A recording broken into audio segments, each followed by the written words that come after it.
This is a Southern Sin breaking news special. Be sure to like and subscribe now.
in order to review the evidence. That hadn't been done up until that point. That was the last law. Whatever deals that had been rejected, the most recent time was September 30th. Whatever deals had been rejected, she was in for now. One of the deals was suggested by her attorney after he was upset with her, after she was upset with him in July. They get together, they arrive at this, and they have a recording of the questions that they're asking her during what they call the recant. You're going to hear some of those recordings. Now, any of you who have any sort of investigative roles in anything that you do, when you're talking to someone who's deciding to flip, you don't just take their word for it, you challenge them. Investigators challenge the statements that are being made. And so October 25th marks the first day that statements were made. Many of you may have seen that because it's showing up on media. And you hear someone asking her questions and then she answers those questions. Well, what we're going to be able to show you is that those answers are wrong based upon other evidence that we have in this case. But no one ever challenged her. No one ever questioned her. And so in order to have this narrative, this story that you received, Juliana Perez Magalhaes is at the center of all of it. She's going to talk about where the gun was at one point, and then I think in the next recant she says it was a different situation with the gun. She said she ran into the bedroom and used the combination on the safe to get the gun, and then she had it been given to him by, or it was given to him by Brendan Banfield. I'm sorry, given to her by Brendan Banfield. You're going to hear there are significant differences in many of the things that she's providing to the Commonwealth, some of which are changing even up to most recent prep sessions, which we had access to of December 30th. So the question will be, what's the final statement? I think we're all going to get that. But you're also going to see what she's done all along the way. Now, the Commonwealth used her for their case.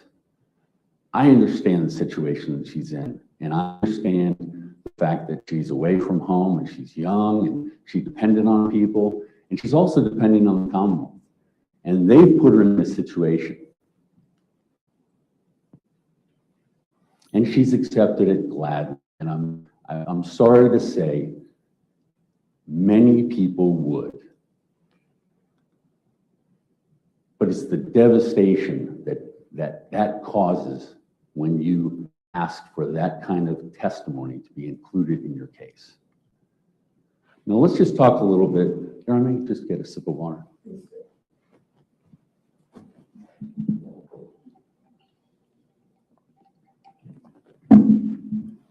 Sorry, a little dry mouth. Let's just talk a little bit about some of the other things that are going on in this case. And I think you'll find this through the evidence. So what essentially, you may have heard it in media, is there's a theory called catfishing.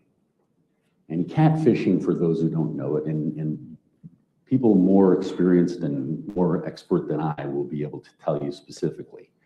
Essentially assuming the devices of someone in order to get something done is the easy, quick. There's probably more sophisticated explanation for it. But what they're saying is Brendan Banfield assumed his wife's devices, his computer, her phone, any other devices, in order to take on take on her persona in order to invite this gentleman, Joe Ryan, in. Catfishing is a theory that requires a conclusion that Christine Banfield gave up her devices. The Commonwealth's experts have concluded from the moment that the devices were examined and extracted that she did not give up her devices.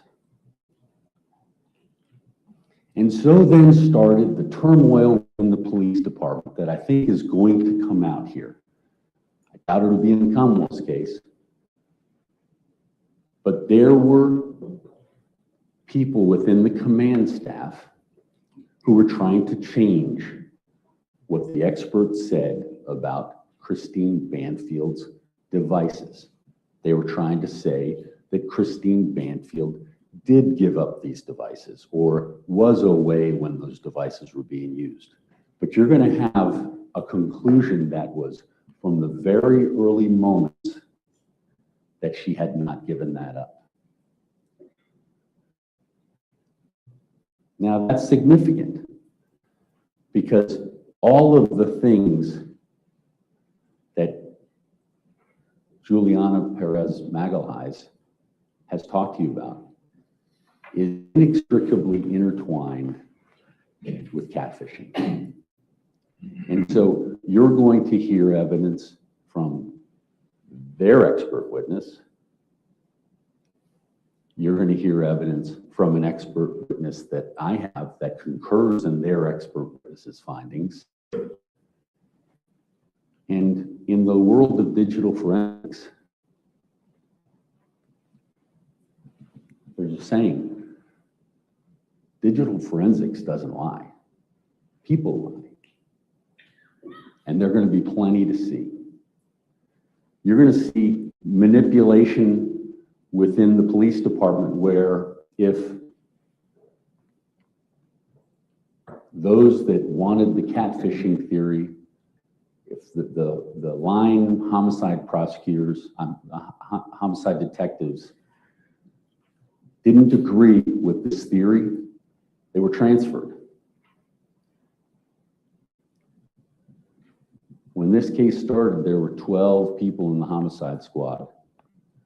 As this case goes to trial now, there's only 4 of those 12 there.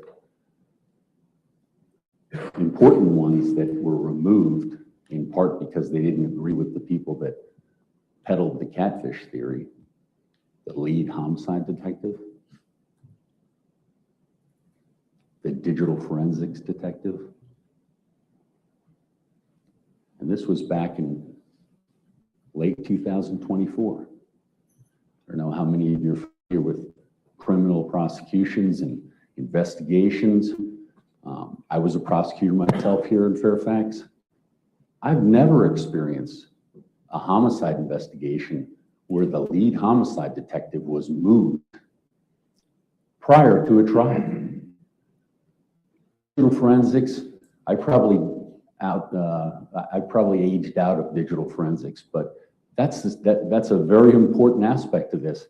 So I couldn't say personally whether that would have happened back in my day, but there are factors here that I think that haven't been brought forth by the Commonwealth. And in my efforts at presenting evidence, I'm going to be trying to bring that to light. As I indicated, there are serious timelines. There's a vulnerable person who's open to pray for what it is that they need. And I would respectfully suggest that Juliana Perez Magalhaes is the linchpin to all of that. Now, ultimately, it's the evidence. It's not what I say. It's not what the Commonwealth says. But I say these things to you so that your ear is ready, because you're going to see a presentation of a horrible, tragic, awful event for everyone involved. And there's no disputing that. And as I said earlier, we're not disputing, you won't hear any dispute as to the relationship between Brendan Banfield and Juliana Perez Magalhaes. But there's an awful lot more to look for, ladies and gentlemen, and that's what I'm asking you to do. Thank you very much. Thank you, Mr. Carey. All right, your first witness, Ms. Sands. Judge, it's going to be Alicia Dale. Thank you, Ms. Priscilla. Okay.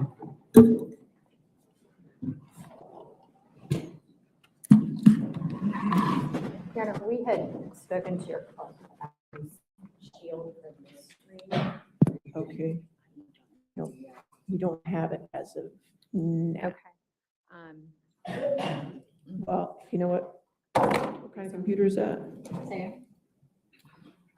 I was going to say, we'll just turn it this way. I think the camera angle. Is that, do you want to use mine? Sure, absolutely. Thank you. Okay.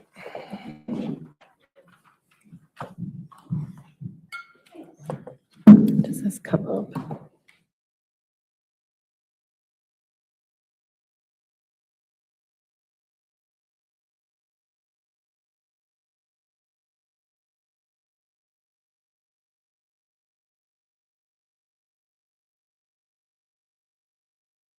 Swear or affirm to testify truthfully in this case under penalty of law. I do. Thank you.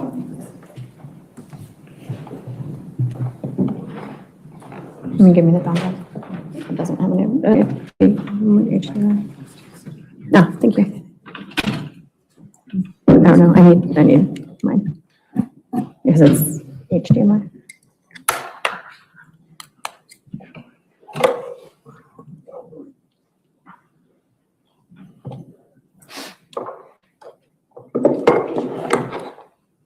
Well, so this antique piece of, you know what?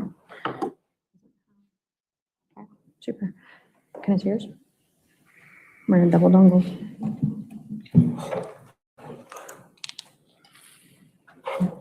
No, the other dongle. If not, we'll just use my computer. Nope, okay.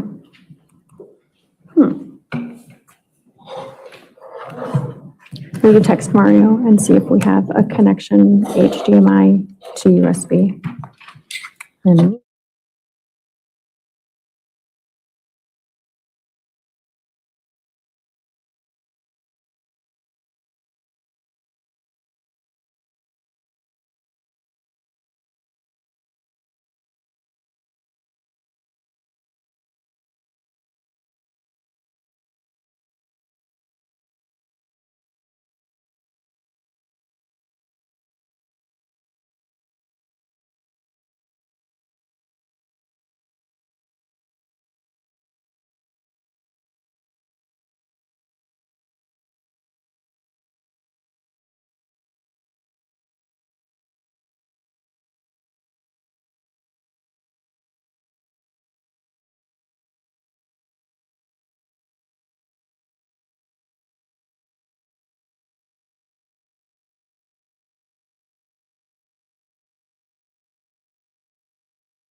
Few technical difficulties. I'm going to first ask you to state and spell your name for the court record. My name is Alicia Dale, ALICIADALE. And what is your occupation? I'm the custodian of records for the Department of Public Safety Communications in Fairfax County And how long have you been employed in that capacity? since May of 2021. Can you explain your duties and your responsibilities in that position, please? I am to maintain the records within the custody of our department, whether that's retention, disbursement, or destruction. And can you explain the 911 call system in the Fairfax County Police Department and how it operates? Once a call is placed, a 911 call is placed within the confines of the Fairfax County, the telephone system actually routes it to the corresponding public safety answering point, and we are that within Fairfax County. The call is then dispersed to a call taker and it's processed. And is the recording of each call that each call taken, is that recording made in the ordinary course of business and then maintained for a period of time? Yes, And are these recordings created when the call is made? yes, Is it part of your job to keep and maintain these recordings? yes, And were you asked to pull recorded calls made on February 24th, 2023? yes. At this point in time, I'm going to ask Madam Clerk to display my screen to the witness and to counsel, but no one else at this point. And I am going to mute my computer first so we don't get unwanted sound. I'm going to ask you to take a look at 3 files, and then I'm going to ask you to identify them. This is the first one.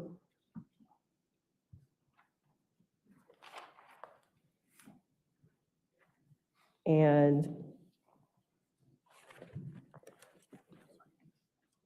I'm going to show you all 3 and then ask you about them, if that's okay. Okay. Just for the record, what evidence number would This is first one- Commonwealth's Exhibit 1. Would be the first one you showed Yep. her? Okay, thank you. The second one, Your Honor, is Commonwealth's Exhibit 2. Okay.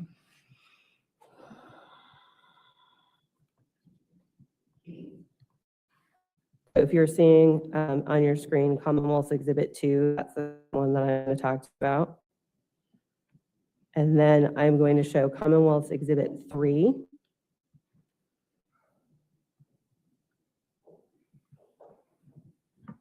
And this would be the third one that I'm going to talk to you about. Okay.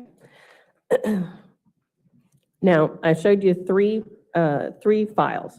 Do you recognize those files? Yes, And how do you recognize them? I actually reviewed them this morning before court. I was just going to ask you if you've reviewed these exhibits before today. You've already answered that. Have you modified these calls in any way? No, At this point, Judge, what I'm going to do is I'm going to ask the court to, I'm going to move these as Commonwealth's Exhibit 1, 2, and 3. Any objection to Commonwealth's 1, 2, 3? All right, 1, 2, and 3 are in evidence. Before I play them, what I would like to do is ask you some questions about the timing of them. When we're looking at Commonwealth's Exhibit 1, and I'm going to go back to Commonwealth's Exhibit 1 on your screen, hopefully for you.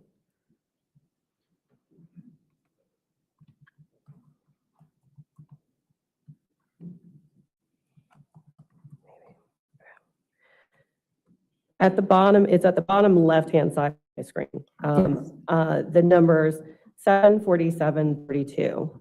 What do those numbers indicate? that means the call was received, answered at 7:47 a.m. Okay.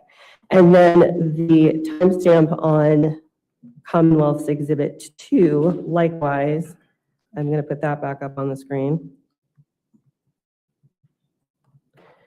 See 7:47:49. And that call was placed, that was an outgoing call at 7:49 a.m. Okay. And then looking at Commonwealth's Exhibit number 3,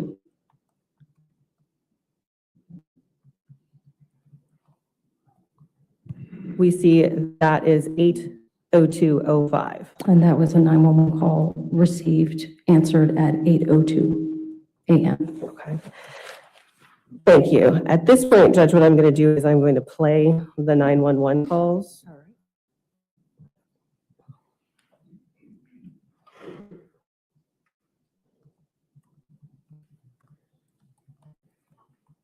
This is one. February 24, 2023, 7:47, 32. Fairfax County 911, where's your emergency? Hello, Fairfax County 911. February 24, 2023, 7:47, 39.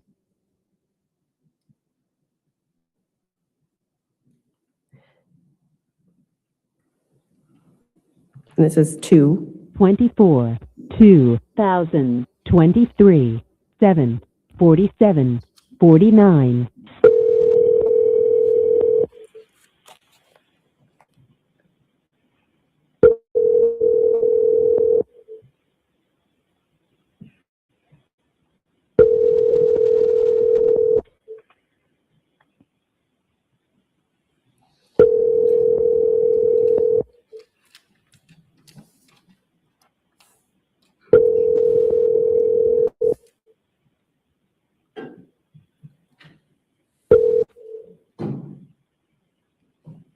Please leave your message for 57142621112. Hello, this is Fairfax County 911. We had a call from this number. If you have an emergency, happen 911. This call was named error. You can disregard this message. Thank you. February 24, 2023, 7, 48, 40. And this is 3. 24, 2023, 80205. Fairfax County 911. Where's your emergency? I need help. There is my friend. She just was stuck in the night now. She's bleeding a lot. I don't know what to do anymore. Okay, where located? What's your address? Oh my God.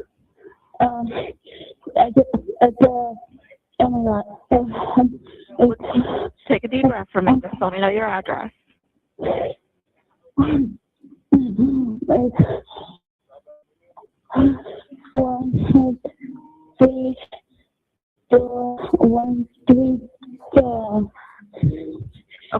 13.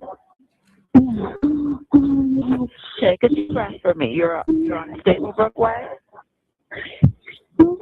Are you on Stablebrook Way?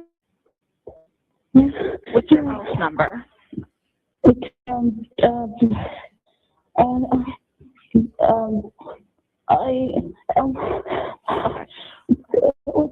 the number of this? Is there somebody else there that can give me the address? 13230 Stablebrook Way. Okay. And what's your name and what's going on? My name is Brendan Banfield. I'm a federal agent. This is my house. There's somebody here. I shot him. But he stabbed her. She's bleeding. She got several marks on her neck. What do I do? Okay. So what I need you to do is apply direct pressure directly to where she's bleeding from, okay? And if it becomes soaked, just add more cloth to it. It's already there. How old is the person? I don't know. The person that's bleeding? 37. Okay.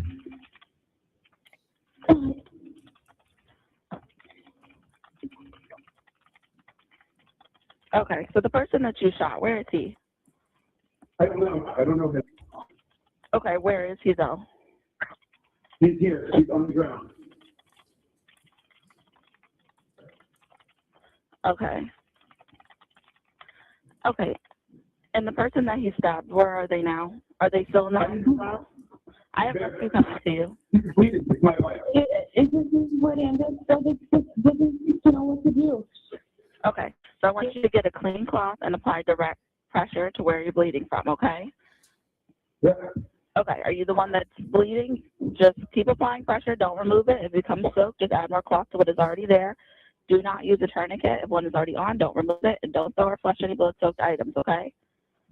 And, sir, I need you not to touch the weapons or disturb the scene at all. And don't touch or remove any impaled object, okay?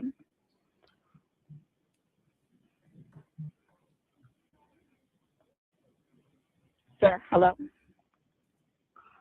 Ma'am, can you hear me? Let me. Okay. Are you the one that was injured? She's not responding. Okay. Can you tell me how her breathing is?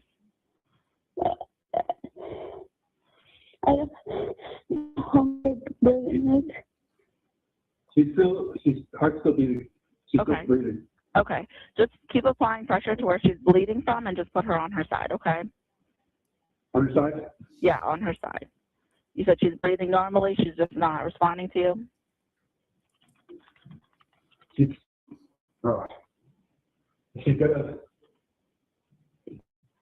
got a very big hole in her neck. Okay.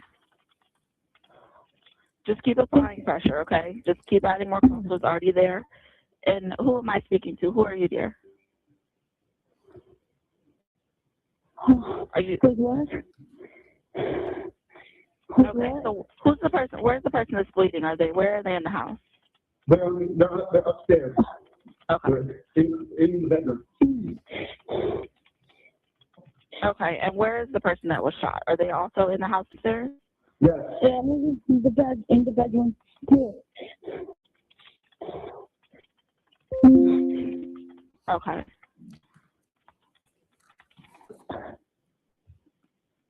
Okay. Help, please? Yeah, they're on the way. They're coming to you now, lights and sounds, okay? And any weapon is secured, correct? Again? Any weapon is secured? I have the weapon. Okay, can you just leave it where it is? Yeah. Okay.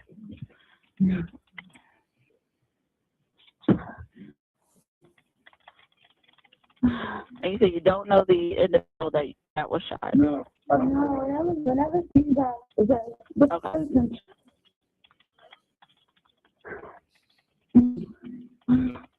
And sir, where are you? Are you taking care of the person upstairs? I'm trying, but Okay.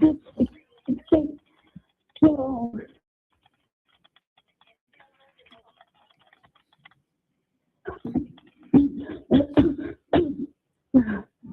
Okay, I have officers that are pulling up outside, okay? So just make sure the weapon is put placed where it is and it's secure, and just apply pressure. And make sure your door is unlocked. Can we make sure that's done? All right. Okay.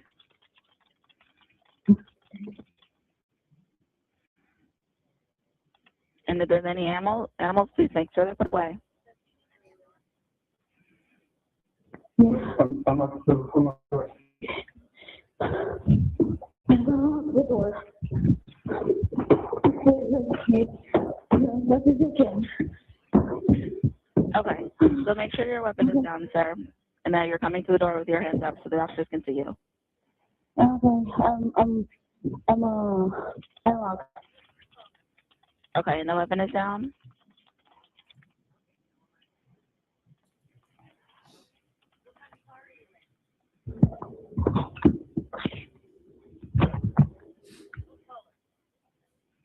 Are you there?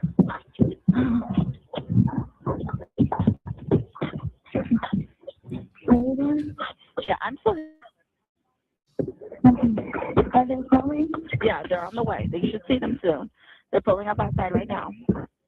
Let me know when you can see them, okay? I just sit down? You should be able to see them soon. Huh? I hear them. Okay, so are we? Okay, and no one has a weapon, right? The weapon's down? The weapons are down. Okay. That one's down. I hear them. Okay. Pulling up outside. Just keep applying pressure to where she's bleeding from and just make sure she's Okay. okay. Not. Here we're doing this. It's okay. Yeah. Okay, let me know if they're with you. Want to come here? Yeah, they're pulling up now. They're going to make their way to you. Okay. I'm showing them outside.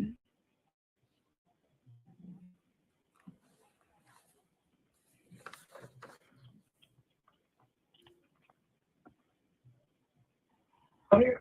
They're here. They can come in. I'll go disconnect with you, speak to police, okay? Come in. You guys. It's right here. Where's it going at? We need help. Where's it going at? It's up here. Here, on the bed. He's in the house with you. So, you just, My house. you just go out. February 24, 2000. 23, 8, 10, 38. Judge, I don't have any further questions. Mr. Carroll may have some questions. Cross-examination. Ms. Dale, I've heard that before, but when I was listening now, it appeared that there was a lot of typing going on. Do you know, was that typing verbatim what was being said to the dispatch? Verbatim, no. Okay. Do you know if the dispatcher typed what my client said, that he was a federal law enforcement officer and that he had shot someone who was in his bedroom? Do you know if they typed that? I don't remember exactly what was typed into the CAT event as far as what was surmised from the phone call. Would that be part of the records that you're the custodian of? Yes. Okay. Do you recall if it was typed in what he said, which was that he stabbed my wife in the neck? Objection. I don't think that that was what was said, and we can listen to the call. What's your legal objection, please? Seems facts, not in evidence. Overruled. Go ahead. Was that transcribed? In the actual event? Yes. I would have to review the record. Okay. Did you review the record this morning? I reviewed the phone calls. The phone calls. Okay. So an additional review would be required to know what was sent out that was typed to the by dispatch. Correct. Okay. I don't have any further questions, Your Honor. All right, redirect. No redirect, Judge. All right, is this witness subject to recall? Not by me. Is she subject to recall, Mr. Kira? No. Okay, ma'am, you're free to go. Thank you. Have a good day. Your next witness? Judge, it's going to be Officer Hugh, Justin Hugh.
Raise your right hand. Do you swear or affirm to testify truthfully in this case under penalty of law? Yes. Thank you.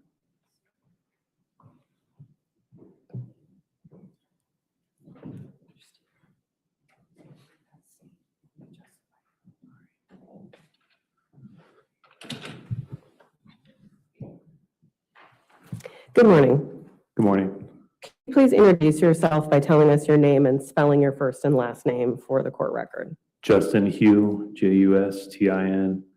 Last name is Hugh, Hugh. And how are you currently employed? I'm a detective with the Fairfax County Police Department in the Child Abuse Unit. And how long have you been with the Fairfax County Police Department? Almost 4 years. And when were you assigned in February of 2023? I was patrolling resting. And I'm going to direct your attention to February 24th, 2023. Were you on duty in uniform and displaying your badge of authority that day? Yes. Did you respond to a call for service that morning? Yes. Call? The call was for somebody that had been shot and then somebody else in the residence had been stabbed. And where did you respond? I responded to area 521, which was my patrol area. And where is Patrol 521?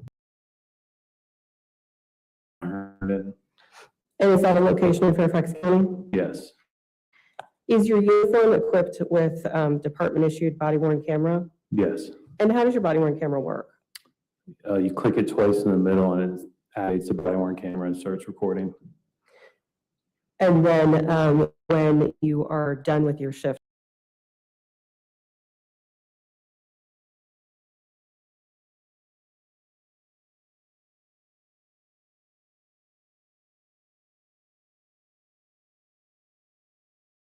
and I have my, I've got my computer muted, should only see a picture. I would ask if we could just have that for the stand, the defense attorneys and the witness at this point.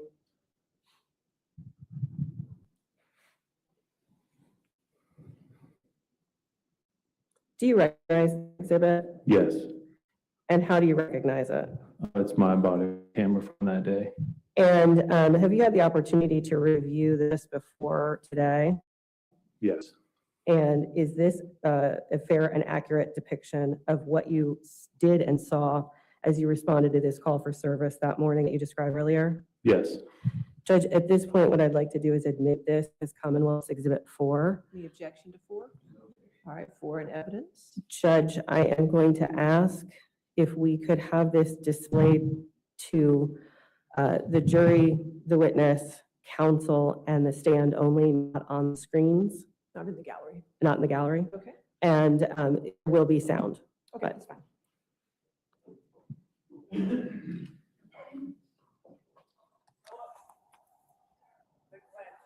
Well, I got voices inside. Let's do something quick.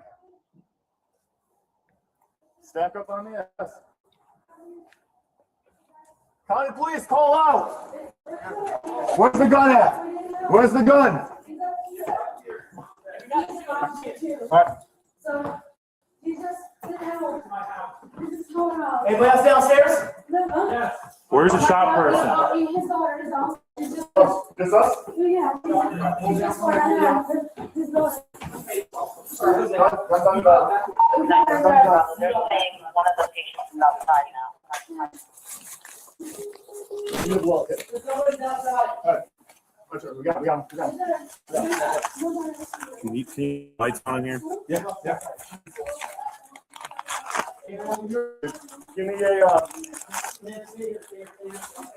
Give me a, what can I do to help? Chest seal, give me chest seal.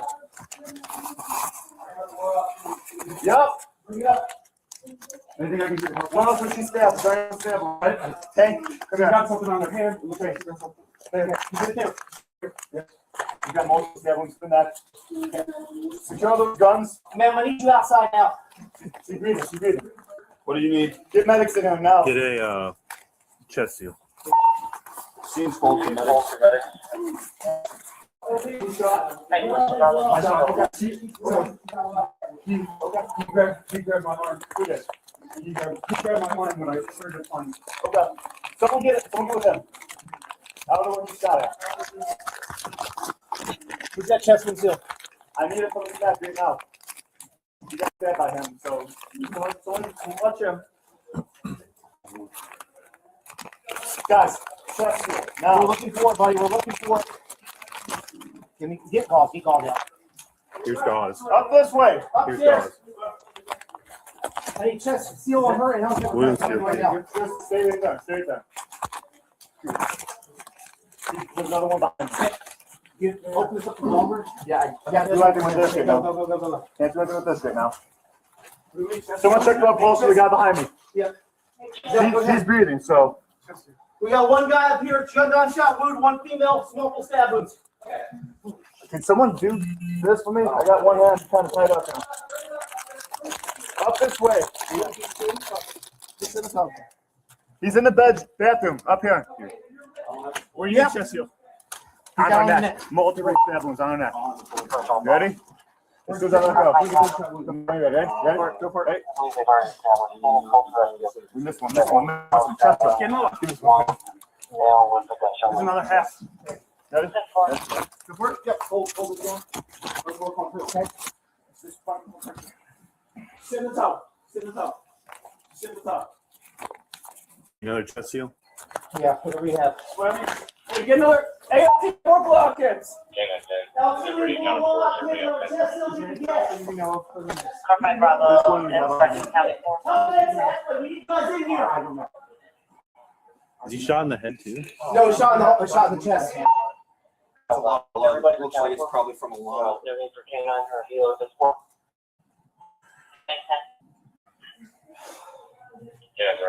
Securing firearm. Just leave it. Just leave where it is. All right. Tank. Yep. Since we got this kind of waiting for medics, can you talk with him? Shoot him. Yeah, hold on a second. Medics expediting, or where are they? I can feel him. Guys. Breathing. Hey, do you have a pulse on me? No. No pulse on him. CPR on, go ahead. Multiple stab wounds. CPR on him. Yeah, if you don't have anything, start going. All right, we got medics. Who's most viable, you guys know? She is. All right. Multiple stab wounds. Where is he? To the right, we have a pulse, multiple stab wounds. To the left, either the CPR or the shot one. Okay, all right. Who's still breathing? This is bombs. Don't know if we actually have it. Don't know if it's going on the side. Okay. She's still Put it right breathing? there. You can feel blood moving. You can stop doing CPR. Yeah, we're gonna get her. Over there. Yeah, this.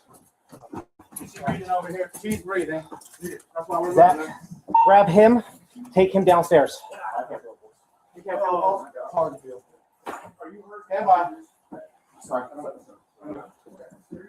No, there's no pulse. No, there's no. I think that guy's gonna be definitely be away from that shot. I mean, we can. I think that might be obvious over there. Here. What do you want to do? Do you want to grab that and go? We're done. No, this is. We're done. All right, that's fine. You want to get a rhythm on that? Yeah. It's right there behind I got you. one right You have here. it? Okay. All right. Hey, Justin, grab the guy out there, get him down, don't worry about it. All right.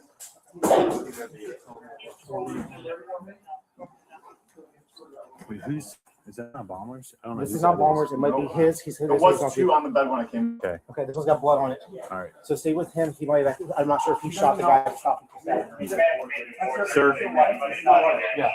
Sorry. I'm going to wait till they're done getting her out of the way before I'm willing to walk over. You don't know that guy at all? No.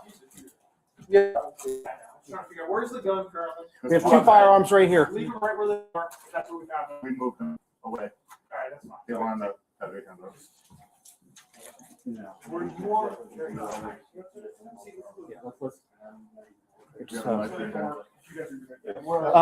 Hey Sarge, do you want to say a word outside? Stay with. Okay. So. Okay. I'm not sure. We're not working. Well, you get them out. So once they. All right.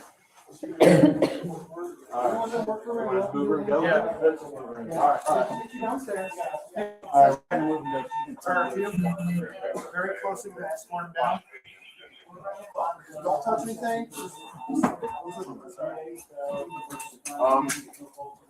Got a knife here. Yeah. Is there kids down there? Zach? No. The kids are out of the way. Kids are outside. Of course, we're going to clear the rest of the house. Don't worry about it. Okay. Just got another. We'll go with that's fine. Zach, stay here. You're with me. I'm escorting him down. He's going to say, we're going to make sure no one else is hurt in the house. Okay. All right. We're going to get husband downstairs. All right. Just for the record, we'll admit that under seal, Commonwealth's 4. Understood. Let's talk about what we just saw. When you entered the house, we saw one officer ahead of you. Were the two of you the first two officers to enter the house? Yes. And when you came upstairs to the bedroom, did you see any unsecured firearms in the room? Yes. Can you tell us how many? 2. And can you describe the unsecured firearms that were in that room? Did you note anything about either one of them? One had a flashlight on it and the other one did not. Okay. Did you handle either of the unsecured firearms? The one with the flashlight on it, I handled that one. And what did you do with it? I moved it twice. The first time I moved it just from the corner of the bed to in front of me. And then the second time I moved it to the other side of the bed near the other firearm. And did you note anything about that firearm when you were handling it? There was blood on it. And Judge, at this time, I'm going to show Commonwealth Exhibit 5 and ask that, and it's going to be a still photo, just to witness and counsel. Okay.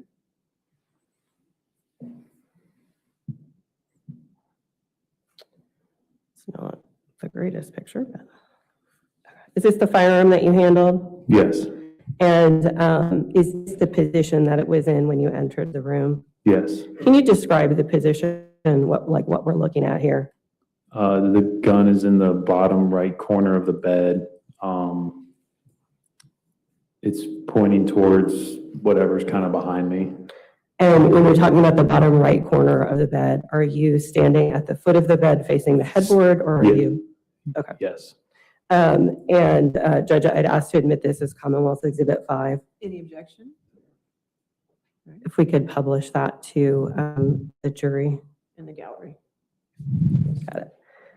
And when you handled this firearm, did you have gloves on when you handled the firearm on February 24th? Yes. And when you left the bedroom, where had those two firearms come to rest, this one and the other one? On the left side of the bed. If I'm facing the headboard, that's where the last place I saw them at. Okay. And then when you, the rest of your morning, when you left the bedroom, who was with you? When I left the bedroom, I was with Officer Beckner.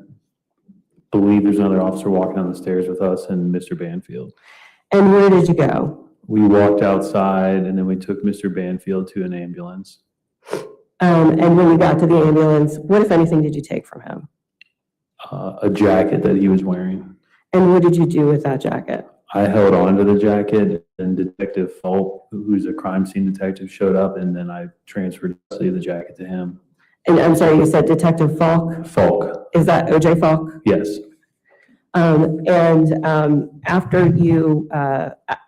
After you left the defendant's company that day, did you remain at the scene? Did you go back into service? What was the rest of your morning like? We remained at the scene for a while outside, didn't go back inside the house, left the scene for a bit to do other things, and then I ended up coming back to the scene and stayed there until the end of my shift, just on the outside of the house. I don't have any more questions for you. Mr. Carroll may have some questions. Cross-examination.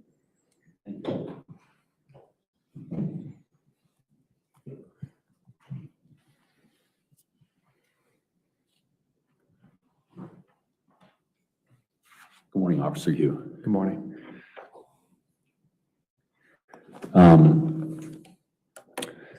Were you right after Officer Gibbons as an arrival on the scene? When I walked into the house, Officer Baumler was the one in front of me. Officer Baumler? Yes. But Officer Gibbons was in front of him, is that correct? No. When was Officer Gibbons there? He would have walked in behind me at some point. I don't remember when. Okay. Eventually, there was like a stack of us that all went in. I don't remember the exact lineup. And I understand, but Officer Gibbons was the one who was in the bathroom with my client, correct? Yes. So when you saw, when you walked in, you observed my client rendering aid to his wife, is that right? I don't recall what I saw when I first turned into the room. I know he was in the room. I don't remember the positioning though. Okay. Do you recall Officer Beckner arriving? I remember Officer Beckner coming in the room. Okay. And were you present when Officer Beckner started, getting chest seals and chest compressions and things like that all of you were doing? Yes. Okay. And did you observe, according to Officer Beckner, a panic attack on my client's part? I wouldn't really know. I wouldn't say a panic attack. I would say I witnessed his behavior. Okay. I don't know how you exactly would define a panic attack. I didn't think of it. I didn't think it was anything super. His word, not mine. Yeah. You observed my client, correct? I did. And around that same time, Officer Beckner reports that some firefighter was kicking items on the ground. Let me see. Kicking the blankets near Joe Ryan, and he was advised to stop by Officer Beckner. Do you recall that? I was told about what a firefighter did after, but I never really witnessed that in the moment. And I understand, I mean, it's a fast evolving situation. But that's what I wanted to find out is if you had recollection of it, but you were told thereafter? Yes. Okay. Now, when you arrived on scene, Christine Banfield was breathing, correct? I never touched her, so I don't know. Okay. I couldn't tell you. Were you aware based on what people were saying regarding her condition? Listen to the body camera footage after, yes. It sounds like someone was saying that there might have been breathing or there was breathing, but Okay. I don't have direct knowledge. But the firefighters ended up connecting her and actually found a pulse, right? That I don't know. I know they found something, but I know there's like electrical readings. I've had other scenes. Was that not what we just watched on that they actually connected her up to whatever device the one firefighter was saying? They did connect her to something. I don't know what, I'm not versed in what machine they would have connected her to. Okay, and I'm not asking you to be an expert on this. I'm just asking you as the person on the scene what you observed. Yes, the firefighters worked on her. Okay, they were tending to her. Yes. Okay, that's probably the best way to say it without knowing what exactly they did. Yes. And then while you were there, or at least that's what your body cam video shows, they secured her and they brought her out of the house. Correct? Yes.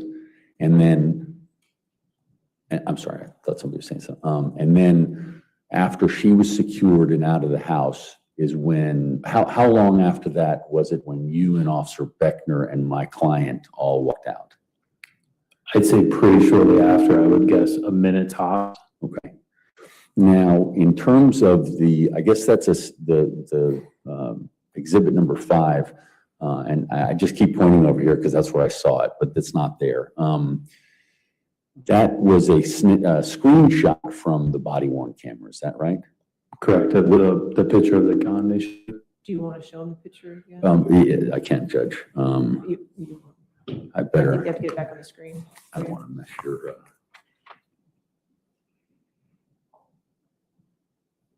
Okay. Okay. Do you see that? Yes. And is this your body-worn camera? Yes. Okay. And did you take any actions to prepare this screenshot? No. Okay. Now,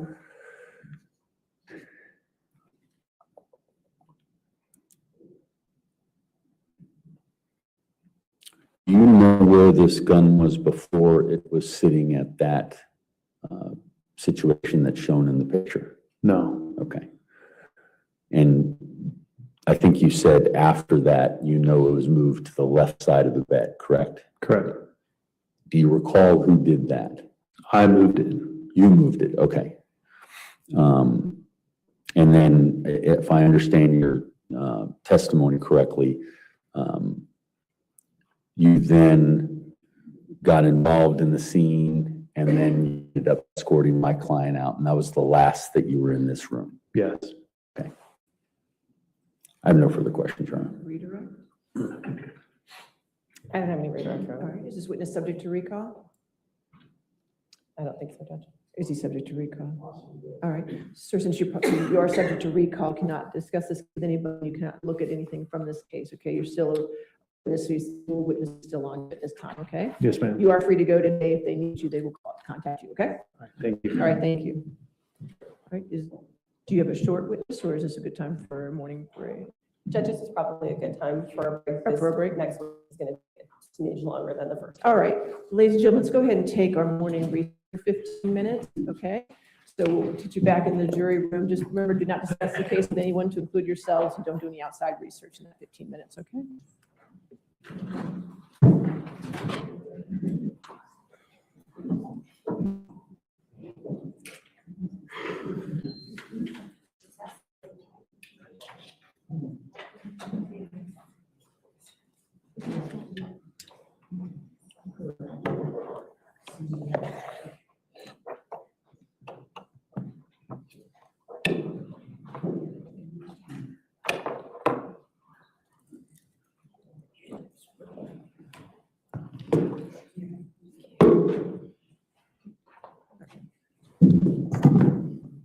So we'll come back then at 11:30, okay? Thank you, Judge. May 24th, 2022. Police respond to a school shooting at Robb Elementary in Uvalde, Texas. Video released of the response garnered outrage when police took 77 minutes to kill the gunman. Mr. Ramos, can you hear me? Please put your gun down, sir. Please don't hurt anyone else. The shooter entered Robb Elementary at 11:33 a.m. 3 minutes later, 11 law enforcement officers arrived inside. Officers at several points delayed gaining access to the room by clearing other classrooms and negotiating with the shooter. After 50 minutes, a team begins to move towards the classroom. A little over 20 minutes later, rapid gunfire, and the gunman is killed.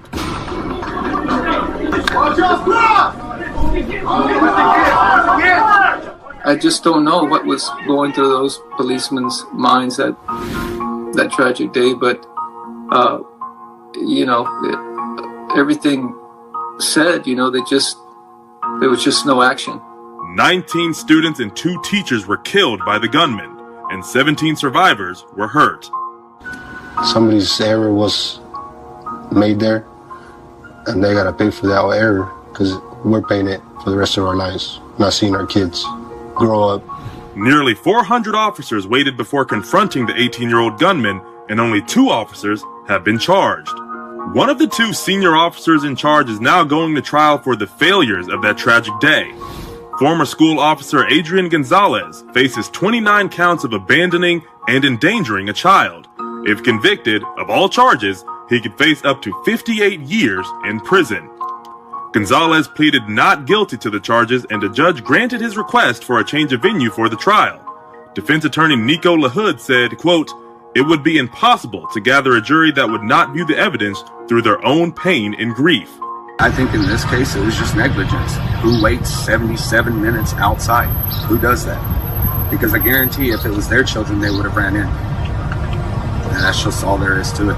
They failed us. They failed our kids. They failed our city. They failed our community. Soon after we received the news that our daughter was among the 19 students and 2 teachers that died as a result of gun violence. We don't want you to think of Lexi as just a number. She was intelligent, compassionate, and athletic. We stand for Lexi, and as her voice, we demand action. In response to the shooting, the Texas Senate passed the Uvalde Strong School Safety Act, improving the way police deal with active shooters.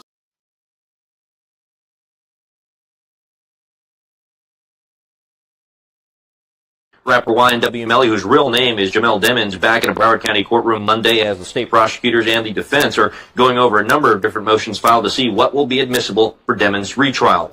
Demons is accused of murdering Christopher Thomas and Anthony Williams, both childhood friends, back in 2018 after a late-night recording session, and then allegedly made it look like a drive-by shooting. His first double murder trial ended in 2023 in a mistrial after jurors failed to reach a unanimous verdict. That trial, with twists and turns that included allegations of witness tampering, passing messages in jail, and alleged plans to escape. All issues brought before the judge today to see what would be permitted to use in his new trial. Demons faces a number of charges that include 2 counts of premeditated first-degree murder and witness tampering.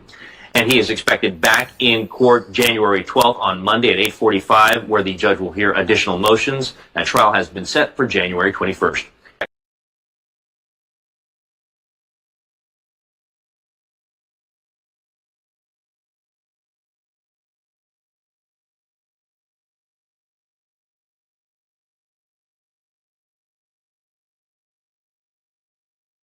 Teenager Sarah Grace Patrick went public on social media after her mother and stepfather were shot and killed in their own home. But what happened next has everyone shocked. And it's chilling. Sarah was just 16 when tragedy struck. On a February morning, her 5-year-old sister discovered the bodies of their parents, Kristen and James Brock, both shot in bed.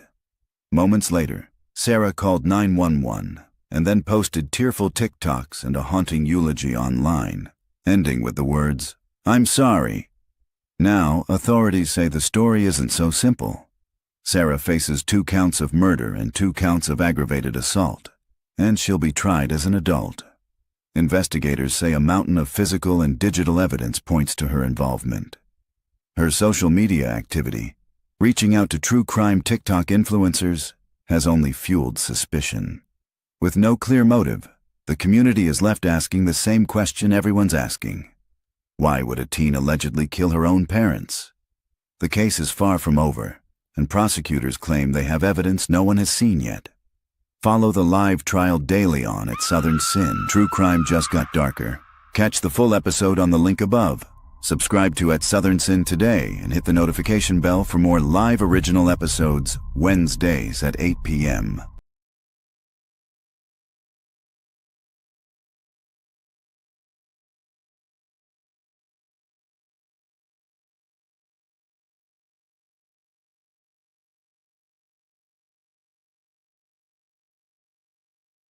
Every trial has a story the jury never hears, where the truth lives outside the courtroom.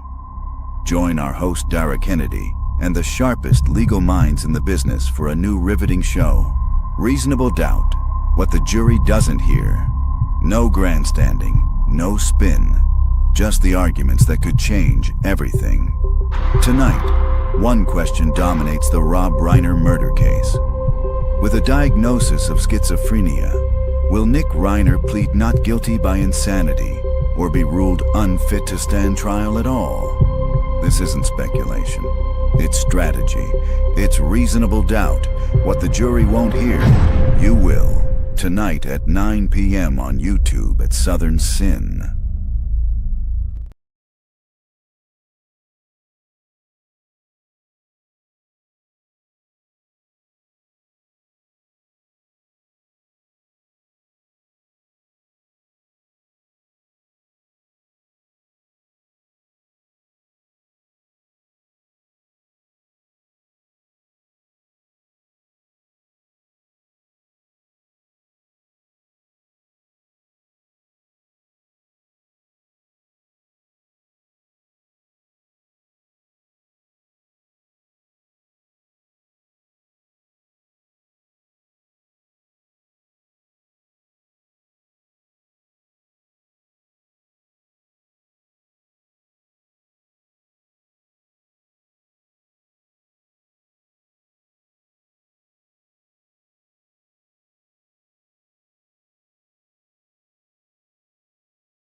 February will be 4 years.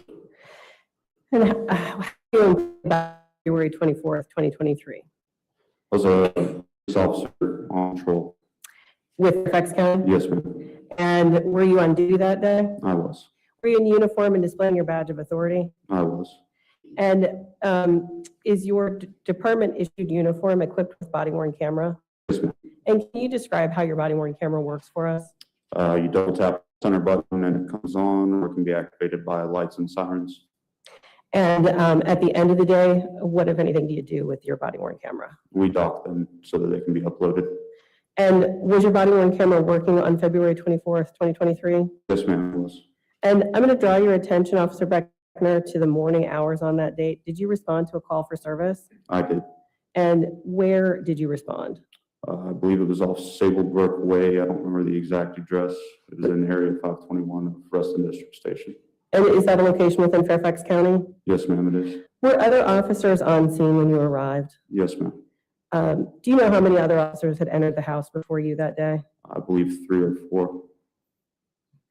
And did you yourself go into the house? Yes, ma'am.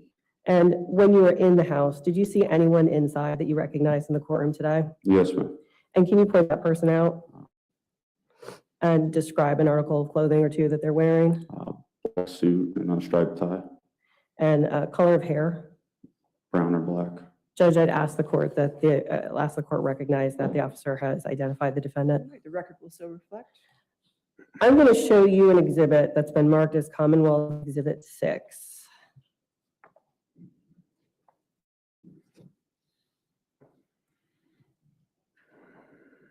And I'm going to ask, Madam Clerk, that this is displayed to the witness and to counsel and to the judge at this point only.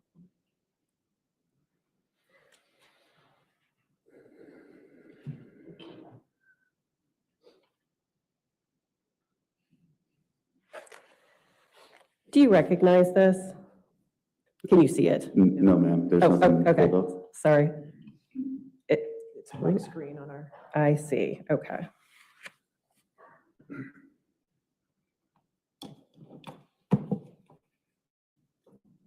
I mean, all the connections are good.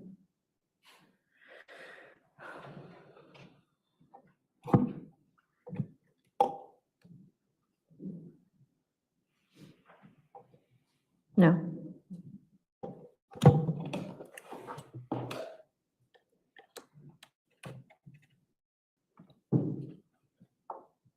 Still no. You'd see it on the screen in front of you if it was. Oh, yeah, it would be here. Yeah. You can see it. Okay.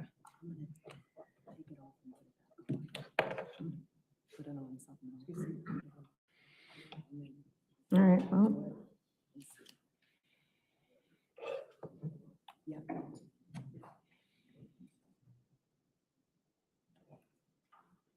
It flickered. Was that you or was that me? We changed it just to make sure our system was working. So our system's working.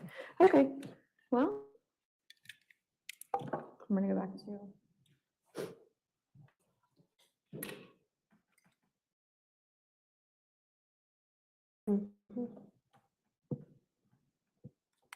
Where's yours?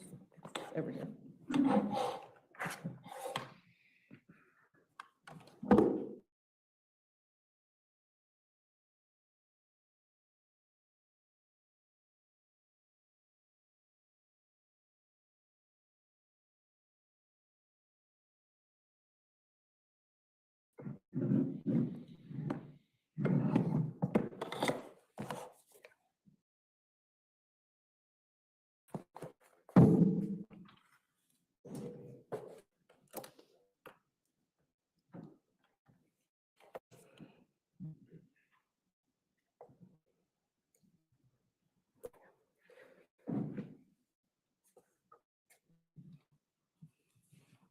There you go. Okay.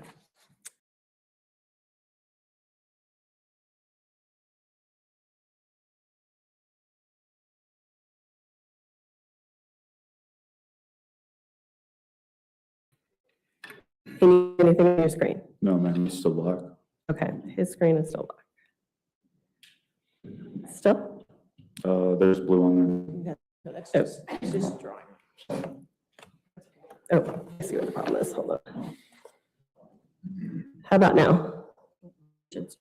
Yeah, nope. This is what we're gonna do. Okay, there it goes.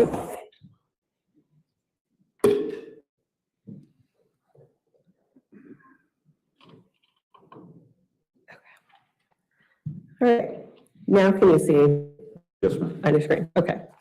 And do you recognize what's on your screen? I do, ma'am. It's my body cam from the day. Okay. The video, have you had a chance to review this before today? Yes, ma'am. And is what you reviewed a fair and accurate depiction of what you initially did and saw that morning in the house? Yes, ma'am. Okay. Judge, what I'm going to ask the court to do is seal this, ask the court to admit it as Commonwealth 6, publish it to the jury and the jury only, and I'm going to ask the court to seal this. Objector 6? All right, 6 in evidence under seal. Okay, thank you, Mr. Carroll. Now, as I'm playing this, I am going to stop it and place it so that we can talk about what it is we're seeing.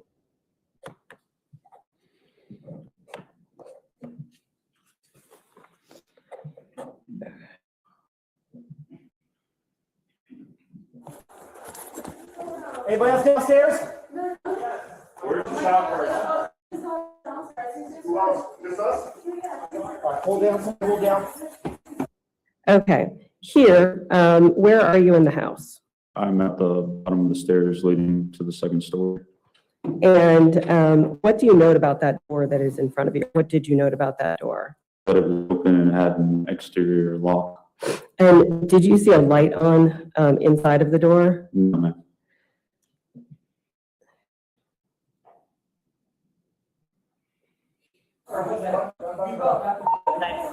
They're saying one of the patients. So somebody's outside. In the back? In the house outside? Who else is outside? Anybody over here? Ma'am, stay here, ma'am. Stay here. Who is the shooter? Who shot who? I got a blowout kit if you need it. Bring it up. Is there anyone else in the house who needs kids in the house?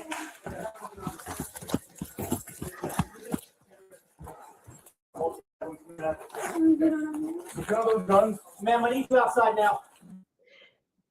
Here, how many unsecured firearms did you note as when you came in? 2.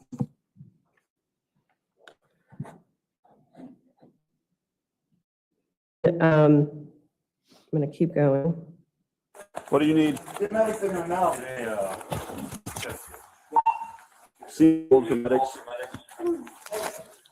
He grabbed my arm. He grabbed my arm when I just heard that coming. Okay. Someone get it. Someone go with him. I don't know where he shot at. Who's that? Concealed. I need it from the back of your house. You got stabbed by him, so watch out. Guys, chest seal. Now. We're looking for it, buddy. We're looking for it. Can you get calls? Get calls out. Upstairs. Hey, Chris, see over and I'm going to right now. Stay right there. Stay right there. There's another one behind you. Hey, open this from Balmer. Yeah. I got the other one for him. Okay, go. Guy behind me. Yeah. He's breathing, so. We got one guy up here, gunshot wound, one female, small. Here, did you notice the knife as you moved over to where Joe was laying? I noticed it first whenever I was checking for a pulse on him. If someone do this for me, I don't have anything. Was that you saying, I don't have anything? Yes, And what did you mean when you said that? I was checking for a pulse on the decedent there. And is that the point when you noticed the knife? Yes, ma'am. And when you were checking for his pulse, what part of his body were you checking? His neck.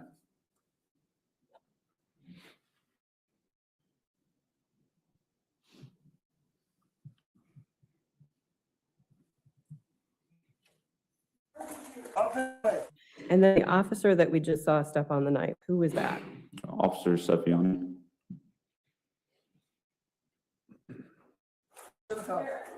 He's in the bathroom, up here. I don't have a pulse on him. When you said, I don't have a pulse on him right there, the second time, who were you saying that to? The other officers there to my left, particularly Officer Sefiani. The view that you have of the bed at this point, do you know at this point where the unsecured firearms that you saw when you entered the room? Yes, ma'am. Can you where they are? They're both laying there at the foot of the bed, basically in the same position as whenever we saw them first on my body cam.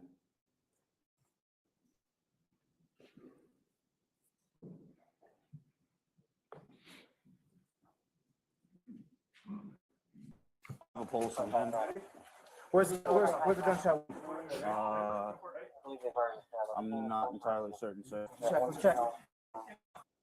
The officer here who that's moving Joe's hand, who is that officer? It's Officer Seffiani. And had anyone moved Joe's hands that you saw before Officer Seffiani moved them? No, ma'am.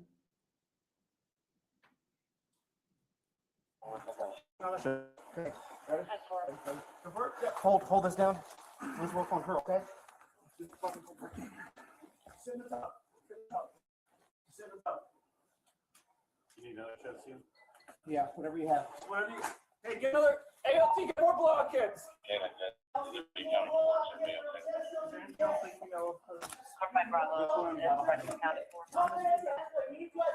don't know. Shot in the head. Oh, no. It's a lot of blood. It looks like it's probably from a lung.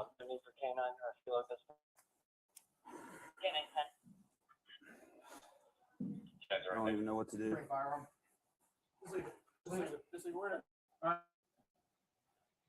Okay. Yep. Since we got this kind of wait from medics, can we talk with him? I don't have a pulse. When you said at the time that he did not have a pulse, what did you mean? I was checking again to confirm that I still do not have a pulse on him, ma'am. So is that 3 times that you took a pulse? I believe at least. And that last time, were you also checking his neck? Yes, ma'am.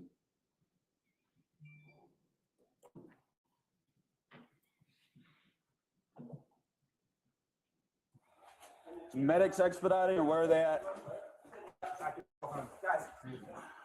hey, you have a pulse on me. No, not at all. What do you need? Multiple staff in this one. Yeah. Go ahead and start going. Multiple staff moves to the neck. So right, we have a whole focal seven, so left. All right. Are we still breathing? Don't know if it's one on the left side. Okay, she's still breathing. We can feel blood moving. You can stop him if he's drawing. We're gonna get her. Over here. Where are the unsecured firearms in the room at this point? They've been moved onto the opposite side of the bed from me. And is that where they were when you left the room, if you recall? Yes, ma'am, to the best of my knowledge. Grab him, take him downstairs. You can't feel the pulse. It's hard to feel. Stand by. Sorry. Nope, there's no pulse. I think that guy's gonna be definitely DOA. I mean, we can. I think that might be obvious over there. Oh. What do you want to do? You want to grab that, Joe? This is his house, that's his wife. Don't know who this is. All right, that's fine. You want to get a rhythm on that? Yeah. I got him out of there. It's right there behind you. You have it? Okay. All right. So where is he? Grab the guy out there. Down door.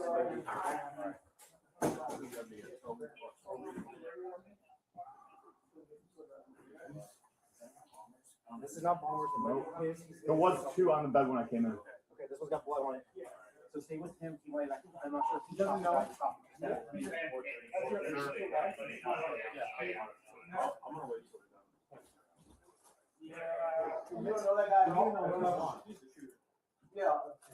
trying to figure out where's the gun barrel. On the bed. Firearms right here. Leave them right where they are. That's where we found them. We moved them away. All right, that's not. They were on the bed though.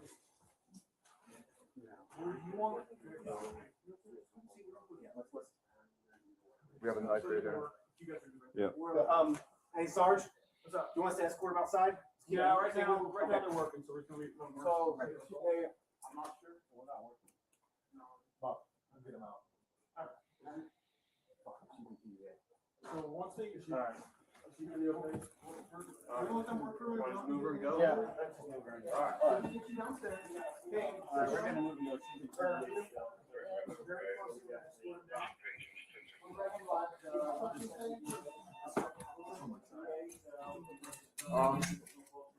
Got a knife here. Yeah.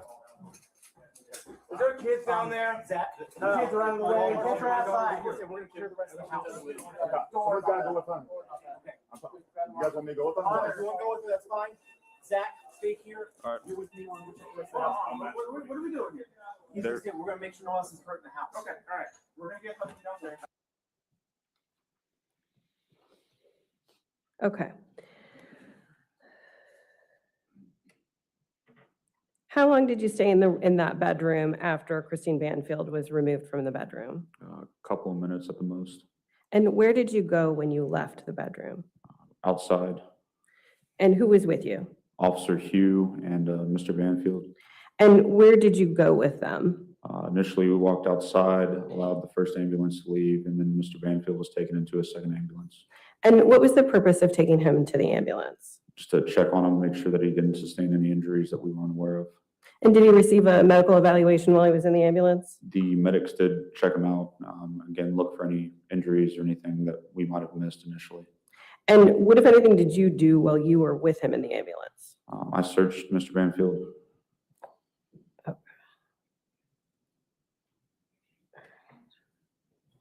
Okay. I'm going to show you Commonwealth's 9A, and I'm going to ask that it be displayed only to the witness and to counsel.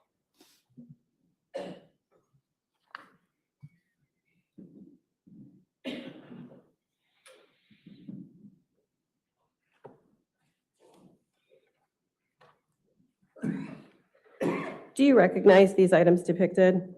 Yes, ma'am. And how do you recognize them? They were some of the items that I collected from Mr. Banfield. And can you describe what they are? It's 2 handgun magazines, a set of handcuffs, and a watch.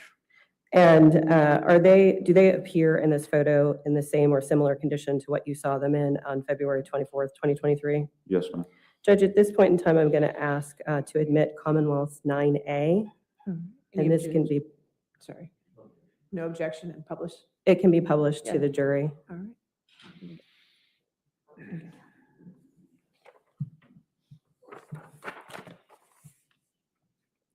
When you receive these items, what'd you do with them?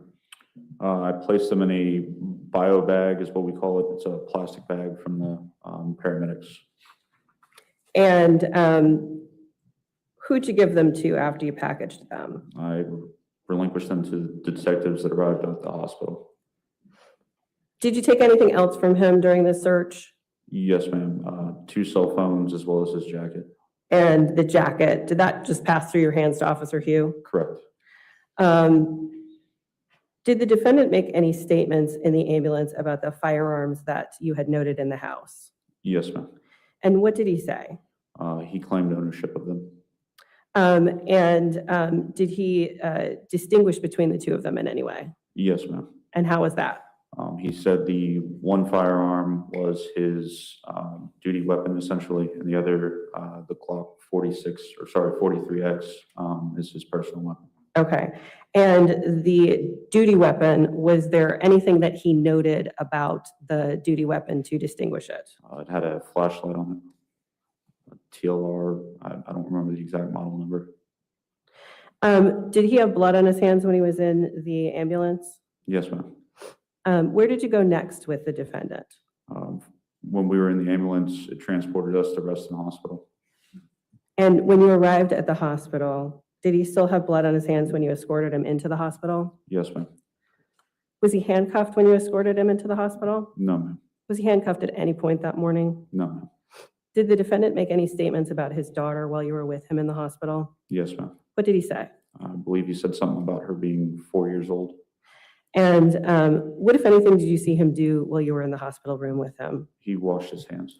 And before he washed his hands, had anyone swabbed his hands to preserve samples of blood that were on his hands? No, ma'am. Why'd you let him wash his hands? I felt bad for him blowing his nose and wiping his face with his bloody hands. And what, if anything, did you do next? I assisted with anything the detectives needed on scene, and then went back to maintain scene security for the residents.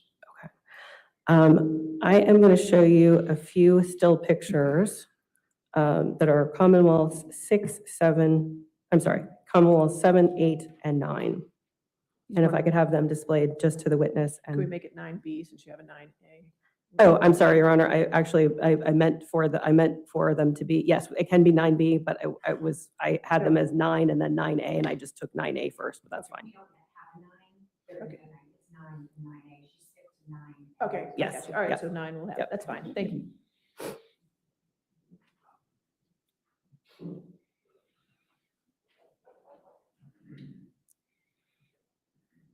So this picture is Commonwealth 7. I'm going to show you Commonwealth 8 and Commonwealth 9. Do you recognize these photos? Yes, ma'am. And how do you recognize them? There's still images from my body cam. Okay. Judge, I'm going to ask to admit Commonwealth 7, 8, and 9. There's still photos from the officer's body cam. Okay, just a minute. And 8 and 9 should be under seal. Is that correct? Yes. Okay, so any objection, 7, 8, 9? So 7's admitted, 8 and 9 are admitted under seal. Yes. Okay. And if we could publish 7 to the jury?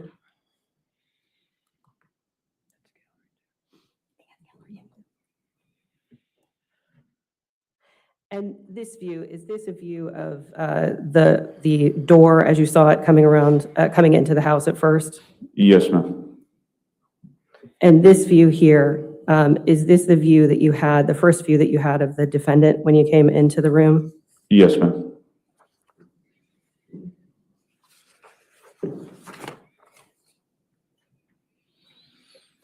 Could you tell what was on his hands here? It appeared to be blood. And this view here, what is this view? It's a view of Officer Seffiani stepping on the knife. Thank you. Judge, I don't have any further questions at this point for the officer. Mr. Carroll may have some questions for you. Cross-examination?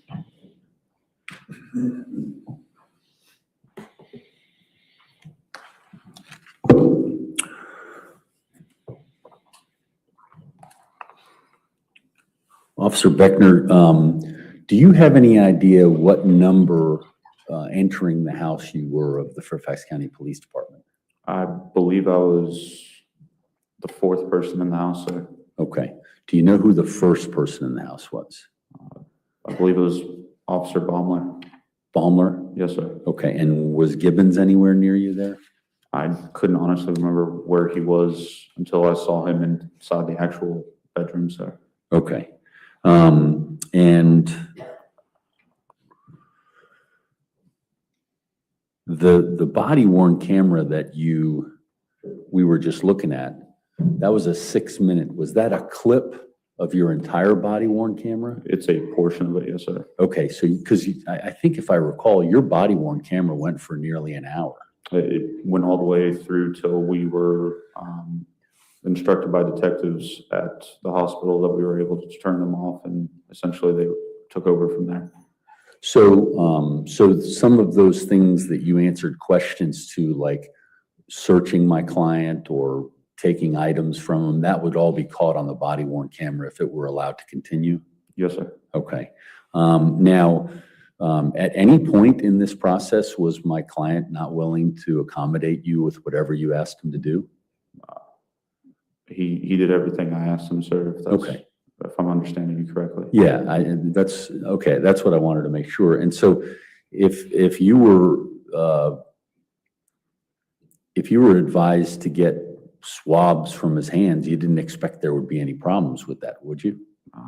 At that point in time, no, sir. Okay. So just if I recall correctly, in your body worn camera, the later portion, you're there when he's told by the chaplain at Reston Hospital that his wife had died, correct? Yes, sir. Okay. And when you're talking about crying and blowing his nose, it was after that. Yes, Is that sir. correct? Yes, sir. And so up until that time, he was in the original condition as you walked him out. Is that Correct. right? Yes, sir. Okay. And And it's fair to say he, based on your review of your body cam, he was very upset. Yes, sir. He seemed pretty emotional at the time. Okay. And after that, he went over or he was blowing his nose and he got blood on his face and things like that? Yes, sir. Okay. And that's when you acquiesced, I guess, to allowing him to do that? Yes, sir. I was trying to be empathetic at the Yes. time. No, I understand. Was there anybody who told you not to do that? No, sir. Was there anybody who had gave you any advice as you were the person who was supposed to be watching him from that point forward that would suggest that you would know that washing his hands was a problem? Not at the time, no, sir. Okay. Did you get any sort of instructions other than just have him in a separate ambulance than his wife? I didn't even have that instruction, to be honest with you, sir. I mean, his wife was taken as quickly as she could to the hospital to receive treatment, so. Understand.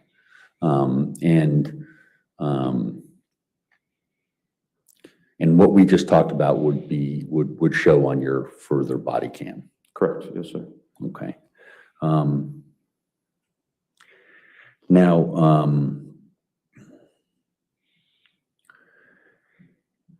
you've previously reported that you observed him have a panic attack within the room?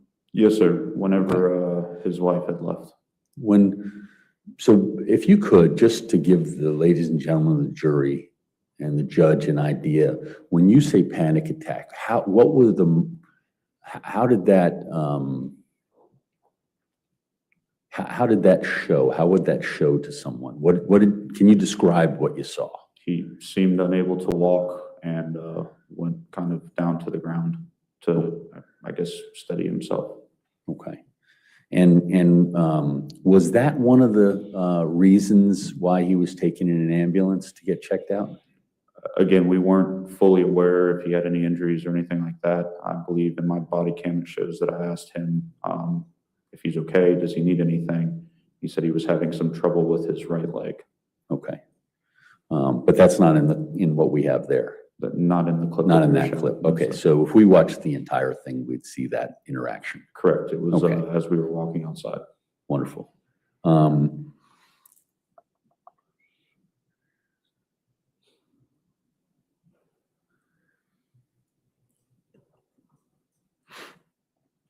And were you present when the doctor addressed the spasms that were in his leg? Yes, sir. Okay, and what did the doctor tell him? I don't honestly remember, sir. Okay.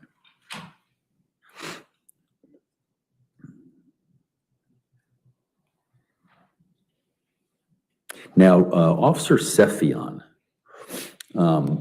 as I understand it, Officer Sephion was the one who kicked the knife, correct? He stepped on the knife. Or it moved.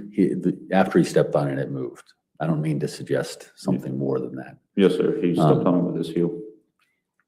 And was that the original place where the knife was when you walked in?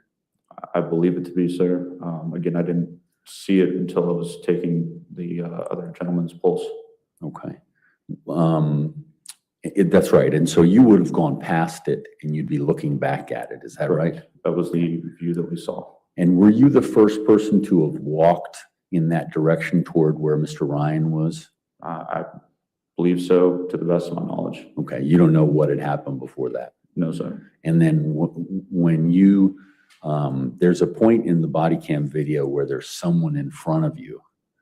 Do you know which officer that is? Which time, sir? It would have been the person who said something like, "Oh my God, that's his wife." That was Officer Baumler. Officer Baumler, okay.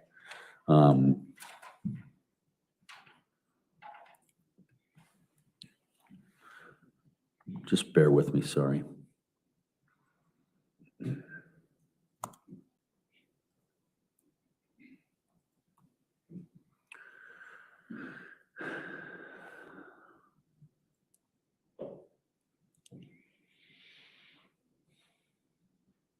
Oh, and I'm sorry, Officer Sephion, did you observe Officer Sephion, or I know your body camera did you see it as well? moving Mr. Ryan's body parts around? Correct. Okay. What was it you observed? He moved his hands so we could check for his injuries. Okay.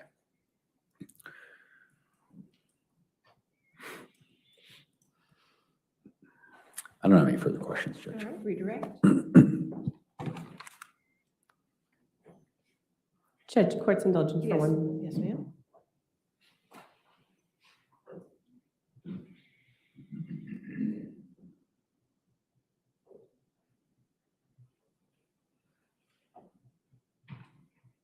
Nothing further, Judge. All right, is this witness subject to recall? Not from us, Judge. Yes, that's fine.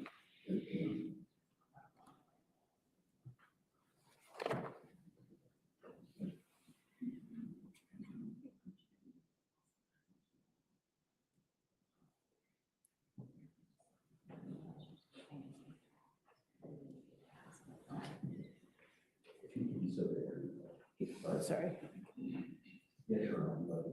So, okay, you could put your, okay, so sir, you're subject to recall, so you're free to go today, but you might be called again in this case, so you cannot talk to anybody about this case and do not do any research and avoid any news about this case, okay? You still have the rule of witnesses in place, okay? Yes, ma'am. All right, thank you. Yes, ma'am. Judge, Lieutenant Gibbons. Lieutenant Gibbons.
Face man in court, raise your right hand. Do you swear or affirm to testify truthfully in this case under penalty of law? I do. Thank you.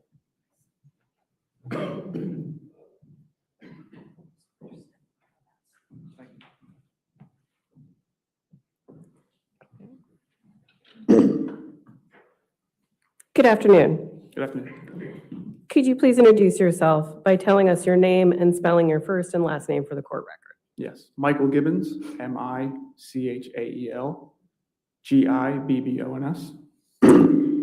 And how are you currently employed?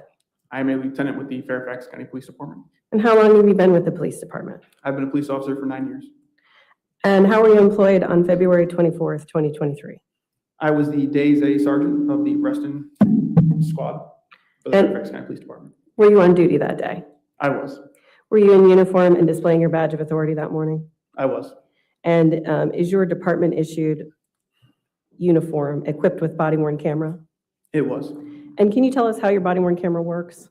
Body-worn cameras are activated either manually or automatically upon activation of emergency lights and sirens, firearm being removed from the holster, or a taser also being removed from the holster or activated. And at the end of the day, what happens with your body-worn camera? They're put into a dock so they can be uploaded. And Lieutenant Gibbons, drawing your attention to the morning of that date, February 24th, 2023, did you respond to a call for service that day? I did. And where did you respond? I responded to 13230 Stablebrook Way, which is in Herndon, part of Fairfax County. And can you describe the neighborhood as you saw it on that day? Residential neighborhood in Fairfax County. That house is located at the end of a street with a shared driveway. And when you responded to that address, what if any vehicles were in the driveway of the home that you responded to? There were 2 vehicles in the driveway. There was a Jeep SUV and a Volkswagen SUV. And did you note anything else about the home that you responded to? Typical Fairfax County neighborhood, houses are relatively close together. And upon arriving at that location, what'd you do?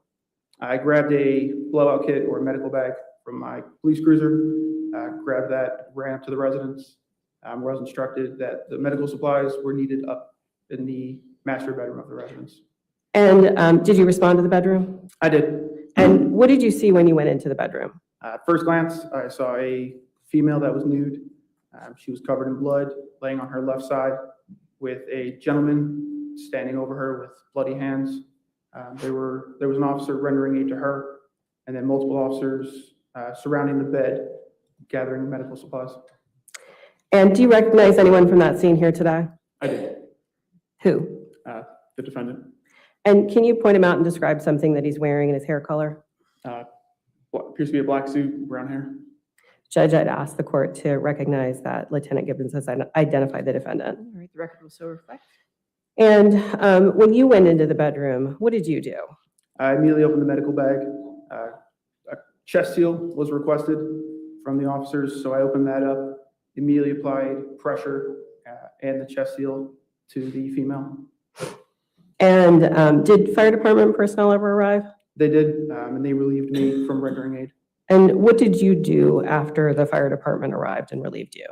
Because it was a crowded space with a lot of people, I went into the bathroom, which was where the defendant was. And what did you do in the bathroom? I stood there, kept him separated, and spoke to him briefly for a few minutes. So you had some conversation with him? I did. And what did you ask him? I asked him first if he was injured, to which he replied no. And then I asked him how long they had been down. And what was his response when you asked how long they had been down? He said, I followed up that question with, since you called, to which he replied, she called. She had to find her phone. My hands were covered. And did he ever ask about his wife or Joe Ryan? He first asked, does he have a pulse? To which I believe I replied, I'm not sure, or I don't know. He did follow up with, is she breathing? Or is she going to be okay? Was what he said. And did he say anything about his daughter? Later in the conversation, it was mentioned that there was a child in the residence. He did ask about her, and I advised him that the au pair had gotten her out of the house. And how long do you think that your conversation lasted with him in the bathroom? Not more than a few minutes. And what happened after the two of you spoke in the bathroom? After we spoke, the fire department was carrying the female out of the residence. So I had two officers ready to escort the defendant out, to which he started to become upset. And we waited a minute so he could collect himself. Then they escorted him outside of the residence. Okay. At this point in time, I am going to ask for Commonwealth 10 to be displayed to the witness and to counsel only.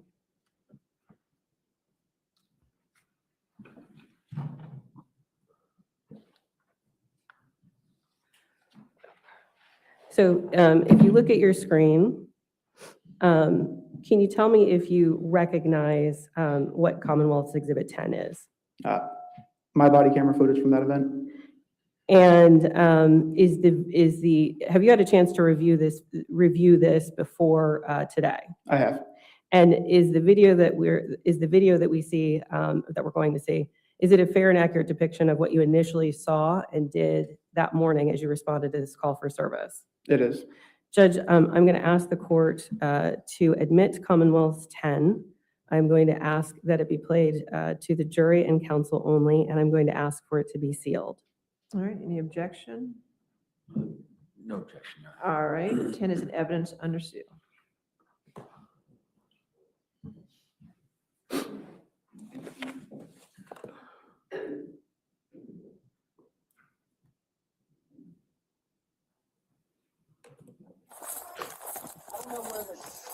Shooter is yet. They're working on that. No, not the shooter stuff, but I think it's upstairs. Where do we block it? Top and bottom. She's got in the 40-year-old. Okay. Where you at? Left or right? I think chest seal on her, and how's you? We're kind of fighting right now. Just stay right there. Stay right there. There's another one behind me. Hey. Open this up to the number. Yeah, I got it right there. Okay, go. What do we need, chest seal? Check on pulse for the guy behind you. Yep. Zach, go ahead. Breathing, so chest seal. We got one guy up here, gunned on stab wound, one female, multiple stab wounds. Holy shit. Someone do this for me. I got one hand kind of tied up now. Up this way. Just go in the tub. Go sit in the tub. He's in the bathroom, up here. Where do you need chest seal? He's on the neck. Multiple stab wounds on the neck. Ready? As soon as I let go. Ready? Go for it. Ready? Missed one. Chest seal. Get another one. Okay. There's another half. Ready? Go for it. Yep, pull this down. Let's work on it, okay? It's just fucking high pressure. Just sit in the tub. Just sit in the tub. You need another chest seal? Yeah, whatever we have. Just whatever you. Hey, get another ALT. Get more blowout kits. Is there anything else that we know of other than this? This one and the guy behind me. On this female. I don't know. I do not know. No, Brendan has defense wounds to the hand, but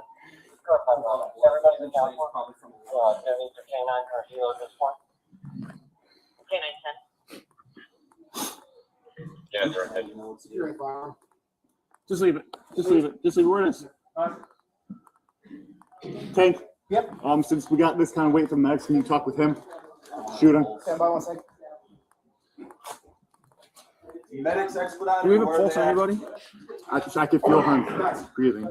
Do you have a pulse on him? No. No pulse. Okay, so we have one. CPR on, go ahead. Multiple stab You wounds. CPR on. Yeah, if you don't have anything, start going. Start doing. All right, who's the most violent, you guys know? This one apparently has a pulse. All right, Multiple stab wounds to the neck. James, where is he? To the right, we have a pulse, multiple stab wounds. To the left, you do CPR with gunshot. I felt the pulse when I was holding that. All right. We have multiple chest seals on the neck. We don't know if we have right here. We don't know any of Multiple them. stab wounds to the neck. On the neck? Chest seals. Yes. Don't know if we actually have them. Don't know if it's one on the other side. We don't know. Okay, she's still breathing? We can feel blood moving. We can see her. We can see her cheek. You guys not doing CPR on him? You guys good? Yeah, we're gonna get her. Okay. Get down. You do this. Yeah, this. She's breathing over here. She's bleeding. You're good. That's why we're moving her. After him, take him downstairs. You can't feel hard. Are you hurt? Do you have any injuries? Sorry, I don't think so. You don't know. Okay, just stay where you are. Stay where you are. Nothing?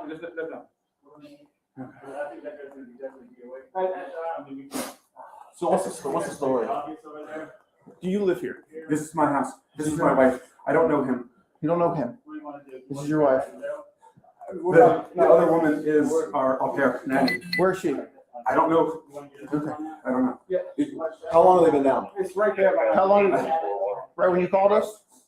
She called. She had to find her phone. My hands Okay. were covered. All right. You're gonna stay right here with me until we get this sorted out a little bit, okay? You don't have any injuries that you know of? Okay. Okay. All right. He doesn't know. That's your wife. This is my wife.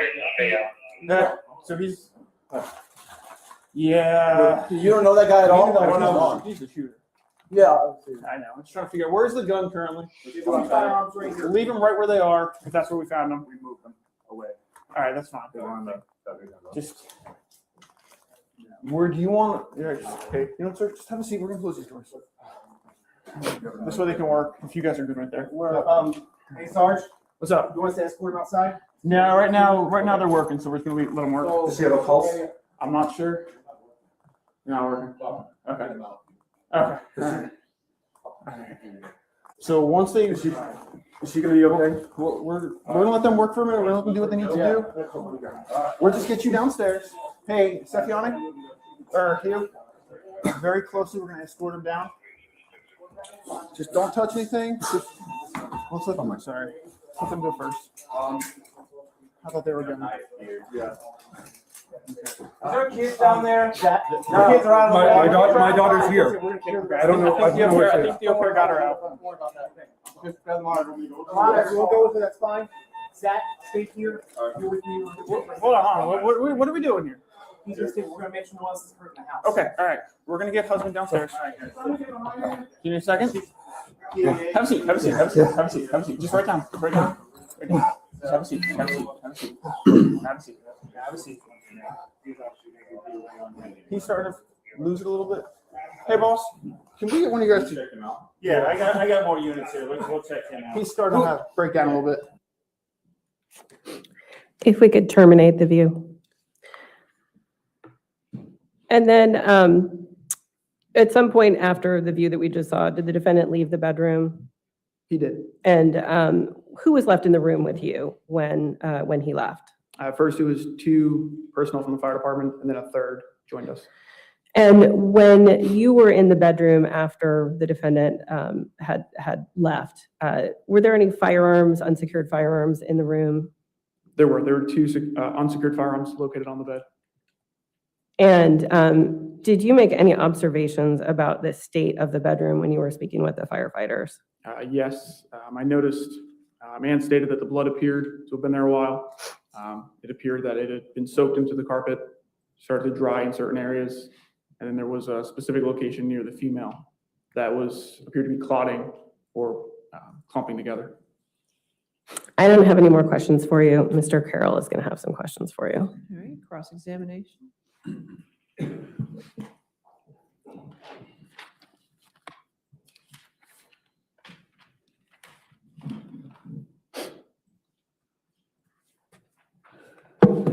Officer Beckner, do you know, or Lieutenant Beckner, sorry. Lieutenant Gibbons, sir. Do you know what order you were there from FCPD? For the record, Lieutenant Gibbons, and I do not know. I'm sorry, Lieutenant Gibbons. I apologize. Okay. First handful, 5 or 6 maybe. Okay. Do you know who the first person was? Top of my head, I do not. Okay. And so you essentially at the moment you got in, you took over kind of custody or observation of my client, correct? So I took command of the scene inside. I'm sorry, I can't. I took command of the inside of the residence. That was my role. Okay. And were you asked to do that? No, that was my job as the squad sergeant. Okay, so did you provide a chest seal or anything like that? I did. Okay, and then that's when you went into the bathroom and told him to sit on the bathtub and all those sorts of things? Correct. Okay, and that was, were you observing that he wasn't able to stand at that point? Or were you just saying, this is where I want you to be while this is going on? So in a patrol capacity, my firearm is located on my thigh. And the stance I was in while rendering aid, my right thigh was directly facing him into the doorway of the bathroom. So to prevent any access to a firearm, as he was identified as the shooter of the event, but also it was a very crowded space. So I determined the tub was a safe location for him to be, either sitting in it, on it, outside of where we needed to work. Okay, so he hadn't at that point experienced the issues regarding his legs that you saw later in your video? Not that I had noticed. Okay, you didn't notice that. Now, the dispatch told you that he was the shooter?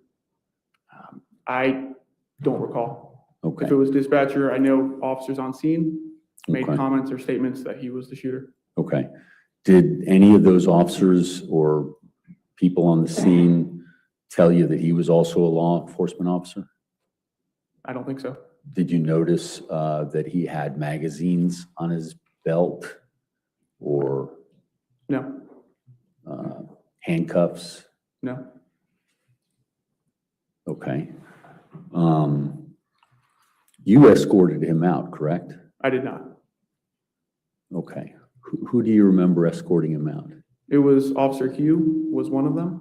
And I don't know if it was now Sergeant Bell. He may have been the second officer. Okay. Could it have been Officer Beckner? Could have. Okay. And were you aware that Officer Beckner in the ambulance took 2 magazine cases? I may not know the term.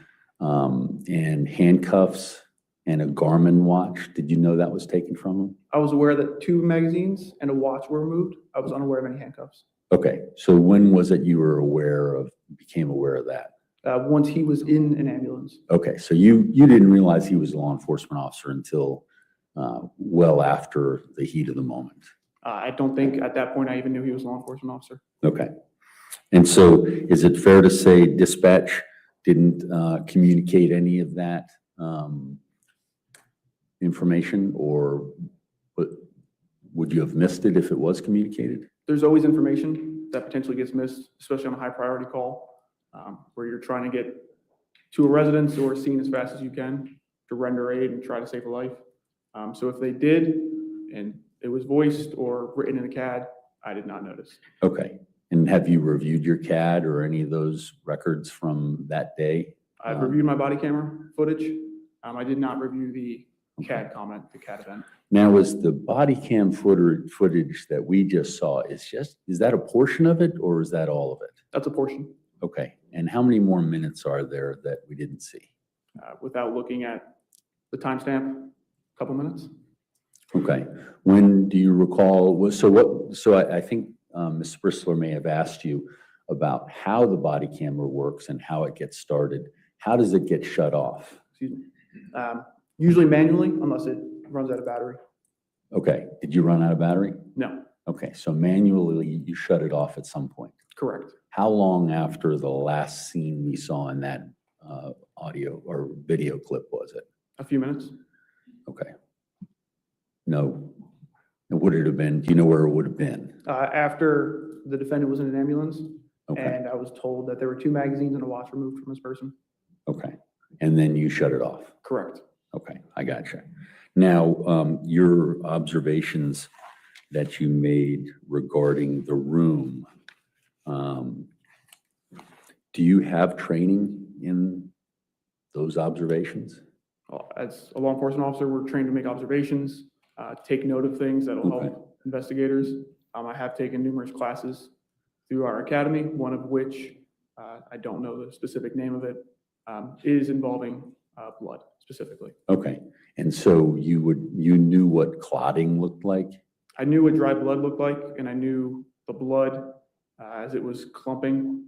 I don't know the technical term. Okay. I'm not an expert for that. Gotcha. But my observations at the time, that's what it appeared to be. Okay.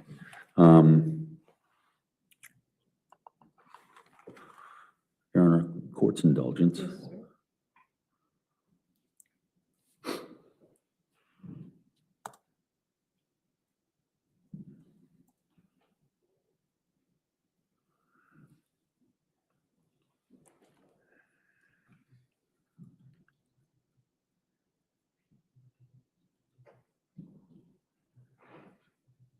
Now, you had testified that he had asked about his daughter, which we hear on the body cam, and then you testified that he became upset and broke down. Was that simultaneous to that? I was within probably a minute or so. Okay. Without looking at the camera. Do you remember? I remember it all being very close to each other or close together. The scene as a whole, although it's multiple minutes, in your head. And did you say anything to allay his concerns about his daughter, like she was with the nanny or with another officer or anything like that? Yes, I did. I told him that I believe the au pair had gotten her out of the house. Okay, and you'd heard that from others? Yes. Did that seem to work with regard to him being upset? Sorry, can you repeat that? Did that seem to work? That the fact that you said that he had broken down? No, it didn't change his demeanor. It didn't make him happier. If that's what you're looking for. Well, I'm just curious what you saw. He was upset. He was visually upset. Excuse me one second.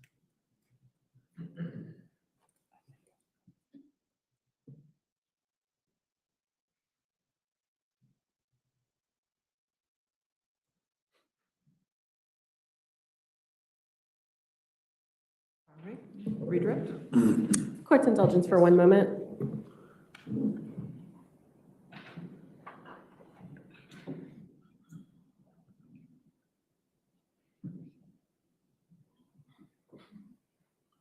Judge, I don't have any further questions.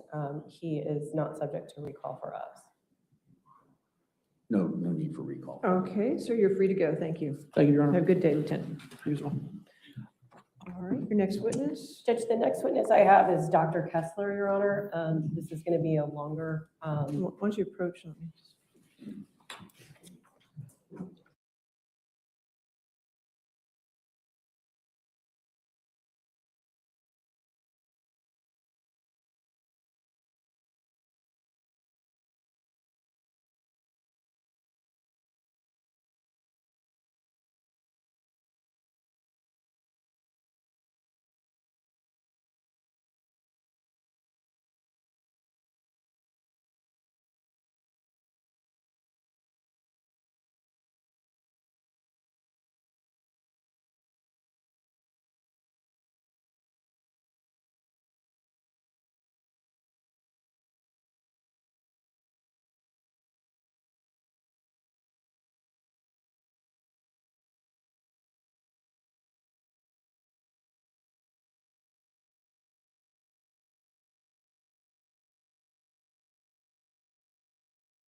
All right. Ladies and gentlemen, in planning the nature of the course of the evidence in the afternoon, we're going to go ahead and take an early lunch recess at this point from 12:30 to 1:30. That way we'll have more continuity with the evidence as it comes in today, okay? So let's go ahead and do that. Go back with the deputy, that she'll give you all your lunch options. Please do not discuss the case and don't do any outside research, okay? Thank you. We'll see you back at 1:30.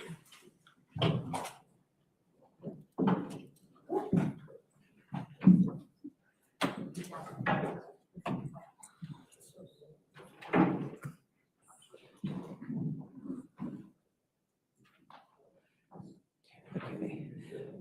Right.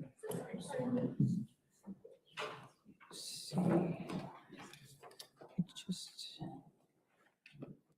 I have two other items. One of them is the technology. If we could make sure, and if you're going to use the document camera for the medical examiner, can you make sure that's up and running for your tangible evidence? And also whatever you need to do to get your technology, make sure it's ready before the jury comes in. I'd appreciate it. Other than that, one other thing is, I don't know how your evidence is going to go, but if you have sealed evidence, and the unsealed evidence goes to the gallery, okay, automatically. So when you're going to go from an unsealed evidence to sealed evidence, please let us know, because we're not that fast on the button. So you just let us know that the next exhibit you're going to show is sealed, so we can take care of it. That was Kelly stating terminate. We had spoken with your clerk about Okay. having a keyword to let her know we were ready. Right, well, we had one with 7, 8, 9. 7 was unsealed, so that was shown in the gallery, and we went to 8 without any notification. So we were as quick as we could. But if we could keep that in mind. Yes, ma'am. Okay, perfect. Anything else, Mr. Kara? All right, we'll see you all at 1:30 then, okay? All rise.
Just get you using the mic. Absolutely. Thank you.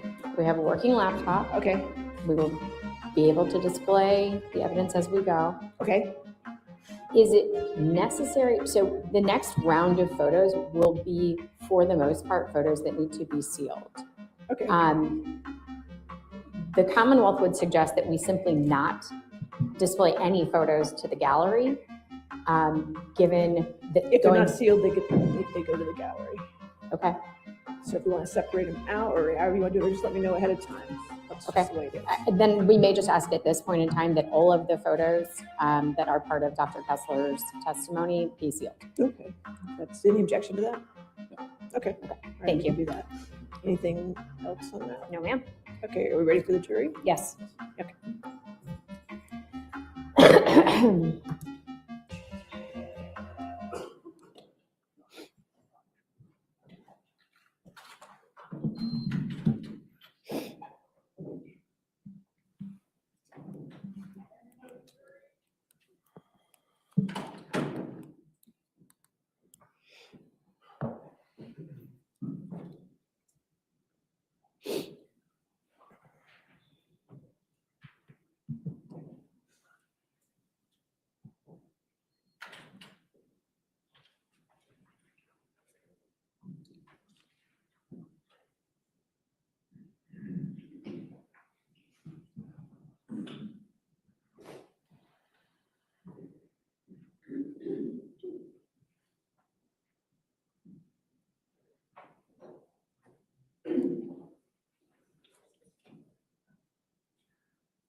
All right. Thank you, ladies and gentlemen. All right, your next witness? Judge, our next witness is Dr. Kessler. Dr. Kessler?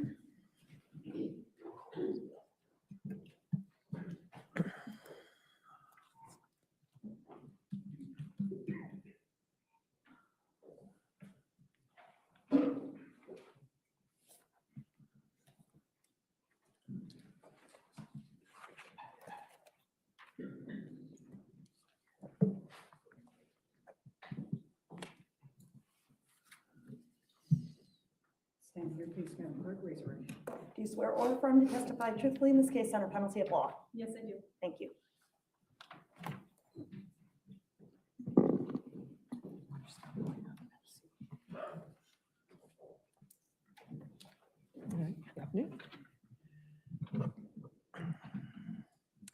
Could you please state your name and spell it for first and last name for the court record, please? Yes, Dr. Megan Kessler, Meghan Kessler, Kessler. And what is your profession? I'm an assistant chief medical examiner, also known as a forensic pathologist. And what is a forensic pathologist? A forensic pathologist is a type of doctor who is specialized in pathology, which is the study of disease, and then further subspecialized in forensics, which is the study of disease as it relates to law and medicine. And where do you work? I worked for the Commonwealth of Virginia, Office of the Chief Medical Examiner at the Northern District Office in Manassas. And how long have you been with that office? Approximately 9.5 years now. And where did you work before you joined the Virginia Office of the Chief Medical Examiner? Just prior to coming to work in Virginia, I completed a fellowship program with the state of Maryland. And what is your educational background? I have a bachelor's degree in biology from the University of Richmond. I graduated from medical school from the Kentucky College of Osteopathic Medicine. I completed an anatomic pathology residency program with Penn State, after which I completed a subspecialty fellowship in forensic pathology with the state of Maryland Office of the Chief Medical Examiner, and became board certified in anatomic pathology and forensic pathology. And are you a medical doctor? Yes, I'm a DO. And you said you were board certified. Could you tell us how board certifications are required? To become board certified, the requisite training, years of education is required, as well as obviously taking an examination and continuing education to recertify. And do you belong to any professional associations? I do not. Have you provided any training or educational presentations to others in your field? Yes, I regularly am involved in training pathology residents from Walter Reed and the University of Virginia, pathology assistant students from Old Dominion University, other interns, forensic fellow within our agency, local medical examiners, and others. What kind of training did you go through with the medical examiner's office when you arrived? After I arrived, I'm required to maintain my dual board certification in anatomic and forensic pathology, also my state licensure in medicine, and the continuing medical education that's required. And what do you do as part of your job as a forensic pathologist at the medical examiner's office? My primary duty is to complete autopsies to determine cause and manner of death and collect evidence and write reports as related to that. And have you testified as an expert in the field of forensic pathology in a court of record before? Yes. And have you done so in Fairfax County? I have. Do you know how many times? I'm not sure in Fairfax. Within the Commonwealth of Virginia, it's at least 50 times, and likely a majority are in Fairfax. At this point, Your Honor, I would offer Dr. Kessler as an expert in the field of forensic pathology. I have no objection. No objection. All right, she'll be so offered. Thank you. And did you perform an autopsy on the bodies of Joseph Ryan and Christine Banfield? Yes, I did. And prior to the performance of those autopsies, where were the bodies of Joseph Ryan and Christine Banfield kept? After they arrived at the Office of the Chief Medical Examiner, they were intake and put into a cooler within our secure facility until the time of autopsy. And before you performed each of their autopsies, did you break open the seal of the bag containing each body? Yes, both bodies, the transport bags, were sealed with a wire seal through the zippers. Before we discuss the particulars of each autopsy, did you prepare a report documenting your observations and findings? Yes. Okay. What I'm going to do is I am going to ask for Commonwealth's Exhibits 11 and 12 to be displayed to the witness and counsel only. And I am also going to pass out paper copies to the witness, if I could, please. You've seen these, Mr. Carroll, correct? I think I have a copy. I just wanted to look at it. Thank you. Do you need to look at them? I mean, Go ahead and review them to It's make the, sure. it's the redacted. It's the, yeah. oh, okay.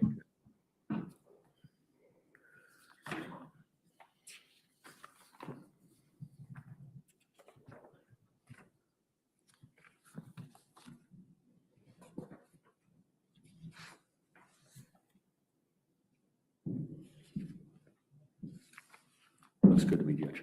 All right.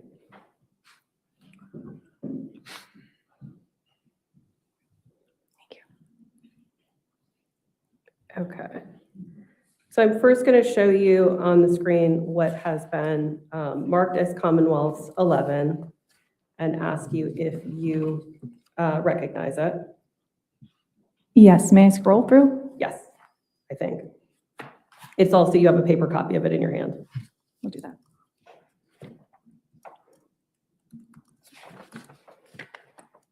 Yes, I have a copy of this CME1 report of investigation,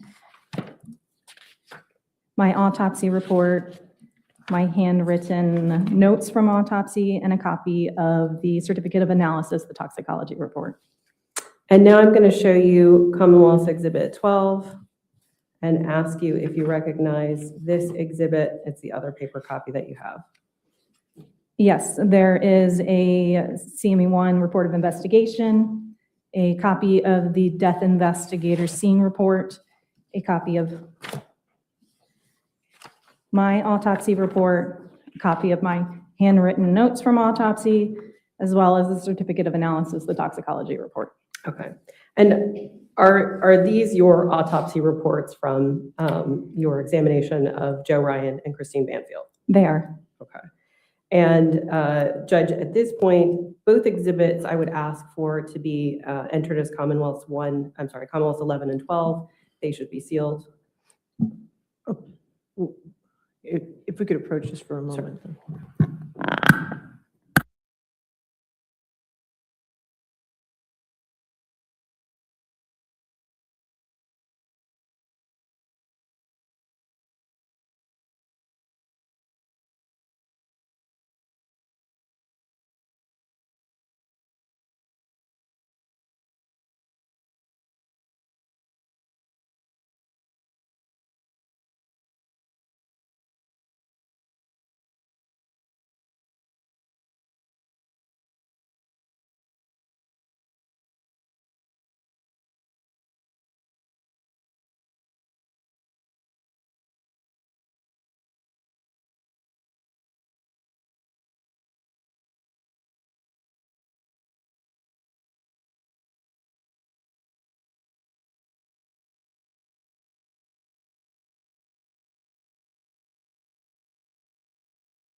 All right, so 11 and 12 under seal.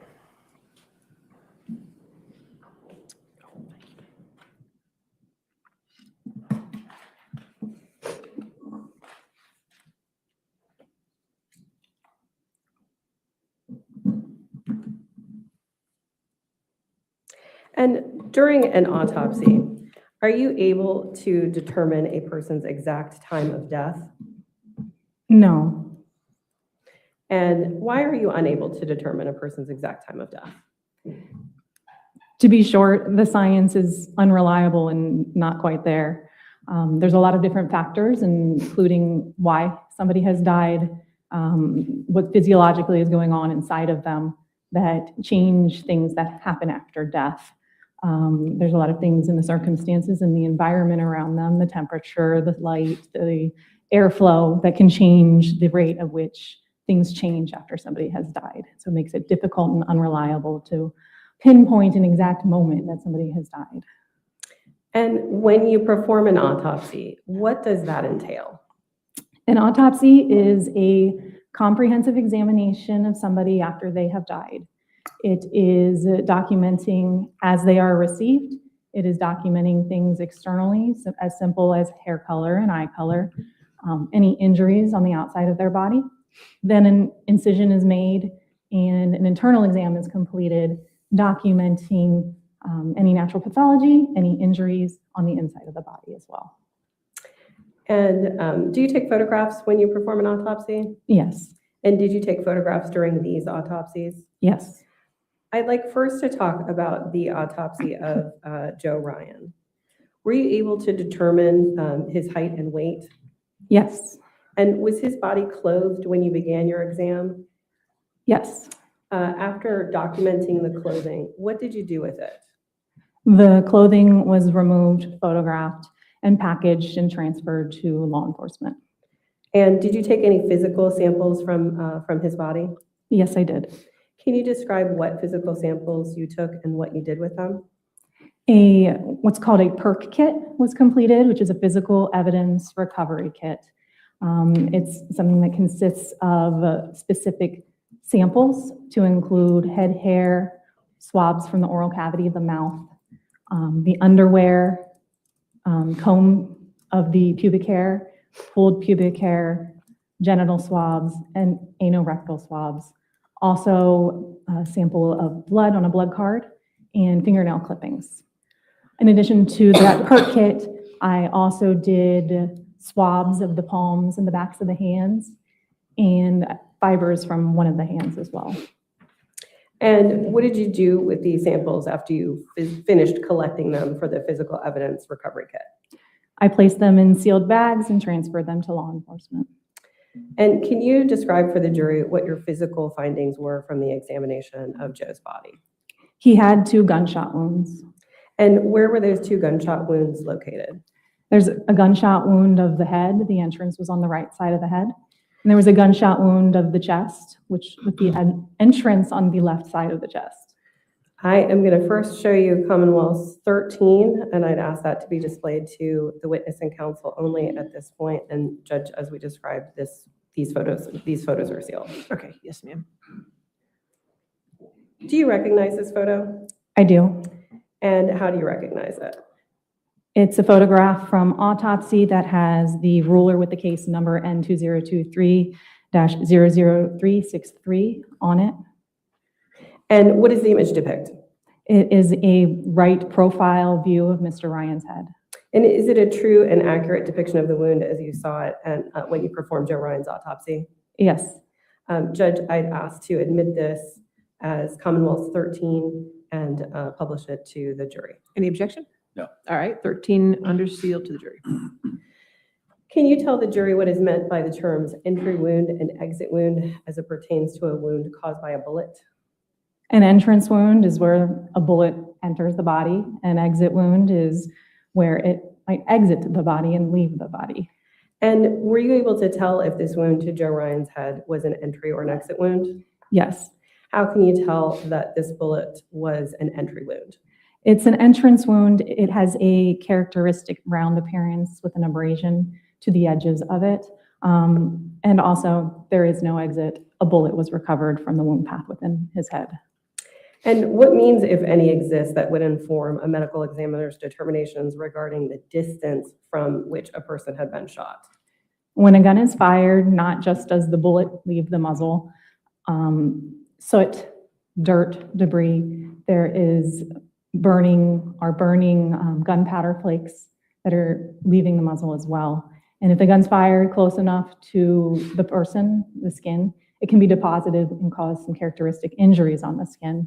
If it's fired from farther away, those particles are light enough that they kind of drop out and they don't leave any evidence.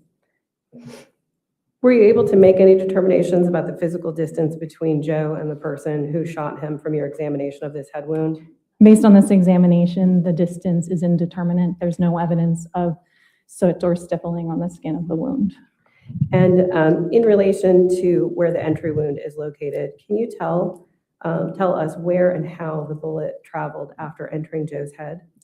The bullet entered the skin on the right side of the head, injured muscles of soft tissue, the skull, the facial bones, the bones around the eye, the right eye, and the left cheek, and caused fractures of the base of the skull, bleeding on the brain.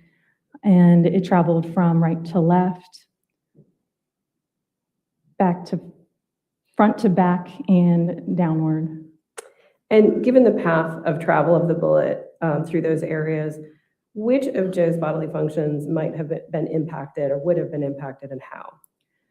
It is causing, the wound path caused bleeding on the brain, which is an injury of the brain. It impacted his eye. He can no longer see, he has no eye. There's evidence that there was breathing of blood, hemoaspiration, and swallowing of blood. What if any effect would you expect this injury to have on a person's ability to see, speak, or make vocal sounds? So the injury, the gunshot wound path injures the right eye. The left eye is still intact.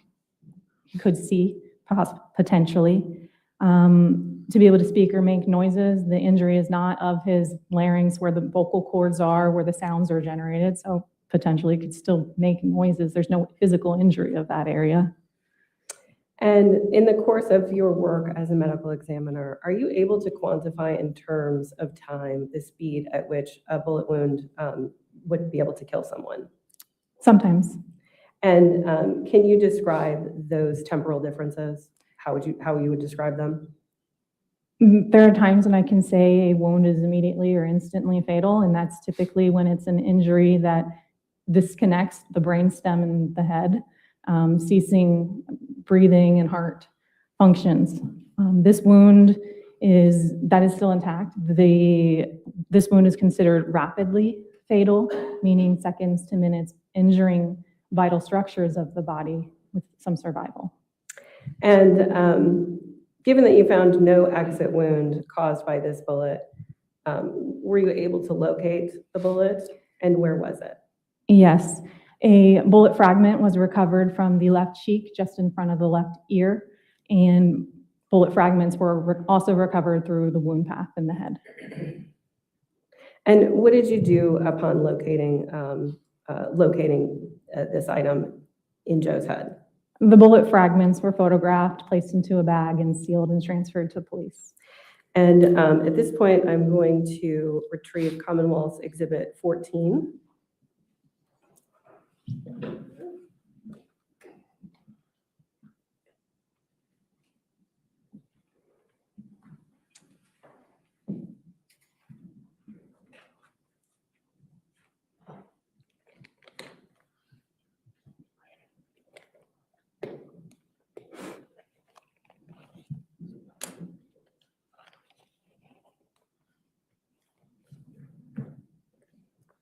I'm going to pass up, if I could, what I'm identifying as Commonwealth 14. And I'm going to ask if you're familiar with that exhibit. Yes, I am. And how are you familiar with it? It is a bag containing my bag, which I sealed, and that bag contains a note card labeled fragments, my signature, as well as the fragments. And is this exhibit in the same or substantially similar condition beyond the packaging as when you removed those from Joe's head during the autopsy? It is. And Judge, at this point, I'd ask to admit and publish Exhibit 14. Any objection? No objection. All right, 14. How do you wish to publish? Judge, we'll just leave it there at this point in time because I'm going to move on to All right, that's fine. a few other things, and then we can publish a bit later. Okay. I'm going to show you what's been marked as Commonwealth's Exhibit 15 photograph, and I'd ask for this to be displayed to the witness and counsel only.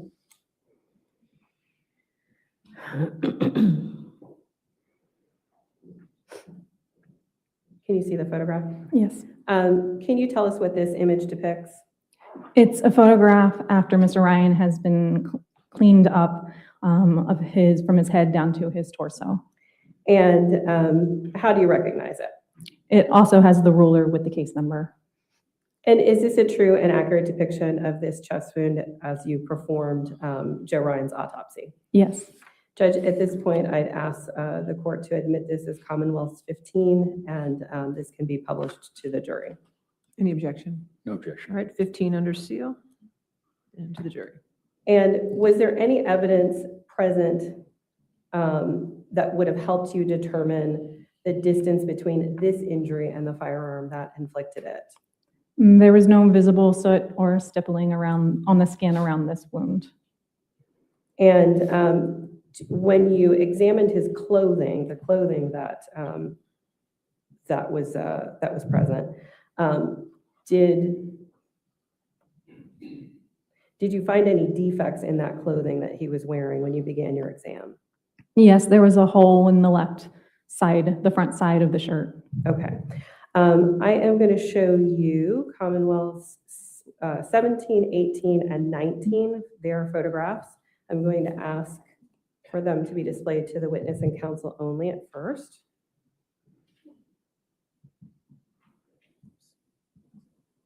This is 17, 18, and 19. Do you recognize these photographs? Yes, And how do you recognize them? they are photographs of the shirt, the first of which had the ruler. And is this this shirt that you removed from Joe Ryan during his autopsy? It is. And are they all true and accurate depictions of the shirt as you saw it during the autopsy? It is. Judge, at this point, I'd ask the court to admit as Commonwealth 17, 18, and 19 the photographs of the shirt and then allow them to be published to the jury. You want them under seal also? Judge, I don't think that these need to be under seal. There's That's nothing. Yeah. Okay, that's fine. Any objection? No objection. All right, 17, 18, 19. So first showing 17, 18, and 19.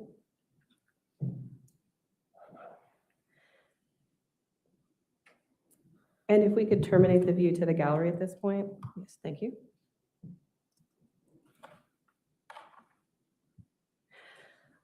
I am going to show you Commonwealth's Exhibit 20, which is another photograph.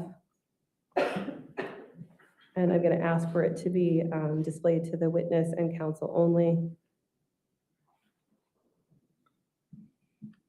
Can you see the photograph? Yes. Okay. And do you recognize this photo? Yes. And how do you recognize it? It has the ruler with the case number and is a photograph of the middle section of Mr. Ryan's body before the clothing and medical intervention has been removed. And is it a true and accurate depiction as you saw this view during the autopsy? Yes. And at this point, Judge, what I'd ask the court to do is admit Commonwealth's Exhibit 20, and I'd ask for this to be sealed. All right, any objection? No objection. All right, 20 under seal, thank you. And then you said before medical interventions were removed. Can you describe the medical interventions? As seen in this photograph, there are 2 EKG electrodes on the lower portion of the abdomen. You can see one on the arm. There's also a chest seal, which is an adhesive seal over the gunshot wound on the left side of the chest. And the chest wound, is the chest wound an entry wound or an exit wound? An entrance wound. And how do we know this? It is round, has an abrasion, and a bullet is recovered from the body. In relation to the end, where the entry wound is located, can you tell us where and how the bullet traveled after it entered Joe's chest? The bullet injures the skin, soft tissue, and the muscle, the rib cage, the pericardium, which is the sac that the heart resides in, the heart, the aorta, which is a major blood vessel coming off of the heart, and the outside of the esophagus, which is the food tube to the stomach, and the T8 spine. The bullet traveled from left to right, front to back, and upward. And given the path of travel of the bullet through these areas of Joe's chest and his upper body, can you tell us which of Joe's bodily functions would have been impacted and how? The injury of the rib cage will impact breathing. The rib cage is needed for breathing. The injury of the pericardium in the heart puts a hole in the heart, so therefore it is now bleeding, leaking blood, and no longer pumping blood to the body effectively. There are holes in the aorta, which is a major blood vessel carrying blood, so now it is also bleeding. And there is injury of the T8 spine, the actual bone that the spinal cord is in, and the spinal cord itself is markedly softened, it's contusion, and bleeding around it, so it is also injured. And given that you were, that there is no exit wound that we've seen, were you able to locate this bullet? Yes. And what did you do upon locating the bullet? It was removed and photographed and sealed and transferred to police. Do you recall where in the body it was removed from? It was removed from the T8 spine. And at this point, I'm going to show you what's been marked, what I will identify as Commonwealth's Exhibit 21.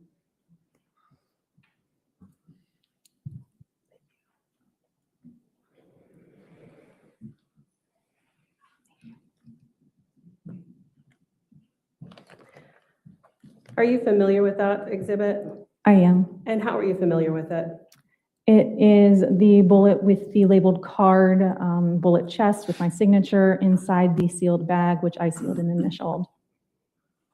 And is it in the same or substantially similar condition as it was when you removed it from Yes. Joe's body during the autopsy? And Judge, at this point, what I'd ask the court to do is admit this as Commonwealth's Exhibit 21.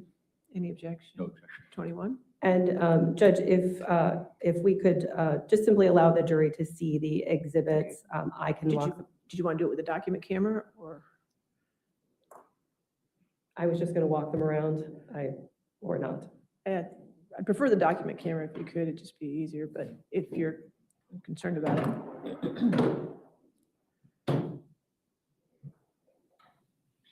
want to get to back to her. You just have to touch the top button. There you go.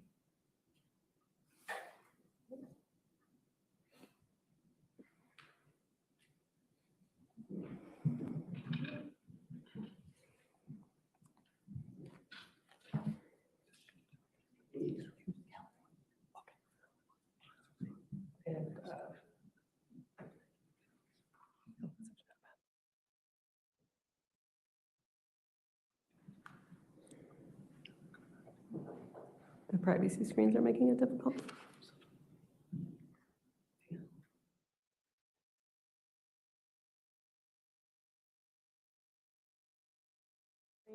Yes.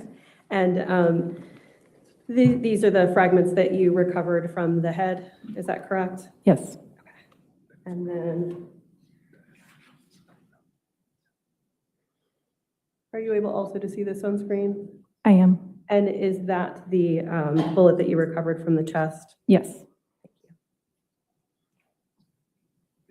Going to, these have been admitted. They've been admitted. We'll take them.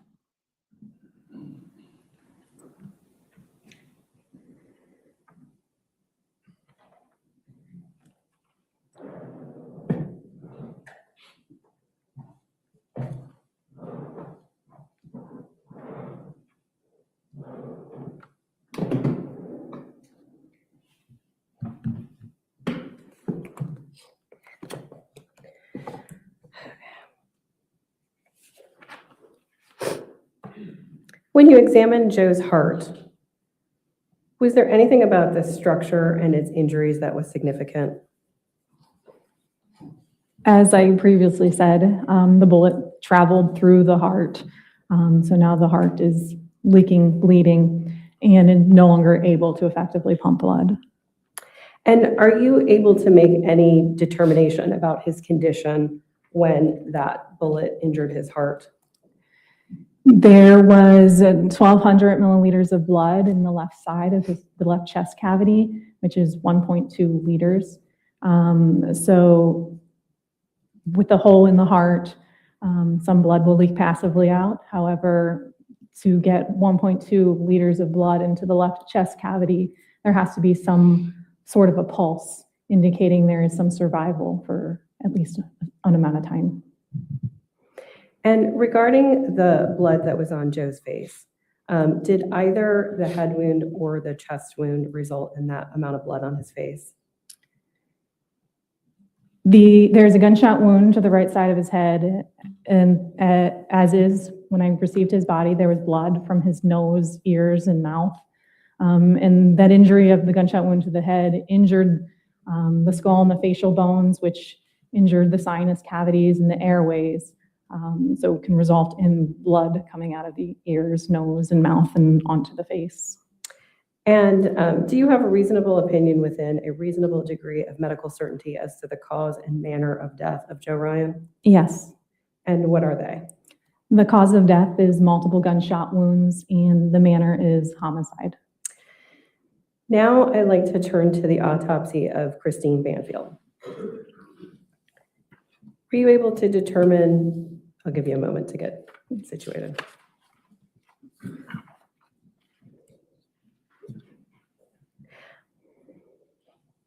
Were you able to determine, I'm sorry, was she clothed when you examined her? She was partially clothed with socks. Did she have anything else on her person other than clothing? Yes, there were glasses on the top of her head and her hair. She had a necklace around her neck. She had earrings in her earlobes, and she had 2 rings on her left fourth finger. And were you able to determine her height and weight? Yes. After documenting her weight, her socks, jewelry, and glasses, what did you do with the items? The personal effects were photographed and packaged and transferred to law enforcement. I'm going to show you a photograph that I'm going to identify as Commonwealth's Exhibit 50, and I'd ask for it to be shown to the witness and counsel only at this point.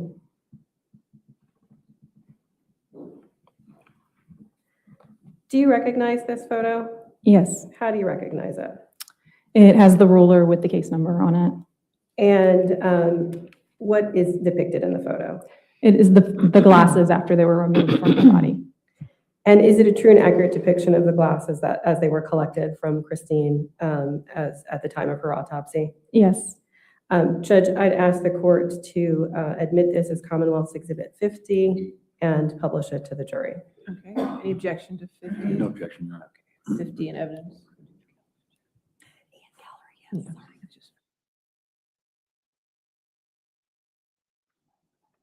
And I'm sorry, you said these glasses were found where on her person? The top of her head.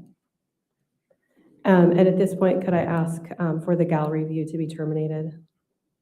Thank you. Would the jury also, correct? Yes. Okay. Did you take any physical samples from the body?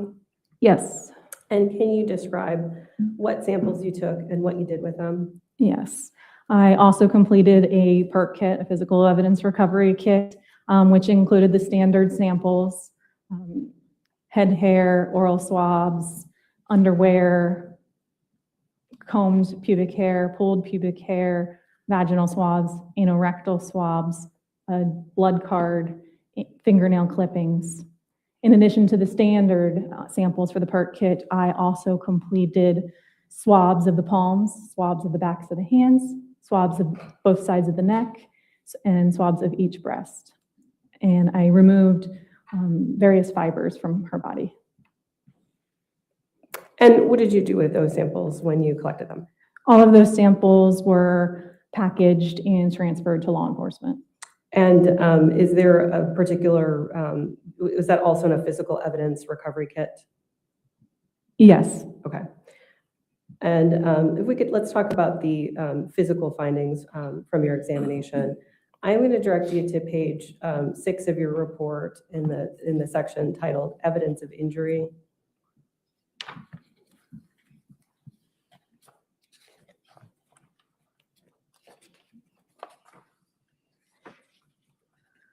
And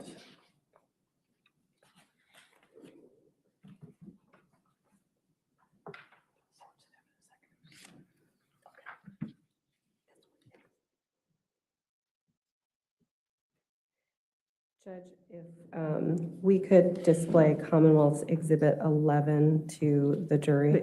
They're seeing it. Okay.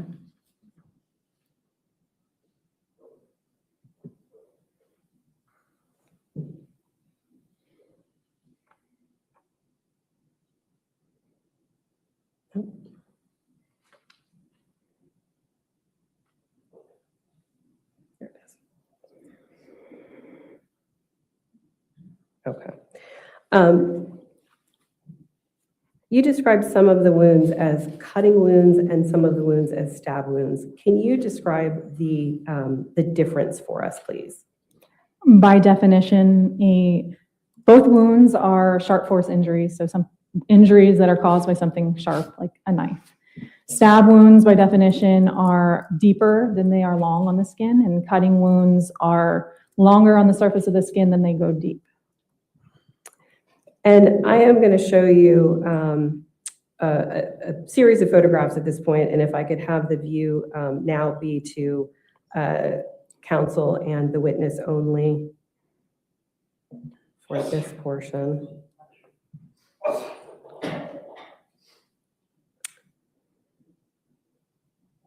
I'm going to show you a number of photos that I'm going to identify by number as I move through them, and just ask you to look at them at this point.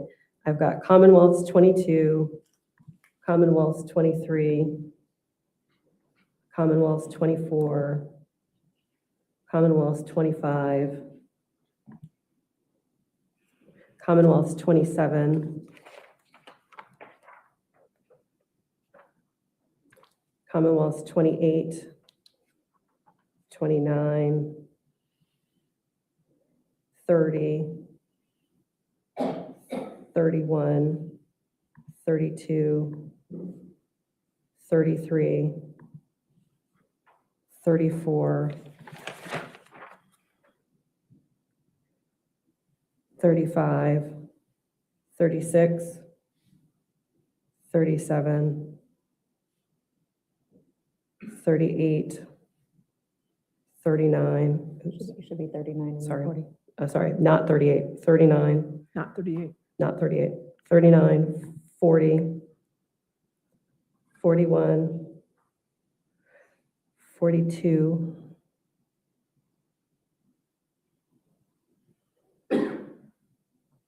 43, 44, 45, 46, 47, 48, and 49. Do you recognize these photographs? Yes. And how do you recognize them? They're all photographs of Ms. Banfield at the time of autopsy that have the ruler with the case number. Judge, at this point, and are they a true and accurate depiction of what you saw as you performed the autopsy and took these photographs? Yes. Judge, at this point, I'd ask the court to admit the photographs, and then I'm going to talk about them and display them. Right. Any Judge, objection? may we approach? Yes.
All right, so I will enter into evidence then 22, 23, 24, 25, 27, 28, 29, 30, 31, 32, 33, 34, 35, 36, 37, 39, 40, 41, 42, 43, 44, 45, 46, 47, 48, 49, all entered evidence over the objection of the defendant and under seal.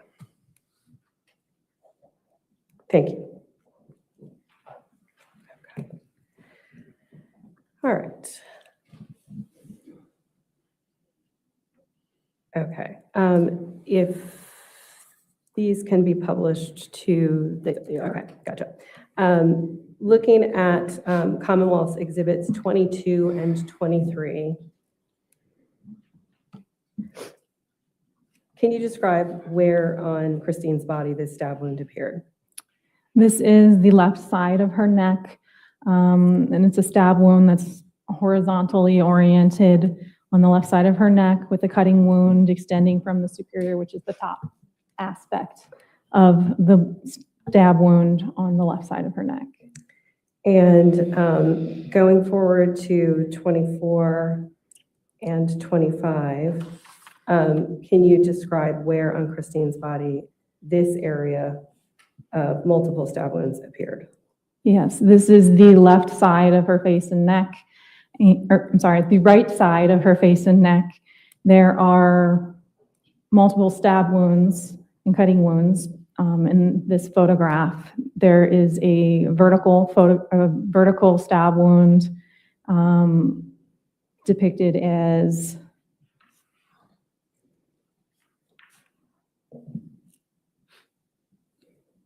letter C on my autopsy report, which injures muscle and goes to the bottom of her skull and causes a fractured notched defect.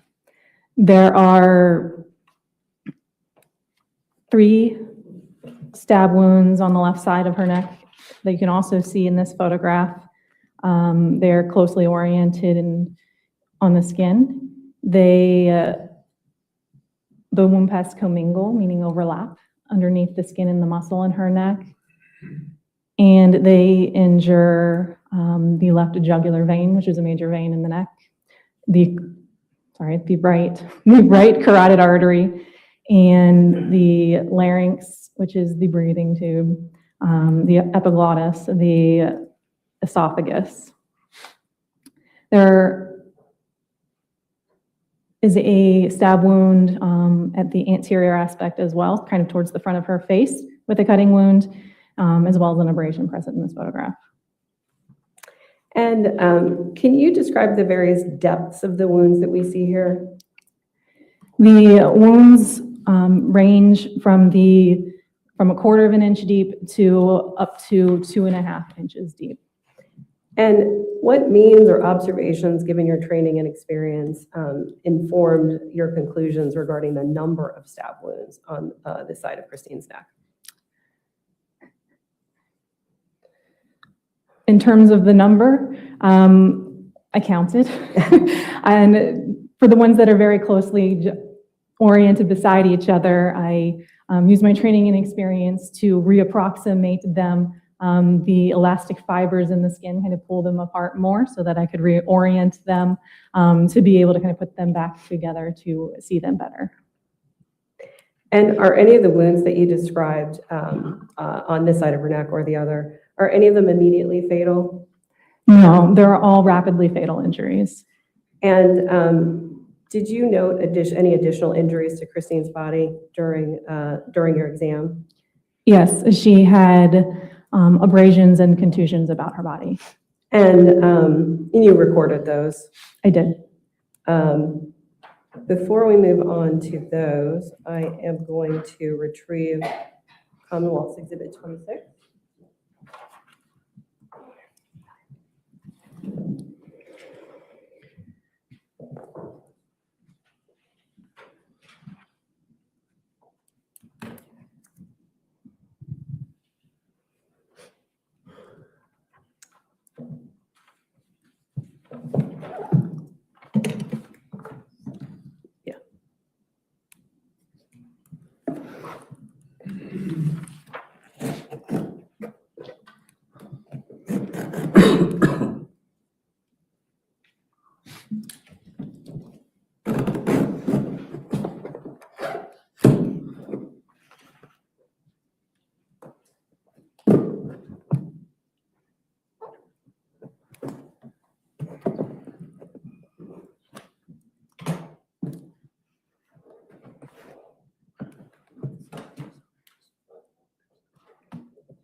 Commonwealth's Exhibit 26.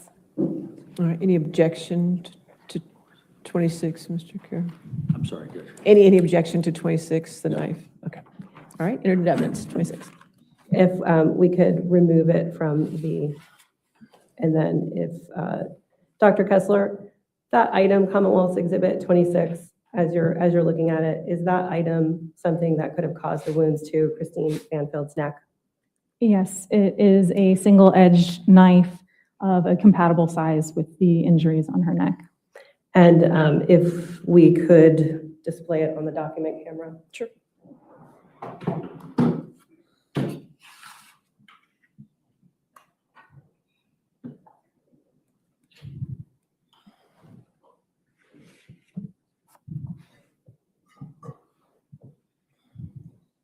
Maybe.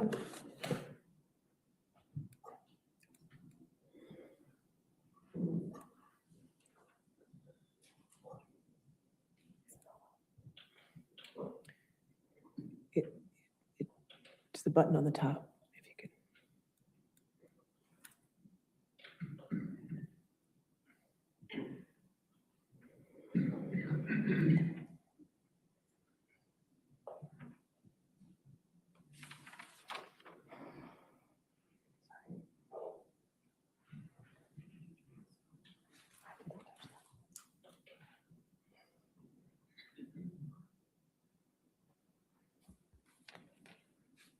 There you go.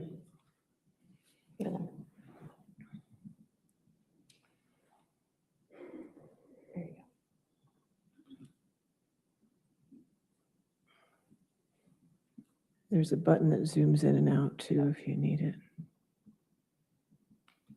There you go.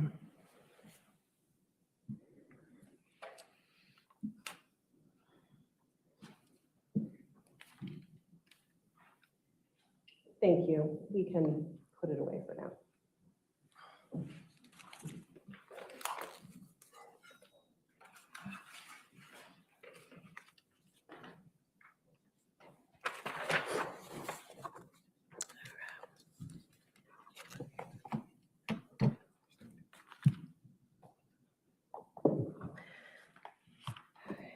Okay. I would like to talk about some of the additional injuries that you noted in your report. The photographs that we're going to be looking at have already been admitted, but they are under seal. So we're looking at Commonwealth's Exhibit 27. Can you describe the injuries that are depicted in that photo? In this photograph of the front of Christine's head and face, there is a abrasion on her forehead. There's an abrasion on her left eyelid. You can see abrasions on the left side of her chin.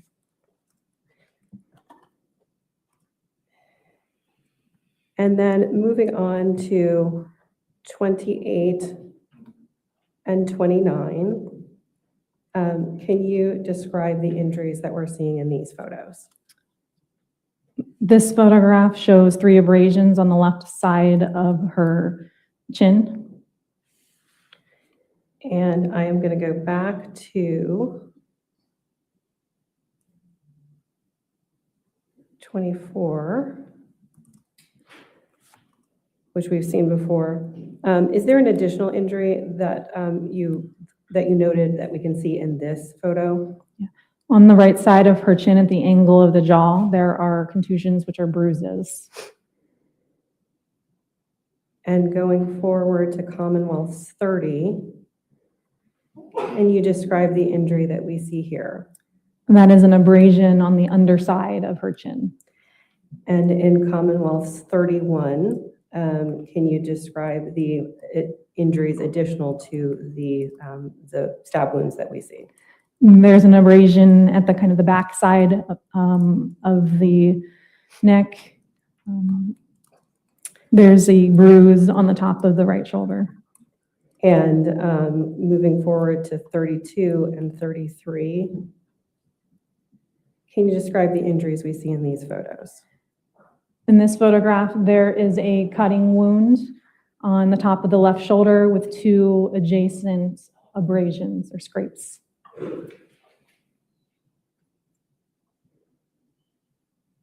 And in Commonwealth's 34, can you describe the injuries that you see in this photo?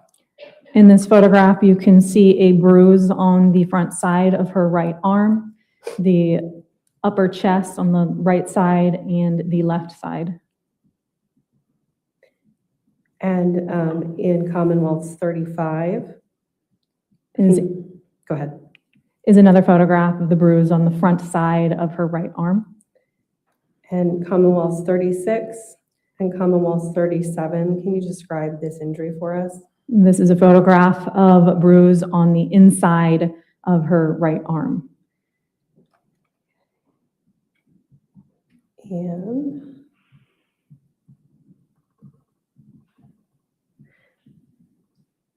looking at Commonwealth's 39, can you describe that injury for us? And that is a more close-up photograph of the bruise on the front side of her right arm. And Commonwealth's 40. This is a photograph of her body from the right lateral, the side, which includes the bruise on the front of her right arm. And Commonwealth's 41, can you describe the injury for us in this photo? This photo shows a portion of the right hand of the palm and the right forearm, and there are abrasions across the forearm. And 42, Commonwealth's 42. Is a bruise on the back side of the right hand. And Commonwealth's 43, can you describe the injury in that photo? This is the inside of the left arm, or the medial aspect, and it shows bruises. And you say medial aspect, what's that part? What does that mean? The inside, the side that's closer to your body. And in Commonwealth's 44, what injury do we see here? This is the front side of her right thigh, and there is a dark bruise and a fainter horizontal bruise across the front of the right thigh. And in Commonwealth's 45, can you describe what injuries we're seeing here? This is a picture of the left leg at the knee, and just below the knee there is a bruise on the left leg. And in Commonwealth's 46 and Commonwealth's 47, can you describe the injuries that we see in those photos? These are photographs of the front side of the right thigh. The first photograph is further away, the second is close up, again, of a bruise. And in Commonwealth's 48 and 49, can you describe the injury in that photo? This is a photograph of the back side of her left leg at her calf. The first is a far away picture, and the second is a closer up photograph, also of a bruise. When I was reading your report, I noticed that the abrasions are all described as orange or red. Is there any significance to orange and red abrasions? The color red typically describes bleeding, or what we call vital reaction. So the body is perfused. There's blood in the capillaries and the blood vessels around that area. The heart is pumping, there's a pulse. Vital reaction are typically associated with red abrasions and injuries. Orange abrasions are a little more unclear. They can be what we call perimortem, which is at or around the time of death, or they could be postmortem, after death, and they are lacking that red vital reaction. And I also noticed that the contusions or bruises are all described as purple, blue, pink, gray. Is there any significance to these colors? As we're all well aware, bruises can come in a variety of colors.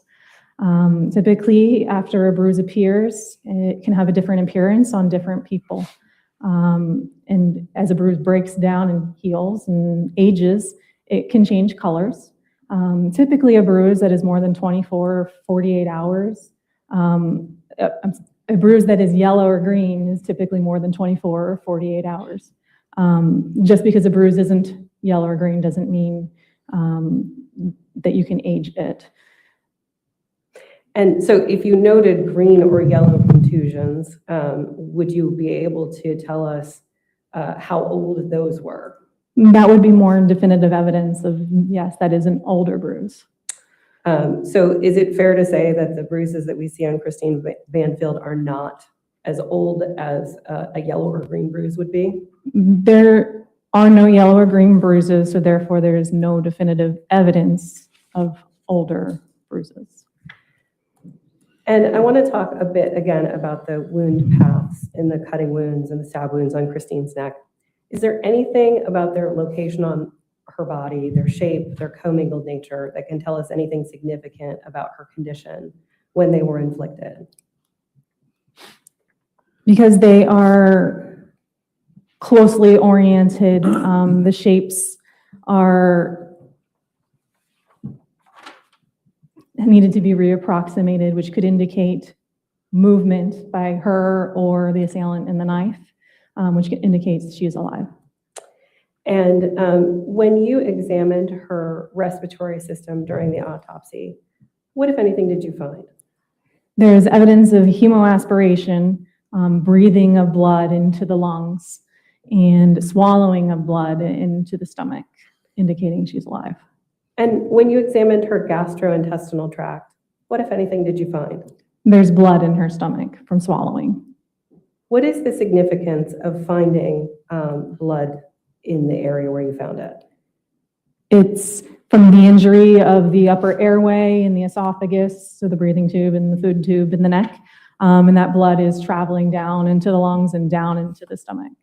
And I noted that the location was listed as the lumen. What does that mean? That means inside the stomach.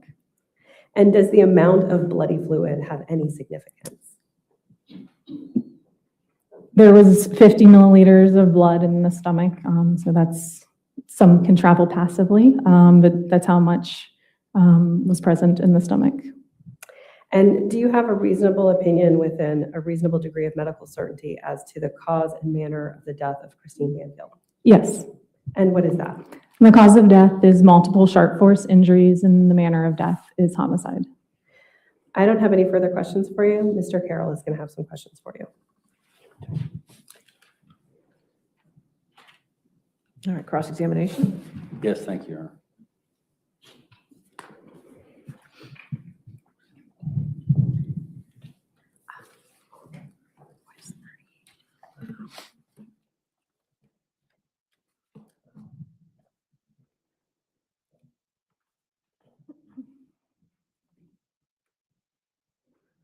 Good afternoon, Dr. Kessler. Hello.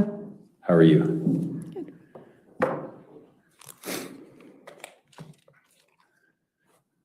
Sorry, I just need to get my act together a little bit, Judge.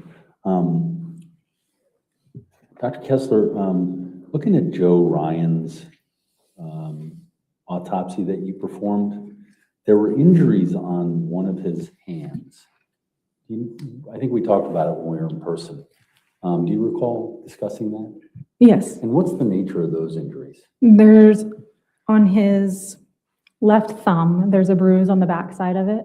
There's a bruise on the palm side of the thumb with a cut or a puncture. I'm sorry, what was the last part? On the palm of the left thumb, Okay. There's a bruise with a cut, puncture injury. Okay. And would that be consistent with the knife that you've viewed? It could be. Okay. Now, was there any sort of discussion as to toxicology with regard to Mr. Ryan? Did you do any sort of testing regarding that? Yes, toxicology was completed. And what, if anything, came out from his system at that time? The toxicology was positive for THC, carboxylic acid, 11-hydroxy tetrahydrocannabinol, and was inconclusive for tetrahydrocannabinol in the blood. In the blood? Yes. Okay. And so what would that breakdown of what you just testified to, what would that indicate to you? Those are typically components of marijuana. However, I defer further questions regarding the toxicology to the toxicologist. Okay. would it be, well, then I don't want to put you on the spot and say anything about that. I won't ask that question. And tetrahydrocannabinol is either marijuana or a byproduct of marijuana, correct? Perhaps. Okay. And would it be within your bounds to be able to say that there was marijuana smoked prior to this time when they ended up in the Banfield house? I can't say that. Okay. But it was evident in the toxicology? It's in the blood. Okay. Now, in your dealings with the Commonwealth Attorney's Office, how many people did you talk to? Do you recall? I don't recall. Was there one person that was the person in charge of discussing things with you in the medical examiner's office? There's typically a representative from the Commonwealth Attorney's Office who is assigned the case. Okay, and do you know who you spoke to about this case? This case is from 2023, so the Commonwealth attorneys have changed throughout the course in regards to this trial here today. I discussed the case with Ms. Bristler and Ms. Sands. Okay, did you talk to anybody else in the Commonwealth Attorney's Office? Relevance, what's the relevance? Um, You want to approach the yes. relevance? Okay.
Dr. Kessler, is it true that the Commonwealth, not one of these ladies, asked you to speak to an outside private expert?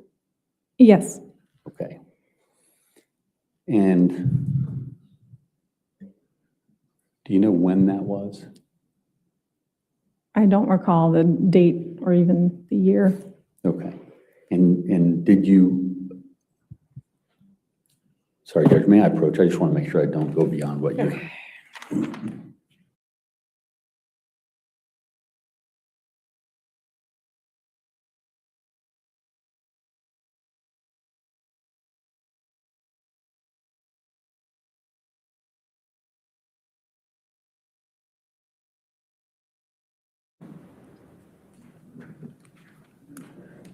And Dr. Kessler, did you make a call to that expert? I did not make a call. I corresponded via email. Okay.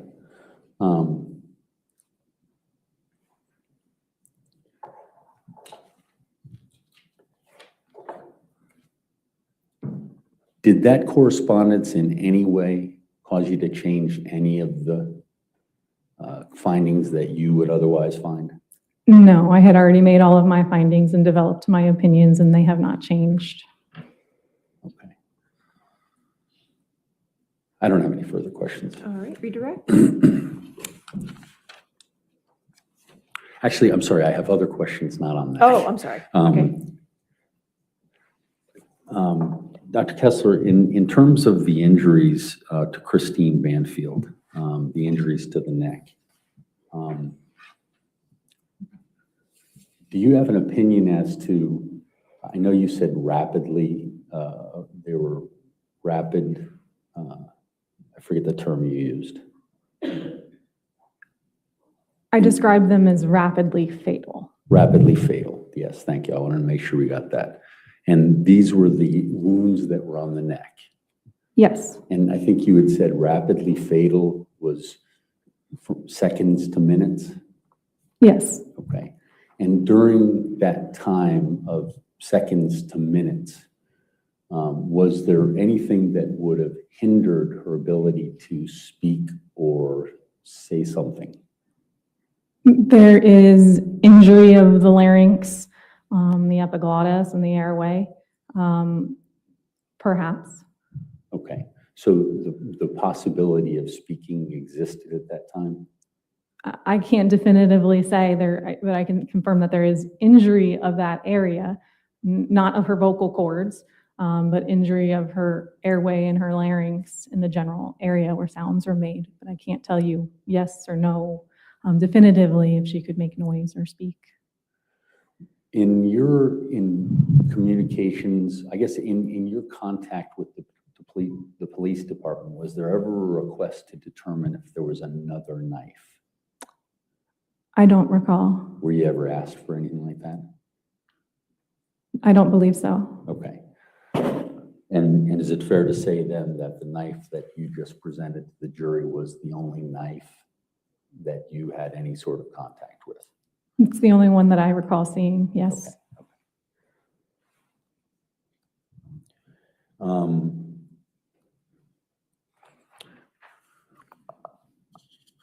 Bear with me.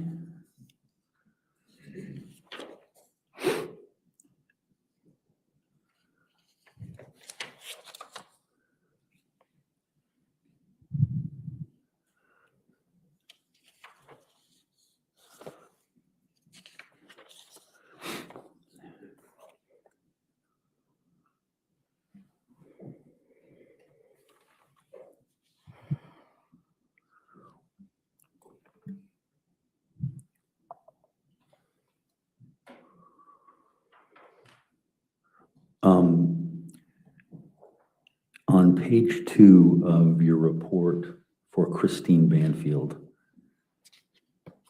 it says postmortem toxicology was positive for phentermine. Would that be something that would have been provided through emergency means, or do you have any way of knowing? I have no way of knowing. Do you know what phentermine is? It's typically a weight loss drug. I don't know why she had it. Okay. It wasn't something that was administered as part of, I would assume that it wouldn't be administered as part of any sort of life-saving measures or anything like that. Not that I was indicated to me. Okay. Judge, I don't have any questions. All right. Any further questions? All right. Thank Now you. read your list. Thank you. Okay.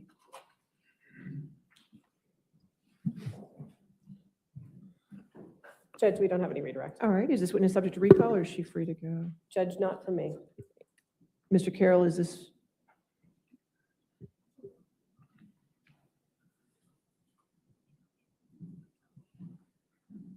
No, thank you, Judge. Is she subject to recall? No. All right, you're free to go, doctor. Thank you. Have a good day. All right, I think this is a, ladies and gentlemen, I think this is a good time to take our afternoon break for 15 minutes. So we'll go ahead and take our afternoon break for 15 minutes. Again, don't talk to anybody about the case and don't do any outside research, okay? We'll see you in 15 minutes, okay?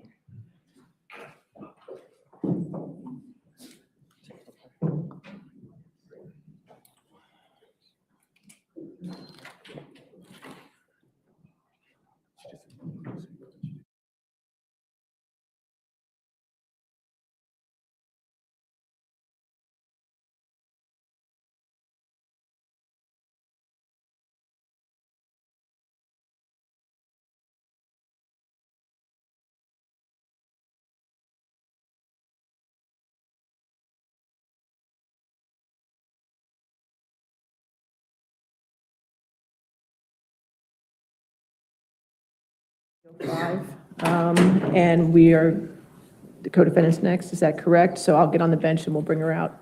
And then we'll put her in the witness stand, they'll come out, and then we'll swear her in, okay? Everybody okay with that? All right, we'll see you in 5305. All rise.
Please be seated and come to order. All right. Anything before we have the co-defendant come out? No? Okay, we want to get co-defendant.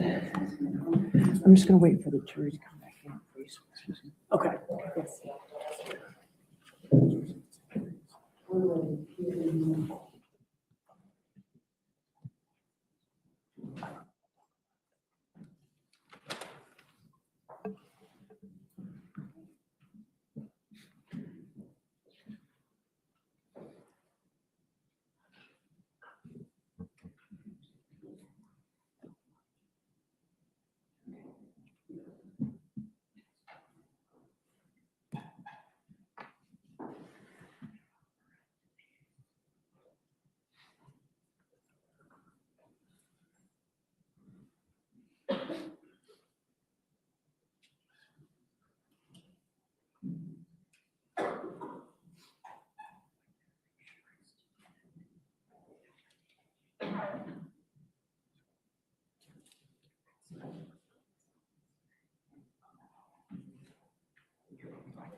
Have a seat. All right, are we ready for the jury? Ready for the jury, Mr. Carroll? Okay.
All right, thank you, ladies and gentlemen. Commonwealth, your next witness. Is Juliana Perez Magalhaes. All right, ma'am, if you could stand and face the clerk and raise your right hand. Do you swear or affirm to testify truthfully in this case under penalty of law? Yes. Thank you. Now you can have a seat.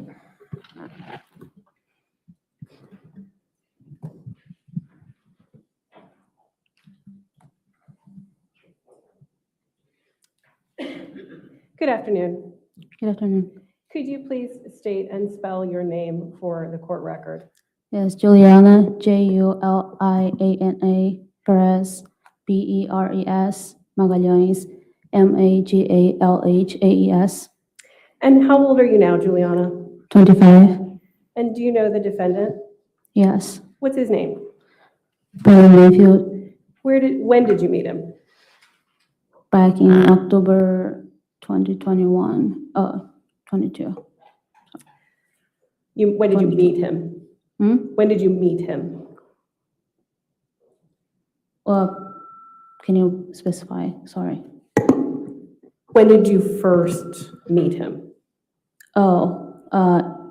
In person when I first came to the States, and before that, through a video call with the family. Okay. Do you recall what month or year that was? When I came to the States? Yes. It was October. Do you know what year? 2021. Okay. And when you first met Mr. Banfield, what was your relationship to him? It's professional. He was my boss. And you said he was your boss. Yeah. What was your job? I was their au pair. And so you said you worked as an au pair. What does that mean? Au pair is like a nanny position, but somebody comes from another country, providing care for their kids, and in exchange they live with their family. And yeah. Okay. Basically. Do you get paid to be an au pair? Yes. How much? $200 a week. And how long of a stay did you have as an au pair? We can have from a year to 2 years. But as an au pair, I stayed for a year. Okay. And did you, so you arrived, you said you arrived in October of 2021, and you said you stayed for a year? Yeah. And then did you extend that stay? Yes. And how long did you extend the stay for? I think I might have extended for another year. Let's talk about when you lived with the Banfield family and worked for them as their au pair. Where did you live? I lived in their house, in their home. Okay. And who lived there with you? It was Brendan, his wife, Christine, and their daughter. And we know who Brendan is. Yeah. Who is Christine? Christine was Brendan's wife. And you said their daughter? Yeah. What was their daughter's name? Valerie. What was your life like with them? With the family? Yeah, when you first got there, what was it like? It was kind of a period for me to adapt to the family, to my job, to the country. But I was very welcome, I guess. And what was Brendan like when you first came to live with the family and be their au pair? We barely spoke. Like, my relationship was mostly with Christine and Valerie. Brendan and I barely spoke at all. It was just... Okay. What was Christine like? Christine was very friendly, very welcoming, very fair. Yeah. Did you spend time with her and spend time with Valerie together? Yes. And did you spend time on your own with Christine? Maybe a couple times going to a store or, yeah. Do you recall if Christine had a blood disorder? I heard about it, yes. And do you know the name of it? I do not know. Do you know if she took any medication for it? As far as I know, no. What was Valerie like? Valerie is very loving, very caring. She's just... How old was Valerie when you met her in 2021? She was 3.5, I guess. I'm sorry, say that again? 3.5. And were there any other children that were living in the Banfields home while you lived there too? No. Do you know if they had an au pair before you were their au pair? Yeah. Who was that? It was Amanda. And when you began working for the Banfields, you need a minute? When you began working for the Banfields, do you remember what their jobs were? Yeah. Or do you know what their jobs were? Yeah, Christina was RN, and Brenna was working, I guess, as an investigator for the IRS. At some point, while you were working for the Banfield family, did your relationship with the defendant change? Yes. How did it change? It became sexual, physical relationship. And do you recall when the relationship changed? It was August 2022. And did you keep the relationship, this new relationship with the defendant, did you keep this a secret? For my part, some of my friends, they knew because I told them, and I used to post on my Instagram. But for his part, yeah, it was a secret. Okay. And you said you told some friends about it. Yeah. Do you remember which friends you told? I told Beatrice about it and Pamela. And did you take any photos of you and the defendant after you began a romantic or physical relationship? Yes. And you said you had posted some things to social media? Yes. Okay. I am going to show you a couple of photos.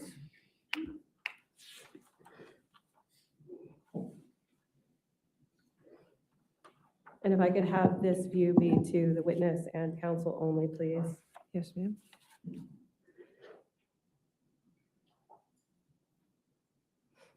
I'm going to show you Commonwealths 51, 52, 53, and 54.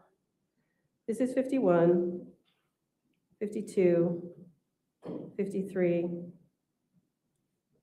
and 54. Do you recognize these photos? Yes, I do. And how do you recognize them? It's me and Brendan. And are these social media posts that you made? Yes. Judge, at this time, what I would ask the court to do is admit these as Commonwealths 51, 52, 53, and 54. All right, any objection? Okay, 51, 52, 53, and 54 in evidence. And we can publish the first one to the jury.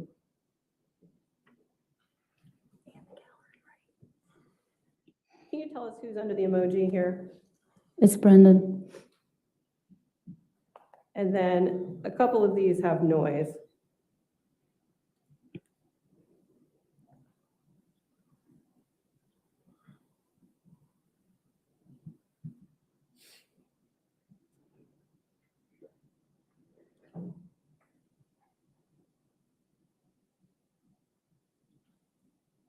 And then this one, Commonwealth's 53. Can you describe who this is? It's Brendan's hand. And whose leg is that? My legs. And the date on the photo that is posted, is that the date that the photo was taken? Yes. And this photo here, Commonwealth's 54, who's under the emoji? It's Brendan. Do you know when this photo was taken? It's from the same day as the previous picture. As the previous one? Mm-hmm.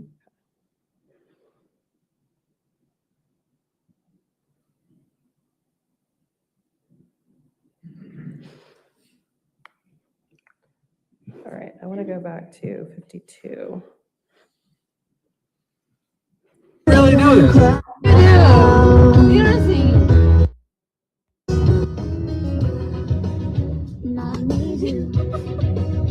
I miss you, and now I wonder. And in that post, who is present in that post? His person behind the emoji. And who is behind the emoji? Brendan. And is it you and Brendan singing in that post? Yes. So you began a sexual relationship with the defendant in August of 2022 when you were how old? I was 21. And when this relationship began, did you ever think about how it might end? No, I didn't really think it was serious, a relationship. And did the defendant ever talk with you about any long-term plans for the two of you? Not initially. Not initially. Did he ever, though? Yes. When did that talk start? I think it started after he talked about his plan. Okay. And did he ever talk about the two of you getting married or the two of you having children? Yes. And do you recall when that talk began? Also, after he mentioned his plan. Did he ever talk about his relationship with his wife, Brendan Banfield? Sometimes it would come up in our conversation and he would talk about it. And what did he say? He used to say that she didn't seem to care about where he was, what he was doing. She didn't seem to care about him at all. And that she was helpless and just lazy. Do you recall when he said those things? When? Yes. Well, many times during our conversation when she came up. And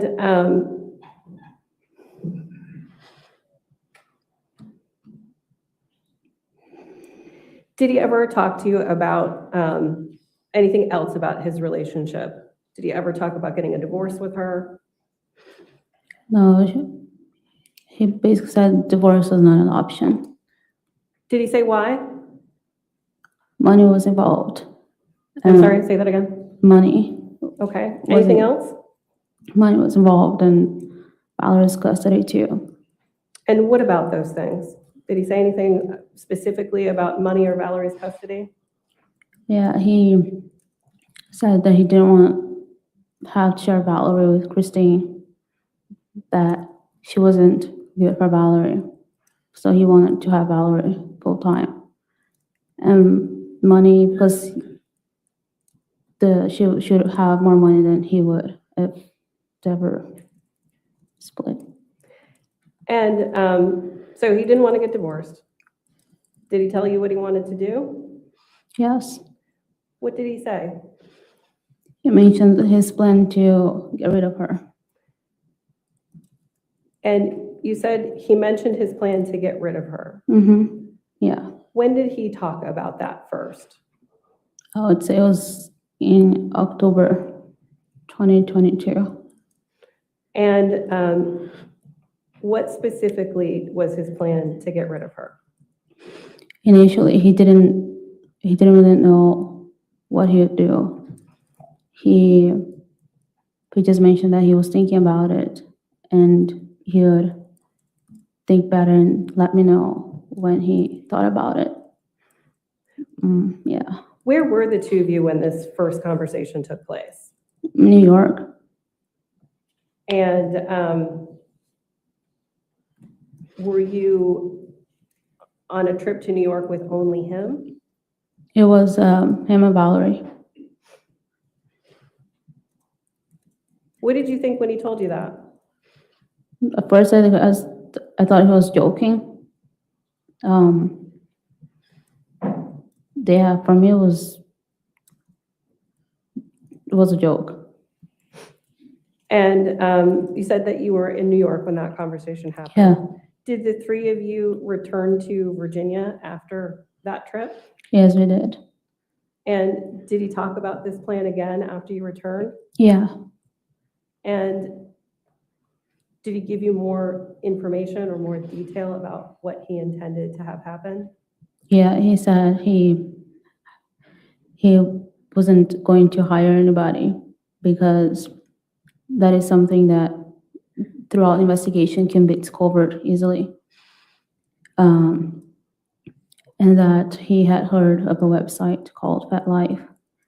He's never done anything on the website, but he heard about it, and that's what he was going to do.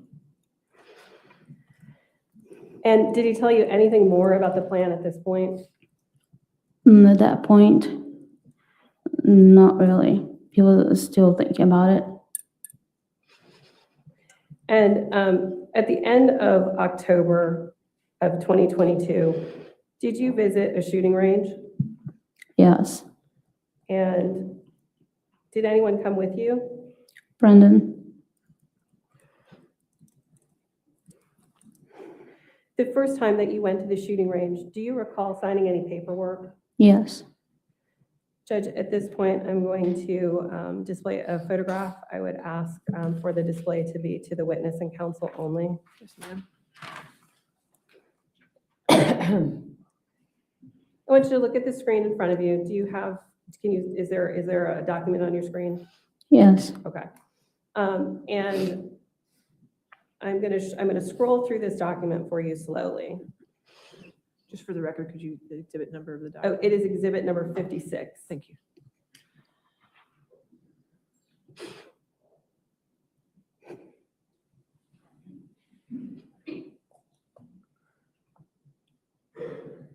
Do you recognize this exhibit? Yes. And how do you recognize it? It's the waiver you have to sign when you first go to the shooting range. And did you sign this? Yeah. Is that your signature there on page 6? Yes. Judge, at this point, I'm going to ask to admit this as Commonwealth's 56 and allow for it to be published to the jury. Any objection? All right, 56 in evidence and published. And I'm going to just bring it back up to the top so that the jury can see it. Do you recall the date on the form? Yeah, October 29, 2022. And on that date, do you recall shooting a firearm? Yes. Do you remember if it was a handgun or a long gun? It was a handgun. And was the defendant with you while you were firing the handgun on that day? Yes. Did you ever go back to the firing range again? Eventually, we did. Do you remember when you went back to the firing range? I would say back in December. And did you practice firing a firearm on that December visit? Yes. And again, what kind of firearm? Do you recall if it was a handgun or a long gun? It's a handgun. And was anyone with you when you returned to the firing range in December? It's Brendan. Judge, at this point, I'm going to ask for the view of Commonwealth 56 to be terminated to the gallery. And I am going to move to Commonwealth's 57 for the view of the witness and counsel only at this point.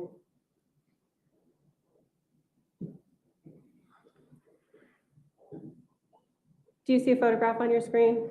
I do. Okay. And do you recognize this photograph? Yes. How do you recognize it? It's me at the shooting range. And do you know who took this picture? Brendan. Judge, at this point, I am going to ask to have this admitted as Commonwealth's 57. All right, any objection to 57? All right, 57 evidence and published. Did the defendant tell you why he wanted to return to the firing range for that second visit? Yes. And why was that? It's in case I need to use it if something goes wrong. And what would go wrong? What was he concerned about going wrong? Had he told you more of his plan at this point? At that point specifically, I can't really recall. But he told you that he wanted you at the firing range because you needed, in case something went wrong. Yes. Is that right? Yes. After the December visit to the shooting range, what, if any, additional steps did the defendant take to move his plan forward? It was in January when he created the account website. Okay. So were you present when he created the FetLife account? Yes. And did he use his own email address to create the account? No, he did not. What email address did he use? He created a new email account for Christine and Christine's name. And were you there when he created that email address? Yeah. Yeah. And do you recall what device he used to create the email address? To her laptop. And when you say her laptop, whose laptop are you talking about? Christine's laptop. And do you recall what device he used to create the FetLife account? That was the laptop. And when you say the laptop, are you talking about Christine's laptop? Yes. Okay.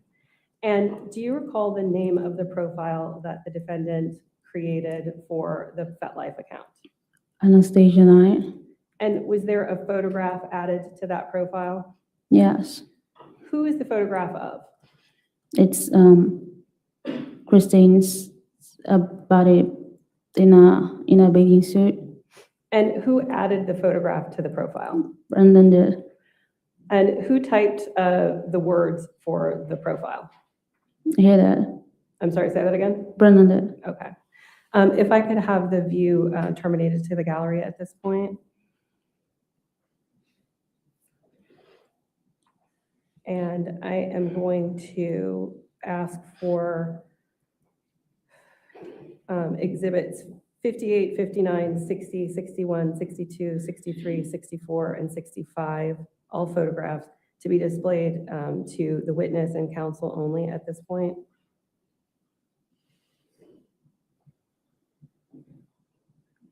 I'm going to show you a series of screenshots, and then I'm going to ask you about them. So this is 58, 59,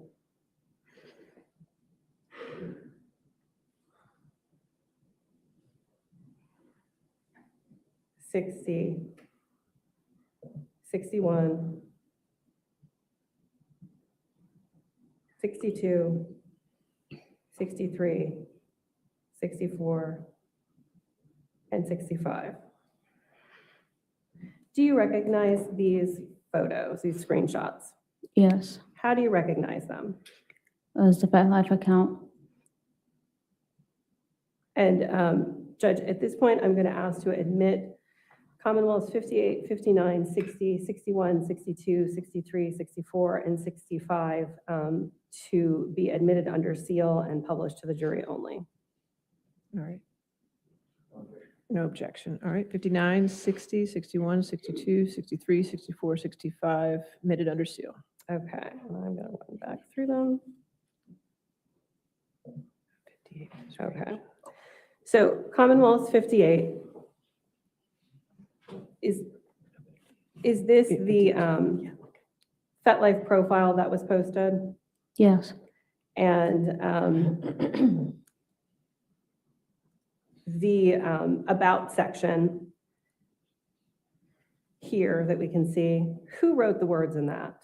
Who composed that? Brendan.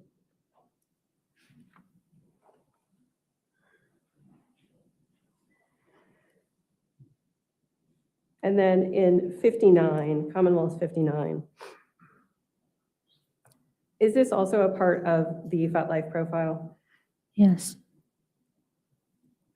And then Commonwealth 60, is this the photograph that was used as the profile photo for the FetLife yes, profile? And then Commonwealth 61 here, is this the group, for lack of a better word, that this profile was posted in? oh, sorry, can you repeat it again, please? Sure. This photograph here, Commonwealth 61, is this the group within FetLife that you use to communicate with other users? Yes, And then Commonwealth 62, is this the post that you and Brendan used on FetLife? Is there an what's your objection, Mr. Leading? Okay. Okay, understood. All right. I'll sustain the objection. Take a look at Commonwealth 62. Can you describe for us what it is? it's a post made on a profile. And what website was this posted on? FetLife. And what was the reason for posting it? It was what the account was first created, I guess, and to tell people what she was looking for. And whose idea was it to post this? Whose idea was it to post this? Brendan.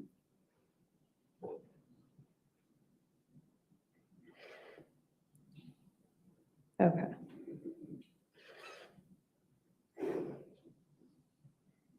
We can terminate this view at this point. How did you and Brendan, how did you use the laptop? How did the two of you use her laptop without her knowing about it? It was because every time she used to get home from work, she used to throw her backpack by the door, and in the backpack was her laptop and her work stuff. And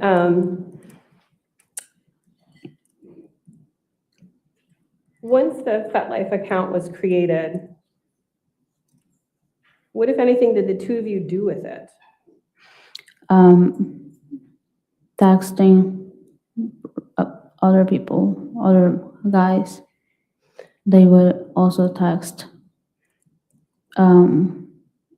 looking for whatever it is that they're interested in. Okay.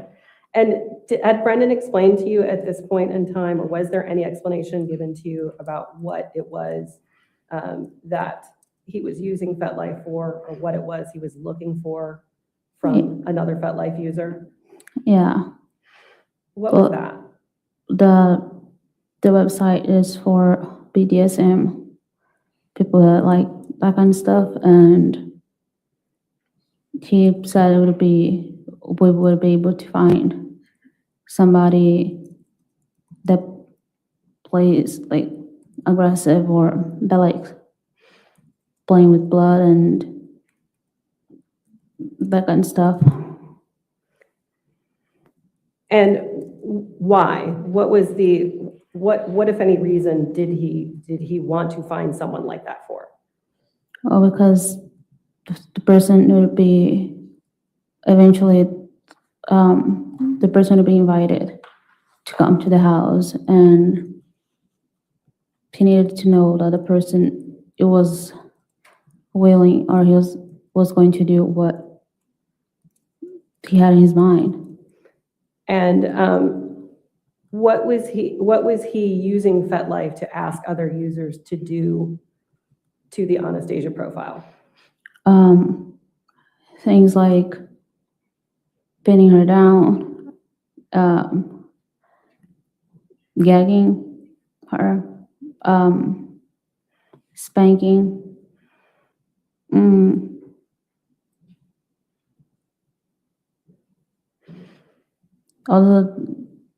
Yeah. And when the two of you used FetLife to message other people, were you, who would do the typing? Were you typing? Was Brendan typing? To talk to other people? Yes. You asked. Sometimes it would be him, sometimes it would be me by his instruction when he was with me. And were the two of you typically together while you were using FetLife to message other people? Yes. And was Christine home or not home when the two of you used FetLife? She was home. Always? Yes. Why? Because he always mentioned for us to make sure to log in on the account when she was also home. So it would have, throughout the investigation, it would have been very clear that, like, whenever she was using the profile, she was home, and yeah. And you said because during the investigation. Why would there be an investigation?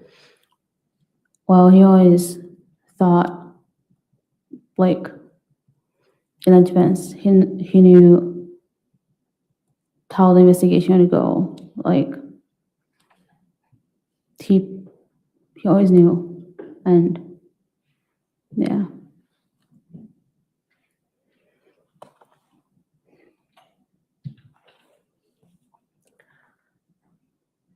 But why did he know? What did he know? Yeah, why? You said because he always knew about the investigation. What did he know about an investigation? There hasn't been one yet. He knew eventually we would have one investigation. Why? Because there would be a murder, and it's just what happens. Investigation. And did he tell you that? Yeah. What specifically did he tell you about that? Well, he knew that we needed to have some alibis he knew that he needed to change his routine a few weeks prior, so it wouldn't be odd that he wasn't, just at McDonald's on that day specifically. Okay. I am going to show you a couple of items one at a time. The parties have stipulated to the admissibility of the next two items, or the next several items. The first two are going to be Commonwealth 66 and 67.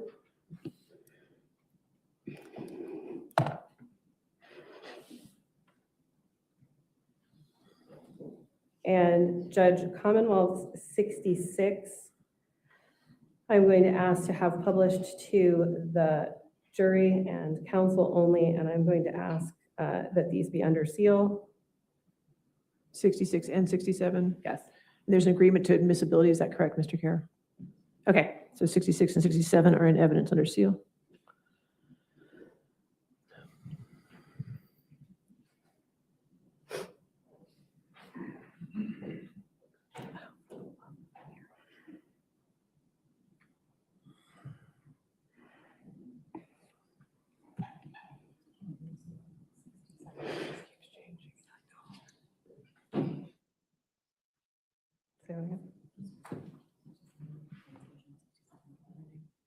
Let me see.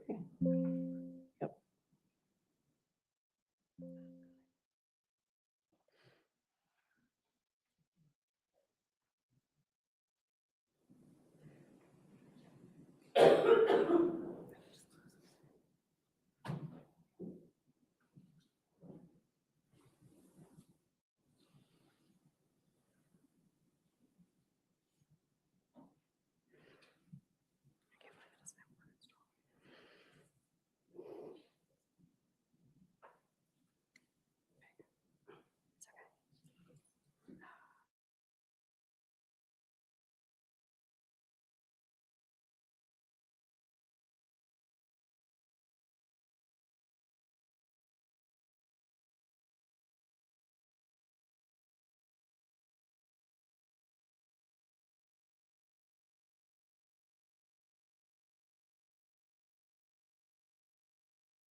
I'm going to move on.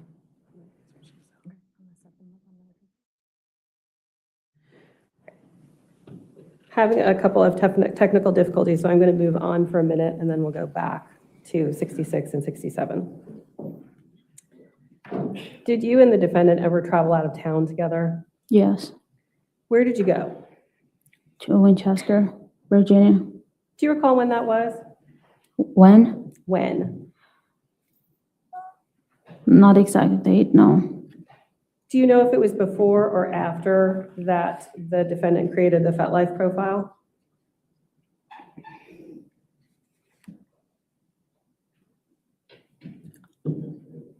Can I say if I'm not 100% sure though? You don't recall? No. Okay. How did you arrange to go to Winchester together?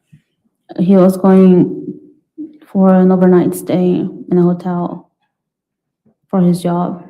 Okay. And go ahead. And he took his car, his work car, and I took the white car to drive. And when the two of you were in Winchester, was there ever any posting on FetLife at that time? No, And why would that have been? because like I said before, that he always made sure to. What's your objection, Mr. Carroll? Your microphone, I can't. It's very hard to hear you. What's your legal objection? Legal objection. She's asked and answered that she didn't do any posting. And so, Asked and any answered. further question? I'm sorry, I missed that. He said asked and answered.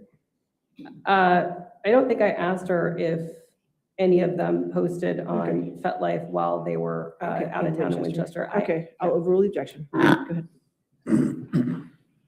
Sorry. Did either of you post on FetLife or message anyone on FetLife while the two of you were in Winchester? No, And why is that? because we would only post when we were home and she was home at the same time. Okay.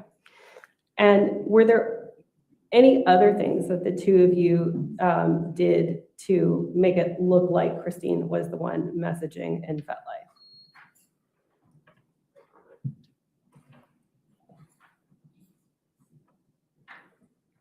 Do you want me to ask that a different way? Yes, please. Did the two of you ever message people or post on FetLife when Christine was home and only one of you was home? Yes. And whose idea was that? Brendan? And did he say why? Yes. And why was that? Because, again, when he talked about the investigation we would have at some point, he pointed out that the police would have access to where our phones pin, and so we wouldn't be able to accuse him of doing that, because sometimes she would be doing it, posting and messaging, and she would be home and he wouldn't be home, and other times I wouldn't be home, and so there would be no way to actually prove it, and that's the alibis he talked about. Can you recall any specific instances of how it would have worked for one of you to be home posting while Christine was home and the other one was out of the home?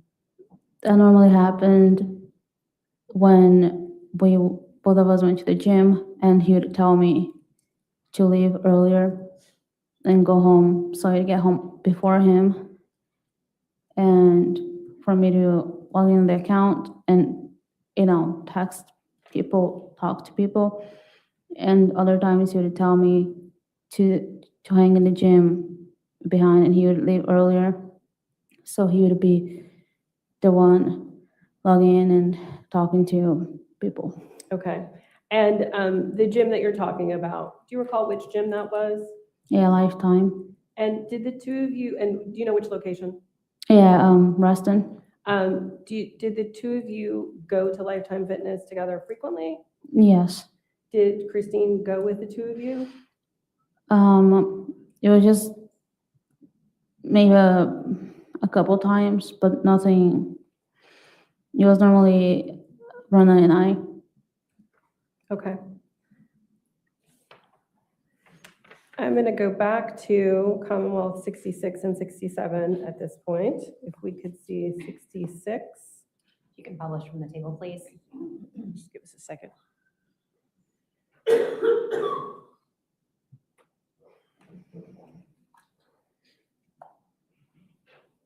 Jury, it's already in evidence in the gallery. Oh, sealed, no, okay. All right, so looking at Commonwealth 66, can you see it on your screen? Yes. Okay. And then at the top of your screen, there's a column that's titled User ID. Do you see that? Yes. Okay. The user ID identified as Anastasia 9. Okay. Who wrote the messages from Anastasia 9? Not that specific message, but just in general. Who is the person or persons who are writing the messages from Anastasia 9? It's either me or Brendan. And the other user IDs that we see that are largely numbers in this view, are those messages that are received by you and the defendant using the Anastasia 9 profile? Yes. Okay. So I'm going to ask for us to scroll forward a little bit to location number 367 or cell 367.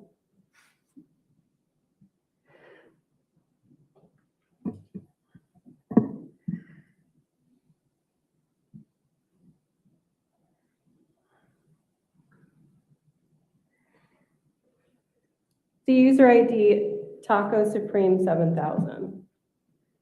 Did you come to know who that was? That's Joe.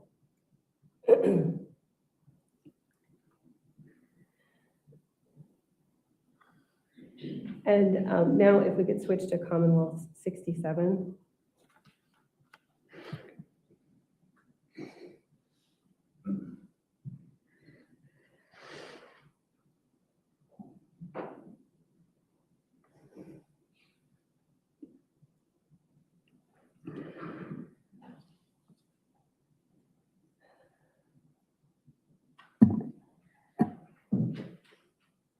The Taco Supreme 7000 profile that you came to know as Joe Ryan.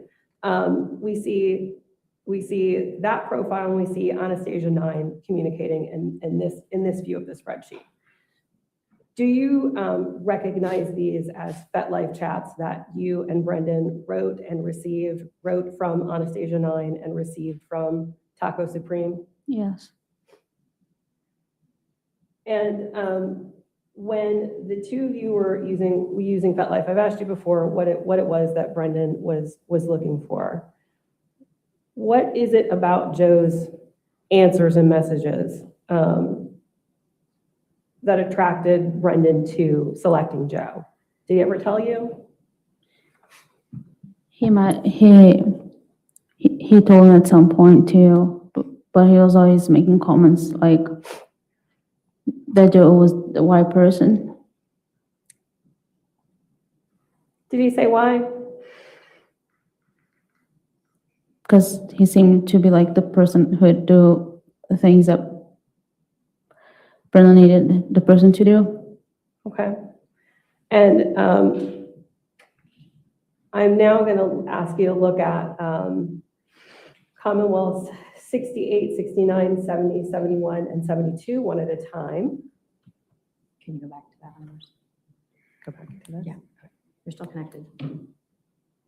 If they're the same. Okay. And Judge, let's look at 68 first. We're just getting back to the podium. Hold on. Okay. Oh, I'm sorry, Your Honor. I do think these are all Excel spreadsheets. and Okay, we're do you having- want Stay with me. Yeah, Thank you. we're having trouble with Excel from this computer. Okay. So first, if we could look at 68 from the witness and counsel views only. And again, Your Honor, the parties have stipulated to the FetLife chats. So I believe that all of these exhibits can be admitted, but I'd ask that they be admitted under seal. 68, 69, and 70? 68, 69, 70, 71, and 72. Okay. Is that correct, Mr. Carroll? Do you need to see them all? She said you've already agreed to not the miscibility, but just to the foundation. These are the same exhibits that were provided to council last weekend. They're, If you could go through them, do you want me to go through these and make sure? Okay. You need to see them, is that what you, okay, I'm sorry, just, if you have your microphone on, I have a lot of trouble hearing you up here.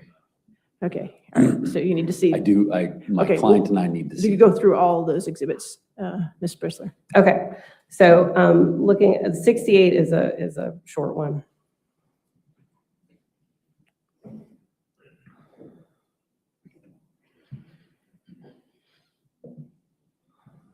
Is that the one That that's is- on screen right now? Yes. Okay, no objection.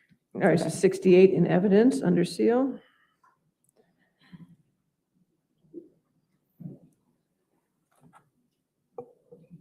Is this 69 we're This looking is at now? 69. No objection. All right, no objection, 69 under seal.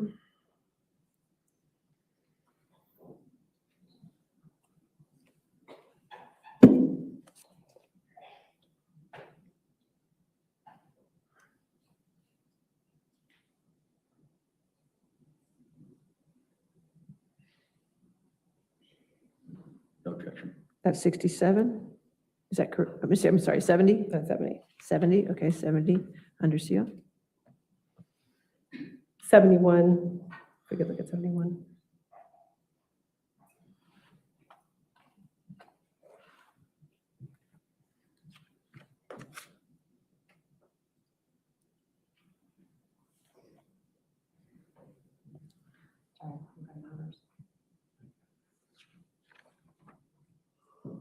All right, 71 under seal, and then 72.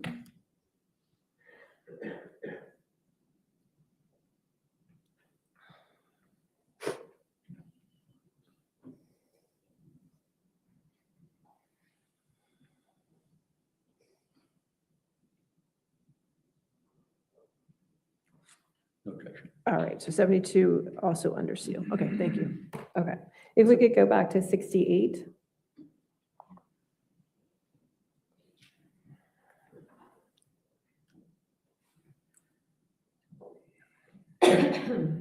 Can you see on your screen Commonwealth 68?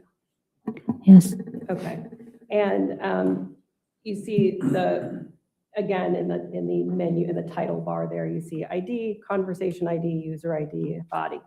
So the conversation ID that we're looking at, I just want to check and make sure we're both looking at the same thing. 446774523. Yes. Okay. So we see these messages between this user ID and then the Anastasia profile. This user ID says, wish I could get you to come meet me at my hotel in Richmond next Wednesday night. And then the Anastasia profile says, thank you, Richmond is too far for me. I'm looking to chat a bit before meeting someone. So why would it be that you guys wouldn't have pursued this user? Because all along, his plan was for the person to come in the house. Yeah. And when we're looking again at the Anastasia profile, is it you and or Brendan who is operating the Anastasia profile? Yes. Okay. Then if we could move on to Commonwealth 69.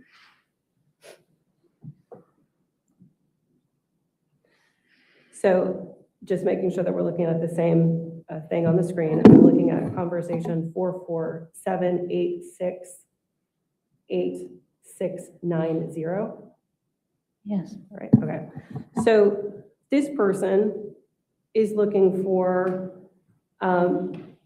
someone to meet up with at restaurants and coffee shops and just talking and getting to know one another.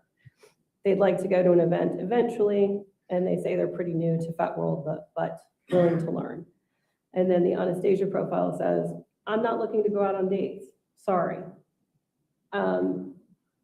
Why is it that the two of you wouldn't have pursued, why would Brendan have not pursued this person to further converse with? Sorry, I'm sorry. It's okay. So this person is asking to meet out in public. Mm-hmm. Is that something that Brendan was interested in having the Anastasia profile do? No. Why not?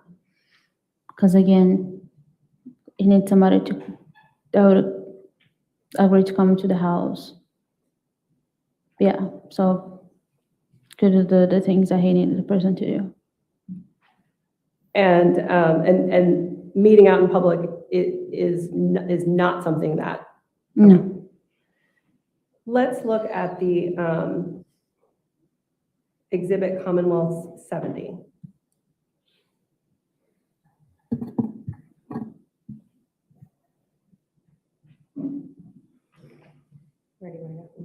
I want to stay at the top first. Okay. So again, just making sure we're looking at the same document. I'm looking at conversation ID 452721523. Yes. Yes. Okay. So this user ID messages the Anastasia profile and says, saw your ad, I'm interested, a little bit about what I like and have done in the past. First off, restraints, and I've used rope and some leather cuffs and some vinyl tape. The profile goes on to describe pretty specifically what experience and what equipment that this person has and can bring to this relationship. Is this someone that is this something that the two of you might have been interested in? Can I just read it over? Say that again? Can I just read it over? Yes, of course, take your time.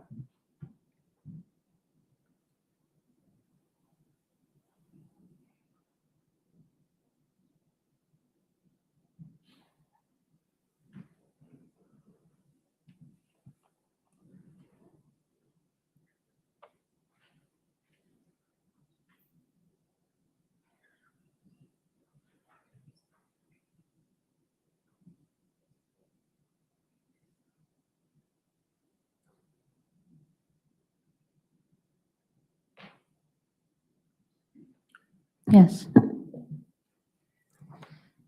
And if you could scroll down a little bit. So this conversation looks like it went on for a little bit longer than the past two conversations. Is that fair? Yes. Okay. And then if you look at cell number 931,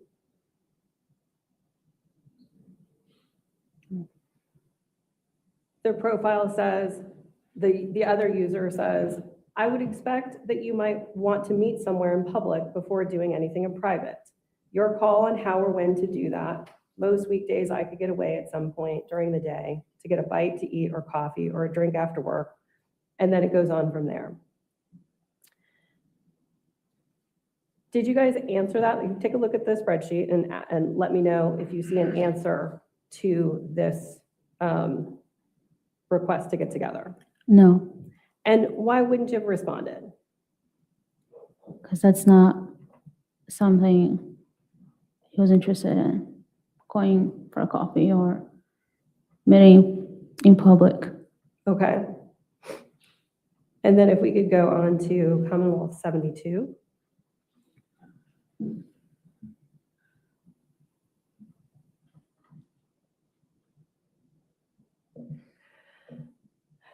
And then if we can move down to cell number 571.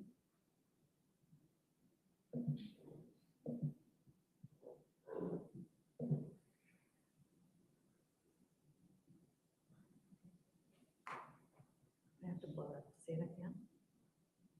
Sorry.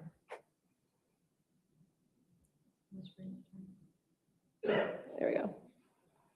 Okay, so in this conversation, and let's make sure I'm looking at the same conversation again.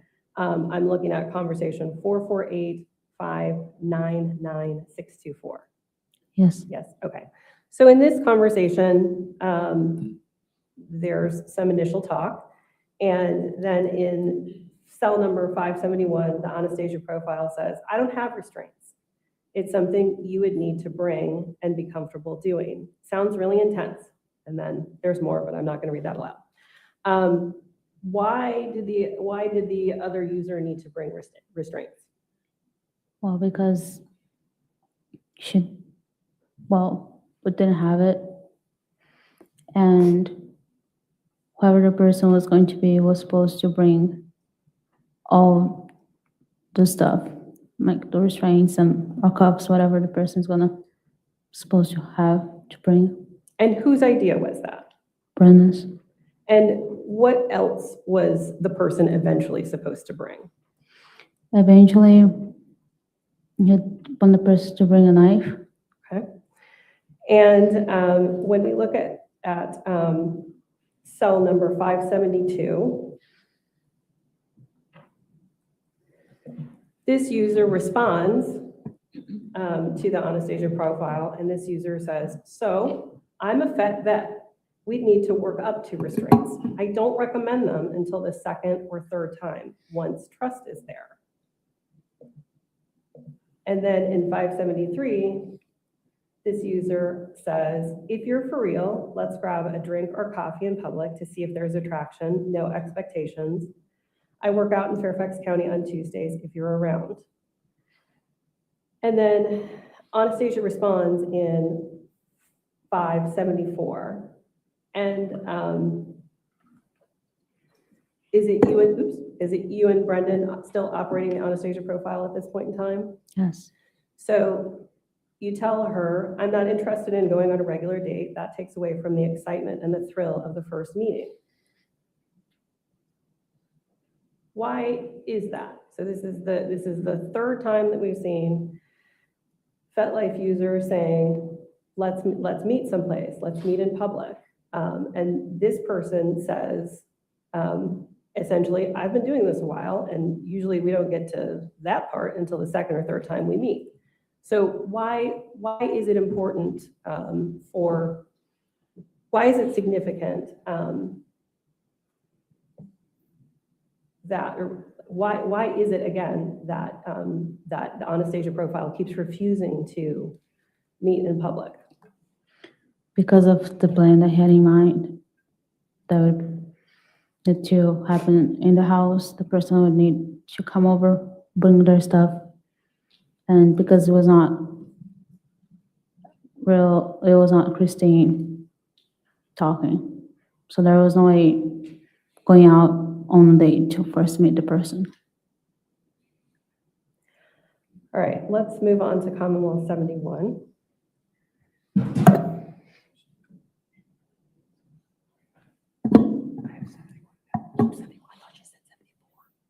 71, correct? Yes. Okay. Okay.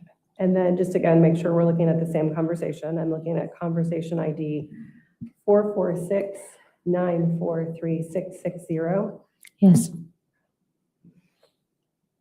This conversation, and I'm going to ask if we could just scroll through the conversation so we can see kind of the length of it. So it looks like this conversation is longer to me. Does it look longer to you? Yes. And if we could look at cell 145.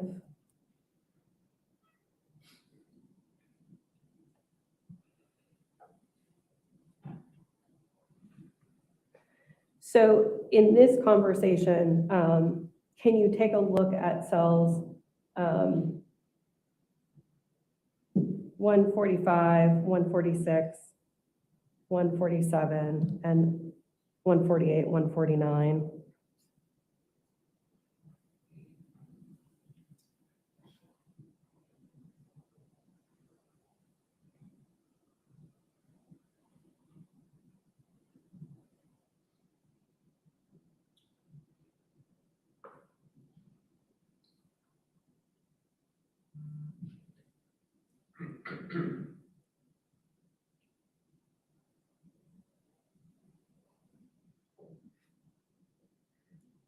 Right. And so this user is still expressing, this is a different user, and this user is expressing discomfort at coming to someone else's house. This user says, I mean, I'm more than fine to play that role, just not at someone else's house where your husband could come home at any time. And then the Anastasia profile, which again, is that you and Brendan as the Anastasia profile? Yes. And so you tell this user that he works a set schedule and that she works a rotating schedule, and childcare responsibilities make it harder to plan around, and that they're only comfortable at my house and feel best about being there and recovering and relaxing at home afterwards. Again, the Anastasia profile, you and Brendan are saying, we don't want to come outside of our house. And is this for the same reason? Yes. And then this user in cell number 143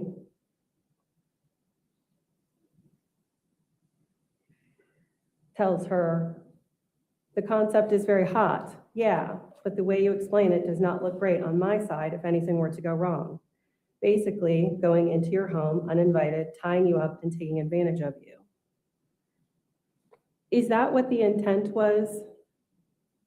To have someone come in? Yes. And to behave in the manner. I'm sorry, I'm just going to object to the leading nature of these questions. It's been. I'll sustain this meeting. I'll move on. Did you and Brendan ever agree to meet a FetLife user in public? No. Did you ever agree to meet another FetLife user at a hotel No, or at another user's home or work? no, And so ultimately, out of all the users in the Commonwealth 67 and the few conversations that we've explored, Joe Ryan was selected. Who chose Joe? Brendan. And did he say why he picked Joe after interacting with him on FetLife? It was mostly because he made Brendan feel confident enough that he would be the person to play the role they needed the person to play, which means being aggressive and hold her down and come over to the house and bring stuff and all that, yeah. And did you and the defendant ever use any other form of communication with Joe Ryan? Yes, And what form of communication was that? it was a telegram. And were you present when the Telegram account was created? Yes, Who created the Telegram account? Brendan. And how did he do that? He used her laptop on its anonymous page, and he had her cell phone with him at the time because he needed to receive a code on her cell phone so she could create the account on Telegram. And how did you and the defendant communicate with Joe Ryan on Telegram? By texting. Did you use any other form of communication on Telegram with him? Phone call, phone call. And who was it that spoke on the phone with Joe Ryan when you had that phone call? I spoke to Joe.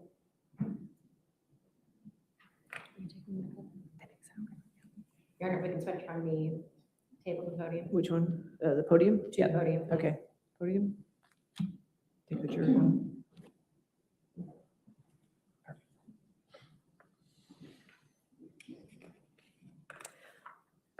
When you spoke on the phone, did Joe comment on your accent? Yes. What did he Those- say? That was the first thing he said. As soon as I said hi, he was surprised that I had an accent. And he asked, "Oh, you have an accent?" I didn't know. And I told him, yes.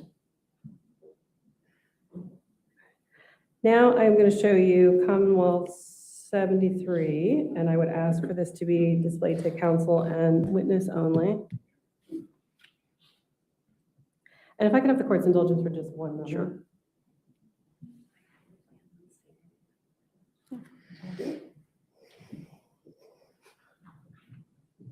Okay. Do you have something on your screen in front of you? Yes. Okay. And Judge, Commonwealth 73 has been stipulated, admissibility has been stipulated by the parties. All right, yes, sir. Okay, that's true, because 73 in evidence, thank you. Yep. And so we could publish that to the jury. Okay.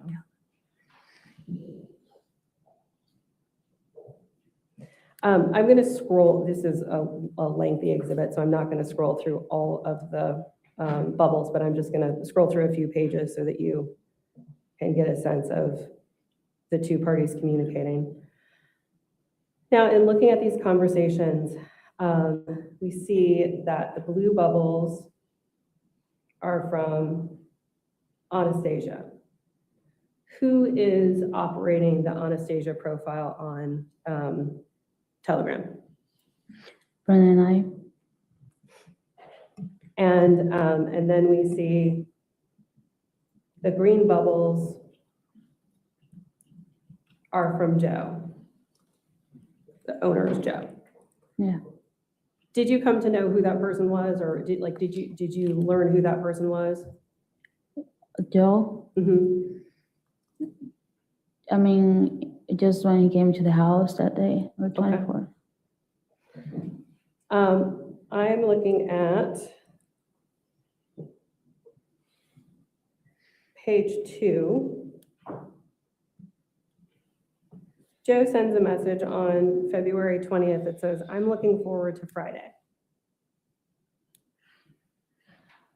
Who chose February 24th, 2023 as the date? Brendan. And did he say why he chose that date? He did say why, but right now I can't recall. I'm going to scroll forward to page 28. Which I apologize for the scrolling, but.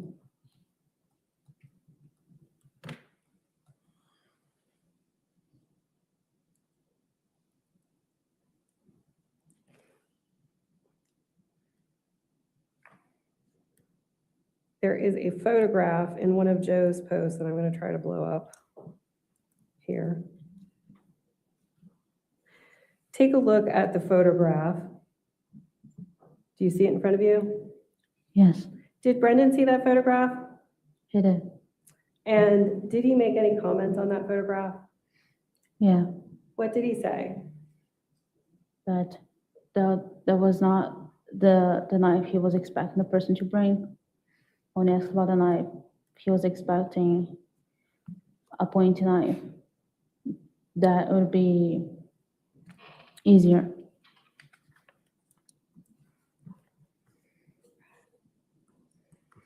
All right. And I'm going to move down to page 41.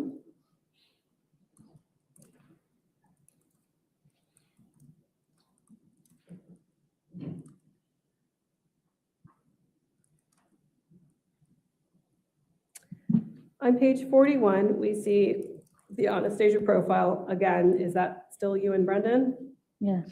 Okay. And the Anastasia profile says, "Oh, I forgot to tell you, I do have a dog. She's very nice, but she will be in the basement." Who sent that message? Brendan.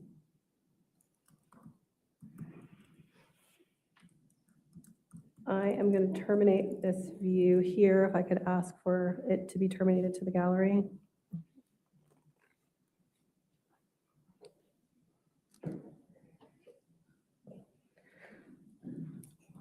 Before February 24th, 2023, the day of, did the defendant ask you to do other things to get ready?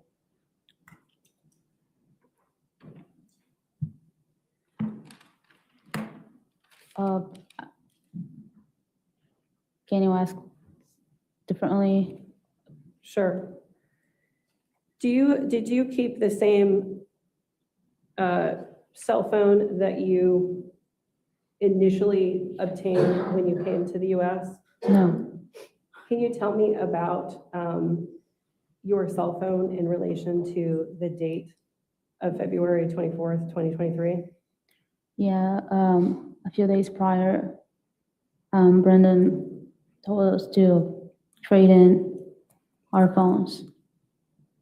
Okay. And did you do that? Yes. And why did you do that? Why was it necessary to get a new phone? Because he told me to get rid of my other phone where it had pictures and other stuff, and because even if I reset my phone, it was to be able to see the things I had before. And what about your Apple ID? Did you keep the same Apple ID? No. Why did you change Apple IDs? Because they also said that it would be able to see through my Apple ID the things I had on my phone before. And did Brendan get a new phone as well? He did. Do you know, did it happen at the same time or at a different time than you? A different time. And was there anything, were there any changes to the home? Yes. And can you talk about that? They changed all the windows in the house, and Brenda's description of the window was more soundproof. That's how I would say it. I'm not sure if that's how you call it, but that's the description. Okay. And what, if anything, did he have you do with regard to that? After they changed the windows in the house, he told me for us to test, and he had told me to go up to the master bedroom, and he would be outside in the driveway, and he told me for me to scream from the master bedroom to see if he could hear anything from the driveway, but I didn't do it. Okay. Did you do anything different instead?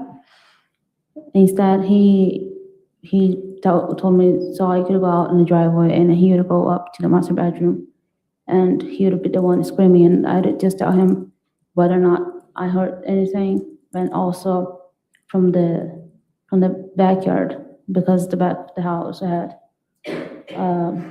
trail and neighbors, and he will make sure people wouldn't hear from there. And did you do that? I was out to see if I could hear him, yes. And could you? Barely. And then where did you usually park your car?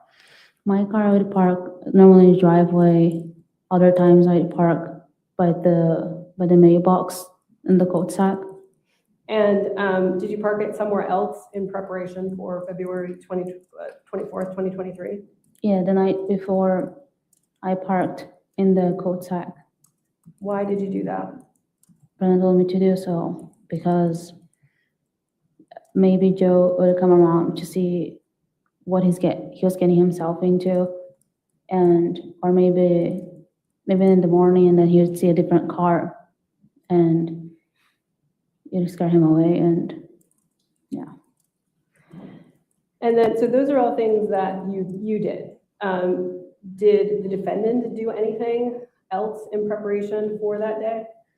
Yeah, he went around in the neighborhood, checking for ring cameras, doorbell cameras, the doors. He knew that our neighbor, he didn't have cameras, and our neighbor to our left, and our neighbor John in front of us also didn't have cameras, but he was checking for other neighbors, and also changing his routine so the day that happened, he wouldn't be odd that he was at McDonald's like 6 minutes away. So he started leaving the house earlier to go to work, and he would stop by somewhere else to eat breakfast or something. And yeah, and so that he wouldn't be odd. Okay. How did the defendant know that Christine would be out of the home on that morning? She was supposed. I'm sorry. How did the defendant know that Christine would be at home that morning? Yeah, she was scheduled to work that Friday morning, and he had told me that he would talk to her out of it to like change. And so instead of going to work on that morning, she would be off and she would be at home. And what was the plan for you and Valerie to be out of the house? They had said about telling her that Valerie and I would go to the zoo, spend all day at the zoo, and we would be leaving the house early. And so, yeah, that was the plan for me and Valerie. When did you tell her about the plan? I told her it was a few days prior to, but I told her in person because she didn't want any messages where I would be asking, telling her about it. So the conversation I had with her was in person a few days prior. And you said, and You said the conversation was in person, and why? I couldn't hear you. Yeah. Oh, we couldn't hear. Yeah, why was the conversation in person? So you don't have like, you don't be me requesting talk down her that we're going asking to go and yeah. So you want things in person. And who wanted things in person? Brendan. Okay. Was there really an au pairs trip planned for the zoo that morning? There was not.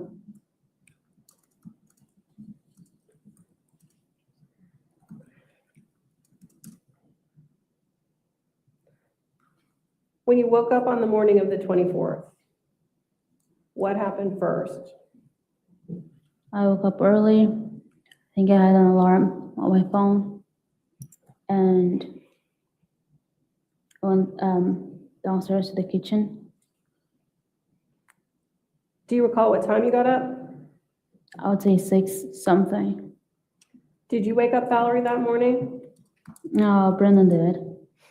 And who brought Valerie to you that morning? Brendan. Did he say anything to you when he left Valerie with you? She said Christine was asleep. And what did you do next? Next, I started getting her ready downstairs. And yeah, for now, I was just getting her ready, like in the living room downstairs.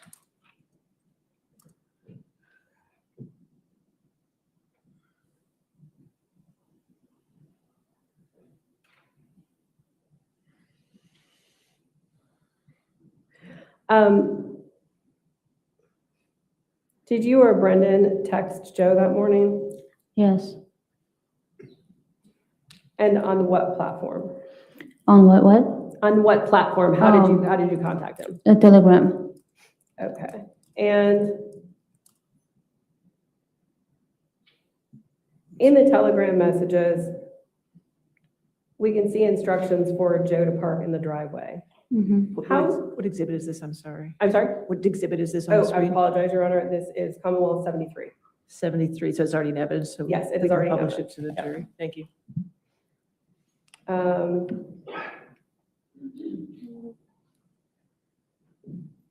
I don't know exactly on what page.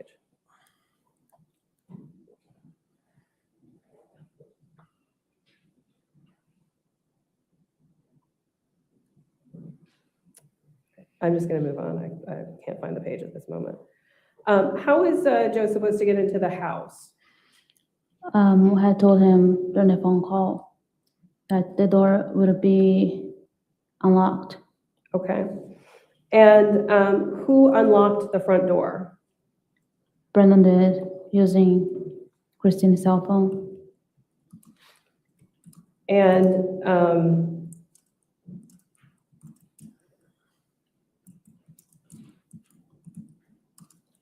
I'm going to show you, I could have the view to be to counsel and the witness only at this point. Commonwealth 231. Is that 231? 231. Thank you. Can you see that? Yes. Do you know what that is? Do you recognize that?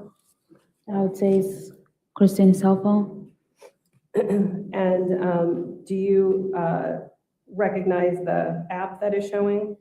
Yes, that's the tab that will control the front door lock and the thermostat in the house. And is this the app that was used to unlock the door? Yeah. How is the door going to stay unlocked? It has to be changed. It has to be deactivated through the app on the cell phone. The person can choose how many minutes the door is gonna lock. And Judge, at this point in time, I'm going to ask to admit Commonwealth 231. Any objection? Okay. All right, 231. And that can be Gotcha. published to the jury. And published. Yes.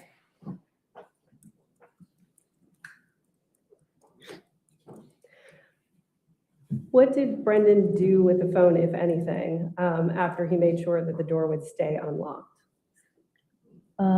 he deactivated the door lock on her phone, and he turned it off and hid the phone in the drawer in the bar area we have, like in the kitchen.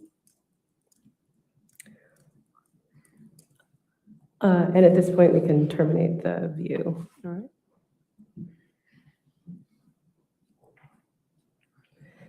Before the two of you left the house that morning, did you have any other conversation with Brendan? No, he had, after a text to Joe, he said, Brendan told me he would be leaving the house at that moment, for me to wait a few minutes before leaving the house with Valerie. What, if anything, did he give you in that morning before the two of you left? Gun, What kind of gun? handgun. And what did you do with that? I put it in my pocket, in my sweater.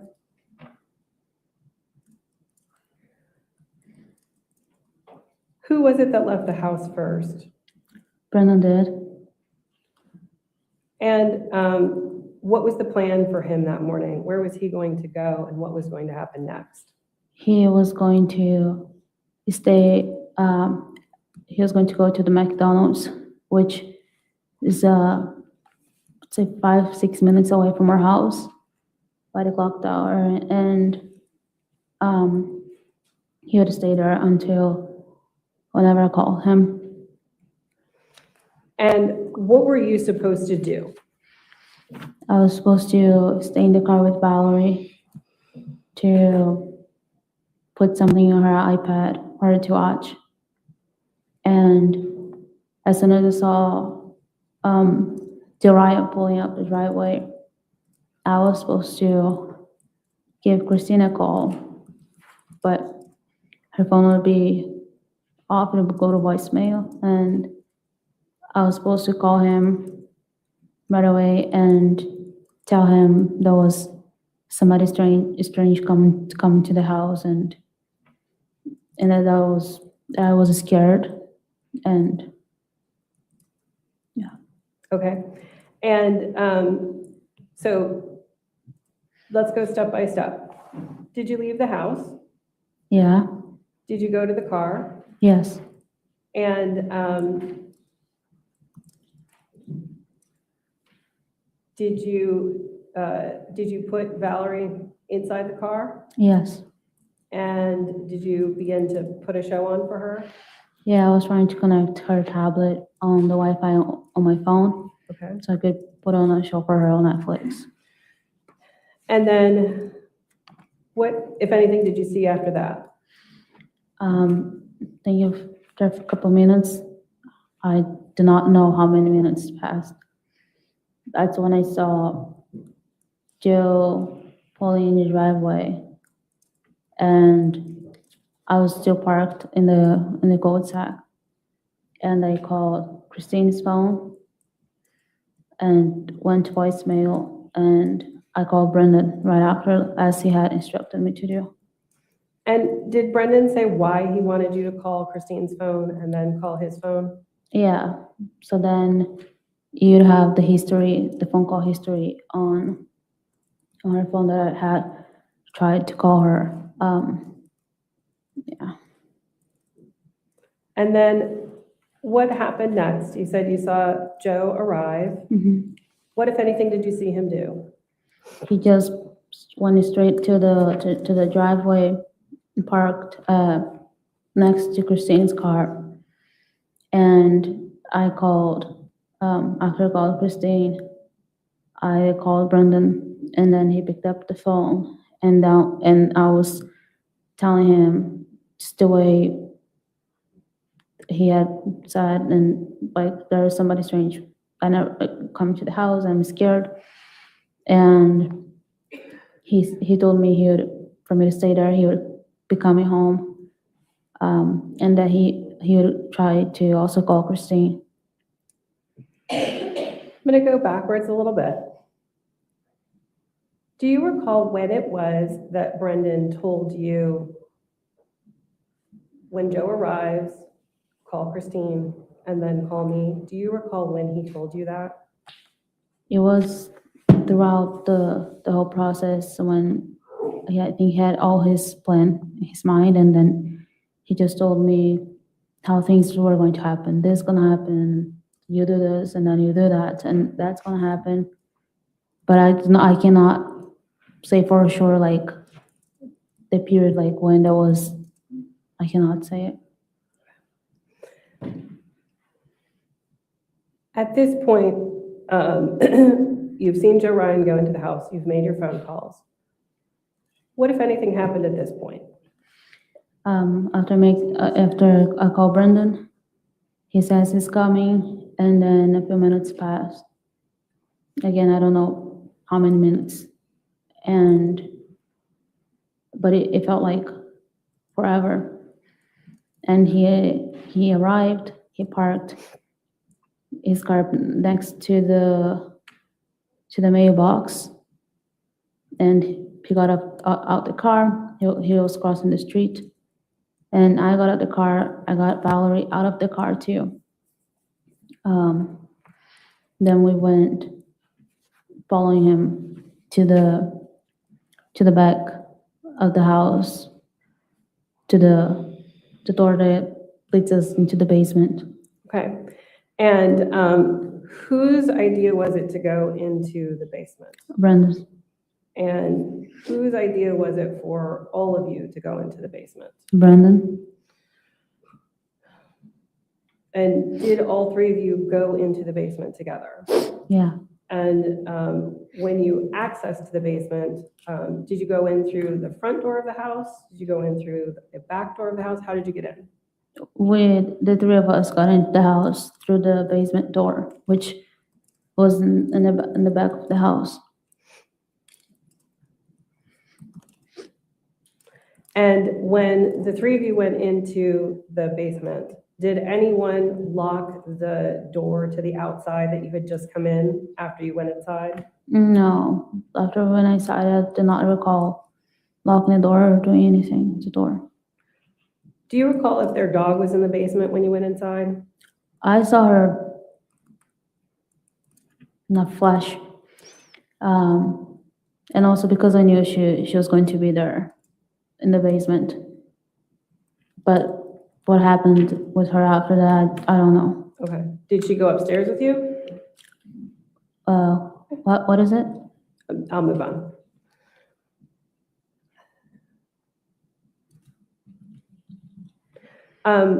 So is Valerie still with you at this point in time while you're in the basement? Yes. Okay. And so what did you do with Valerie? Brendan had told us to stay there in the basement.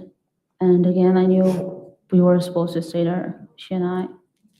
And he went upstairs to the main floor. Okay. And what if anything did you do? I just stayed with her. And after a couple minutes passed by, and I had told her for you to like stay here. And then I also went upstairs to the main floor. Was that something that you decided to do, or was that a part of, was that something that you were told to do? It was something else told to do. It was part of his plan. And say that again? It was part of his plan. Okay. And when you say it was a part of his plan, whose plan? Brenda's. Okay. So you left Valerie in the basement, and you said you went upstairs? Mm-hmm.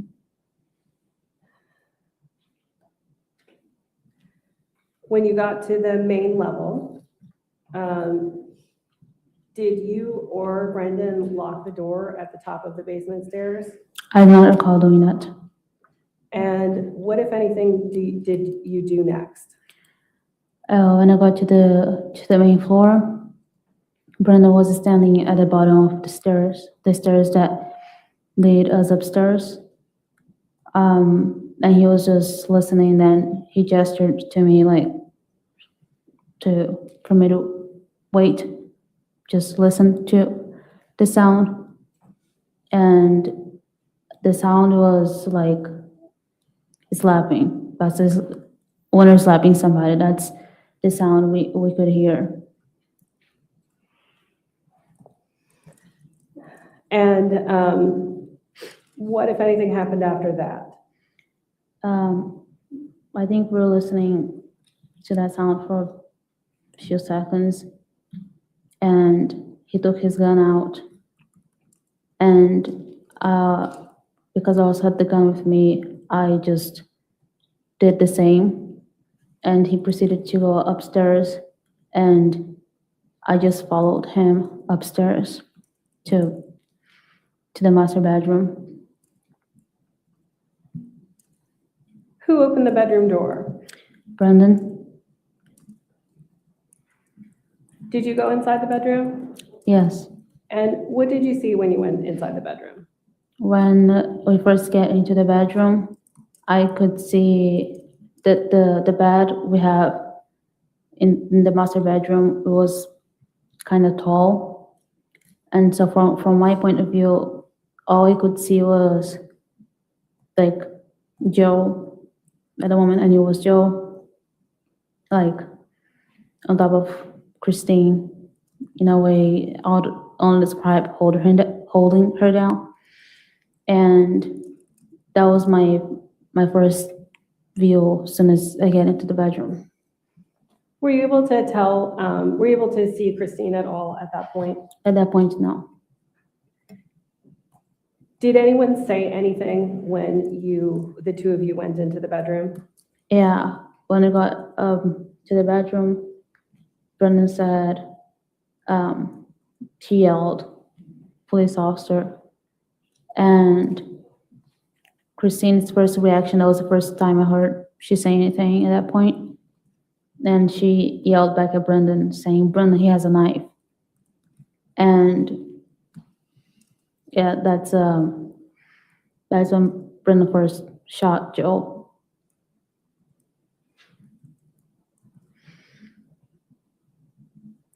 Did you see Joe before he was shot? Yeah, What did he look like when he saw Brendan? shocked. After Brendan shot Joe, did anyone say anything? If anyone said anything? Yeah, did anyone say anything in the room at that point? Yeah, because Brendan ran to Christine. She was still on the floor, and I think that point she had seen me, and she said she had asked what you do to Brendan. I think regarding to that he shot Joe, and she said my name. She told me, "Juliana, call 911." And what did you do? I called 911. And what happened after you called 911? At that point, Joe was already shot, so that's the sound in the background. And Brennan looks at me and just, in a way, for me, like to hang up the call. Did he tell you? Did he say, "Juliana, hang up the call"? No, he did not. How did he communicate to you? A gesture. And what gesture did he make? This. And so what did you do after he made that gesture? I hung up the phone, the phone call.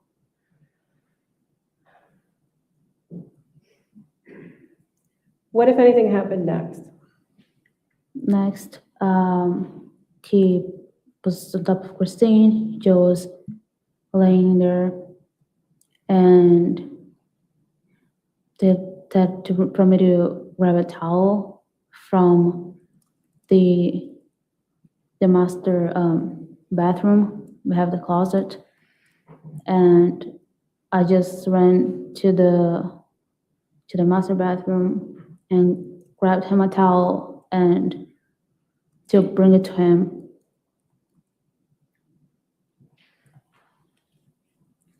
And at this point in time, could you see Christine? Yes. What did you see Brendan do next? When I was bringing him the towel, he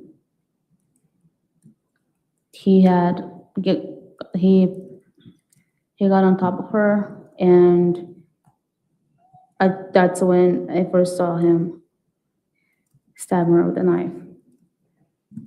Where on her body was he stabbing her? Her neck. And were you able to see whether or not he stabbed her one time or more than one time? When I first saw that happening, I ran to the other side of the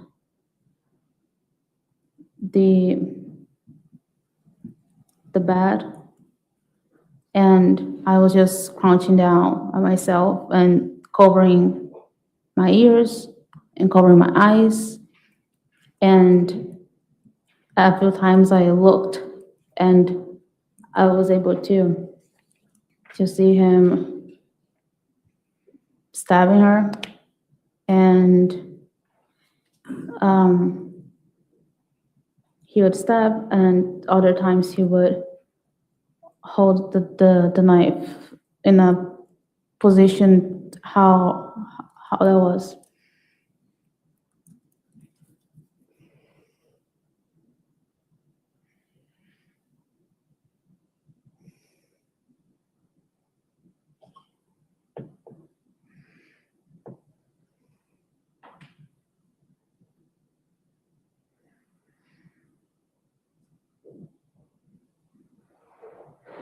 You said he was holding the knife in a position.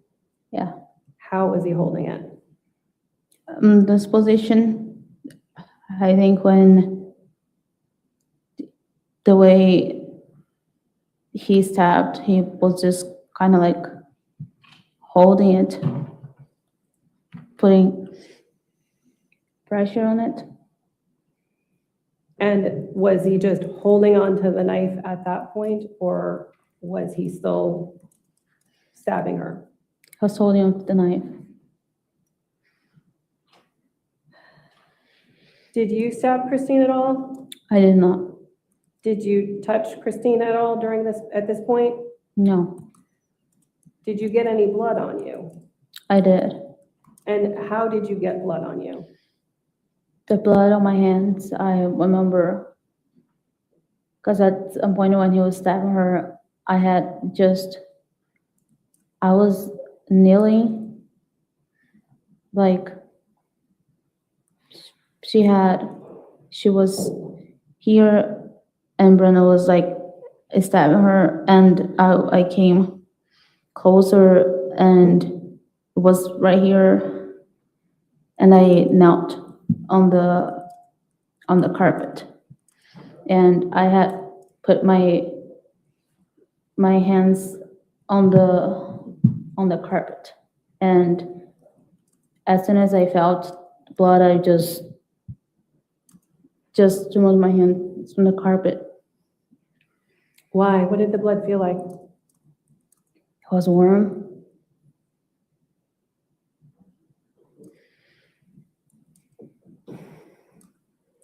Did you get blood on any other part of you?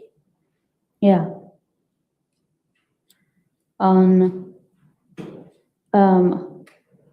It was on my shoes, but also on my socks. How did you get blood on your shoes? Walking around, I would say freaking out, and I was pacing back and forth, and it was pacing and staying in place, covering my eyes and ears, and I didn't want to hear what their conversation, and so I don't truly know like how I got blood on my socks. When did you take off your shoes? When Brendan had told me 21, 28, he was telling me basically to go to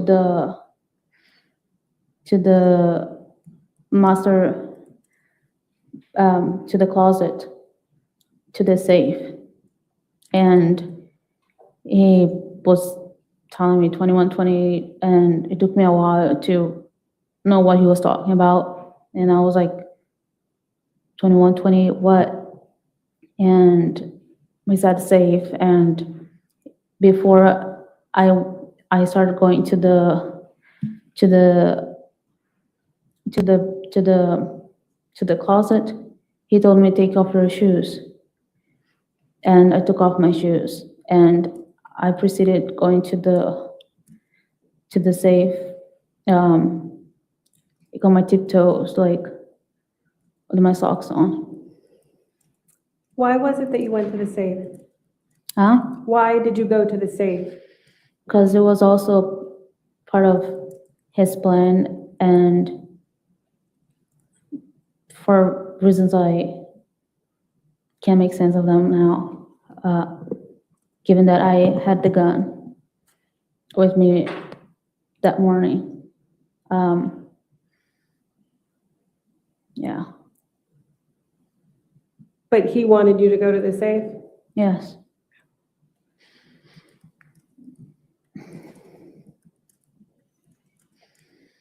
Okay, I'm going to show you a series of photographs at this point. And they are going to be Commonwealth 74, 75, 76, 77, and 78. And if I could have them displayed to the witness and counsel only, please. Okay. I'm going to scroll through these photos and I'm going to ask you some questions about them. So this is Commonwealth 74, 75, 76, 77, and 78. Do you recognize these photos? Yes. And how do you recognize them? These photos were taken at the police headquarters on the date that happened. And the last picture, it's a picture of my shoes and my socks. And the photos that show us 74, 75, 76, and 77, are those a true and accurate depiction of the clothing that you were wearing that day? Yes. And is 78 a true and accurate depiction of the shoes and socks that you were wearing that day? Yeah. Judge, at this point in time, I would ask for the court to publish these to the jury. Push them in evidence. I'm sorry, if I could admit them into evidence and then publish them to the jury. No objection from the defense, 75, 76, 77, and 78 in evidence. And I'm just going to click through them so that they can publish.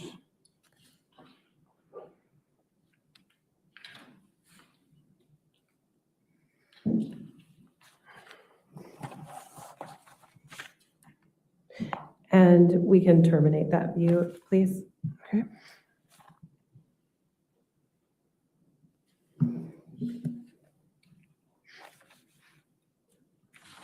What did you do next? I'm sorry. Oh. What did you do next? After 21, 28, you went to the safe, came back. What did you do at that point? At that point, that's when I stand in front of the dresser and the TV, and I'm telling Brendan that Joe is moving. He was moving, and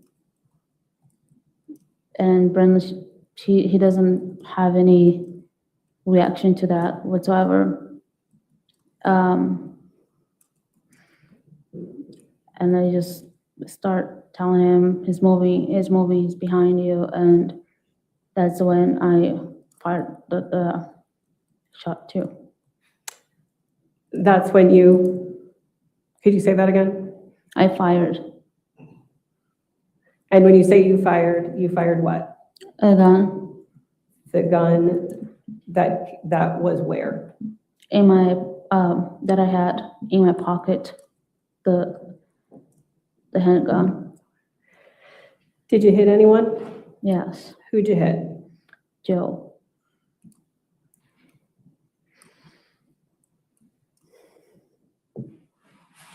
What happened after you shot Joe? After I shot him, he falls back.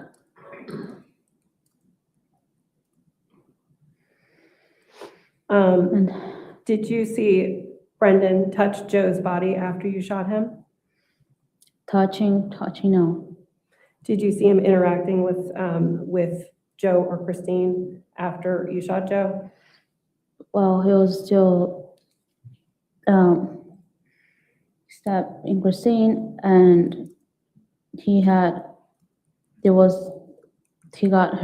blood in a handful of blood, and he starts dripping on Joe's body. Did you ever call 911 again? Yes, Why did you call 911 again? I called 911 again when he told me Brendan told me he was ready for me to call. And when you made that call, do you recall what you said? I think I do not remember everything he said. I remember saying that I guess a friend of mine was being stabbed and somebody was shot, and I couldn't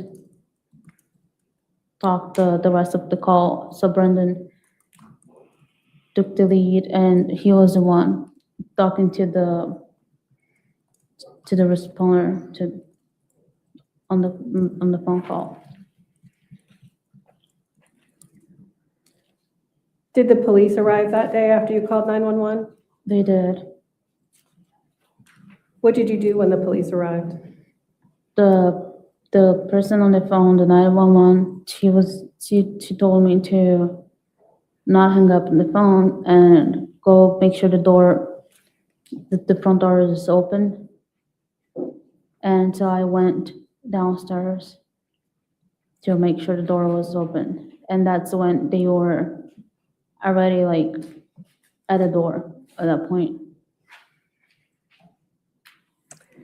And that day, on the day that the murders took place, did you speak to the police that day? Yes. I think the first time I spoke to the police was in the driveway, and they took Valerie and I to the police headquarters. Did you talk to the police when you got to headquarters? Yes. And did you tell the detectives that you spoke with that day about the things that you testified to here today? Though what I told the detectives that day, it was the version Brendan had told me. If I was ever to talk to a lawyer, or this is ever going to happen, like this is what happened. The version I told the detectives that day, and that I eventually also told his lawyer the same version. Ms. Bristler, is this a good break point for the day? Yes. Possibly? Yes. All right, you want to check with? Judge, if I could have 1 moment. Yes.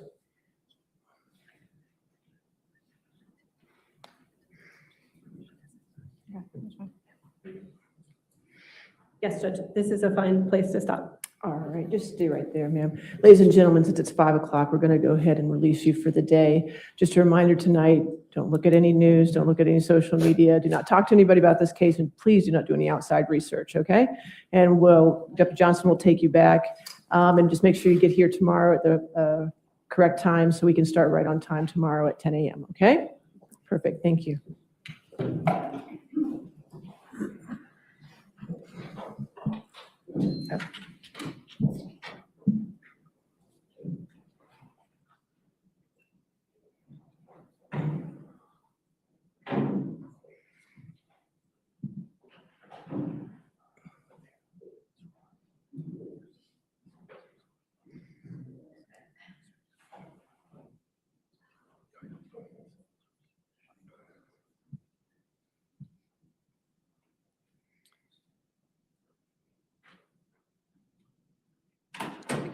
All right, ma'am, just as a reminder, since you're still testifying, it's important that you do not talk to anybody about this case or your testimony. That includes the prosecutors or the defense attorney, okay? You are allowed to talk to your attorney, Mr. Campbell, who for the record is present in the courtroom today, okay? All right, so you're excused until tomorrow morning, all right?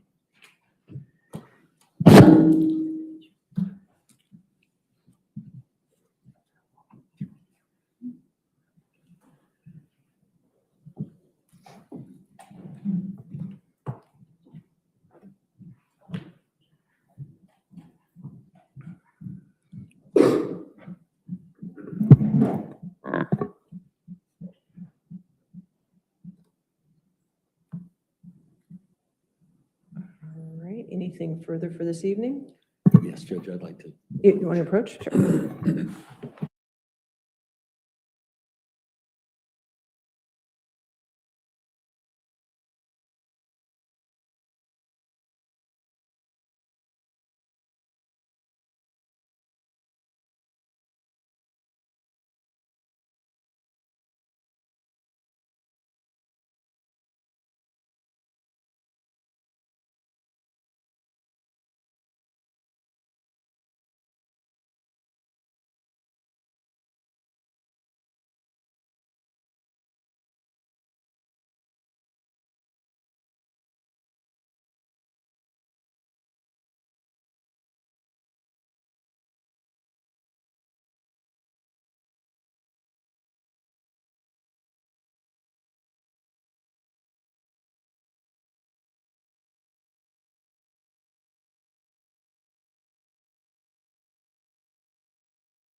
All rise.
True crime just got darker.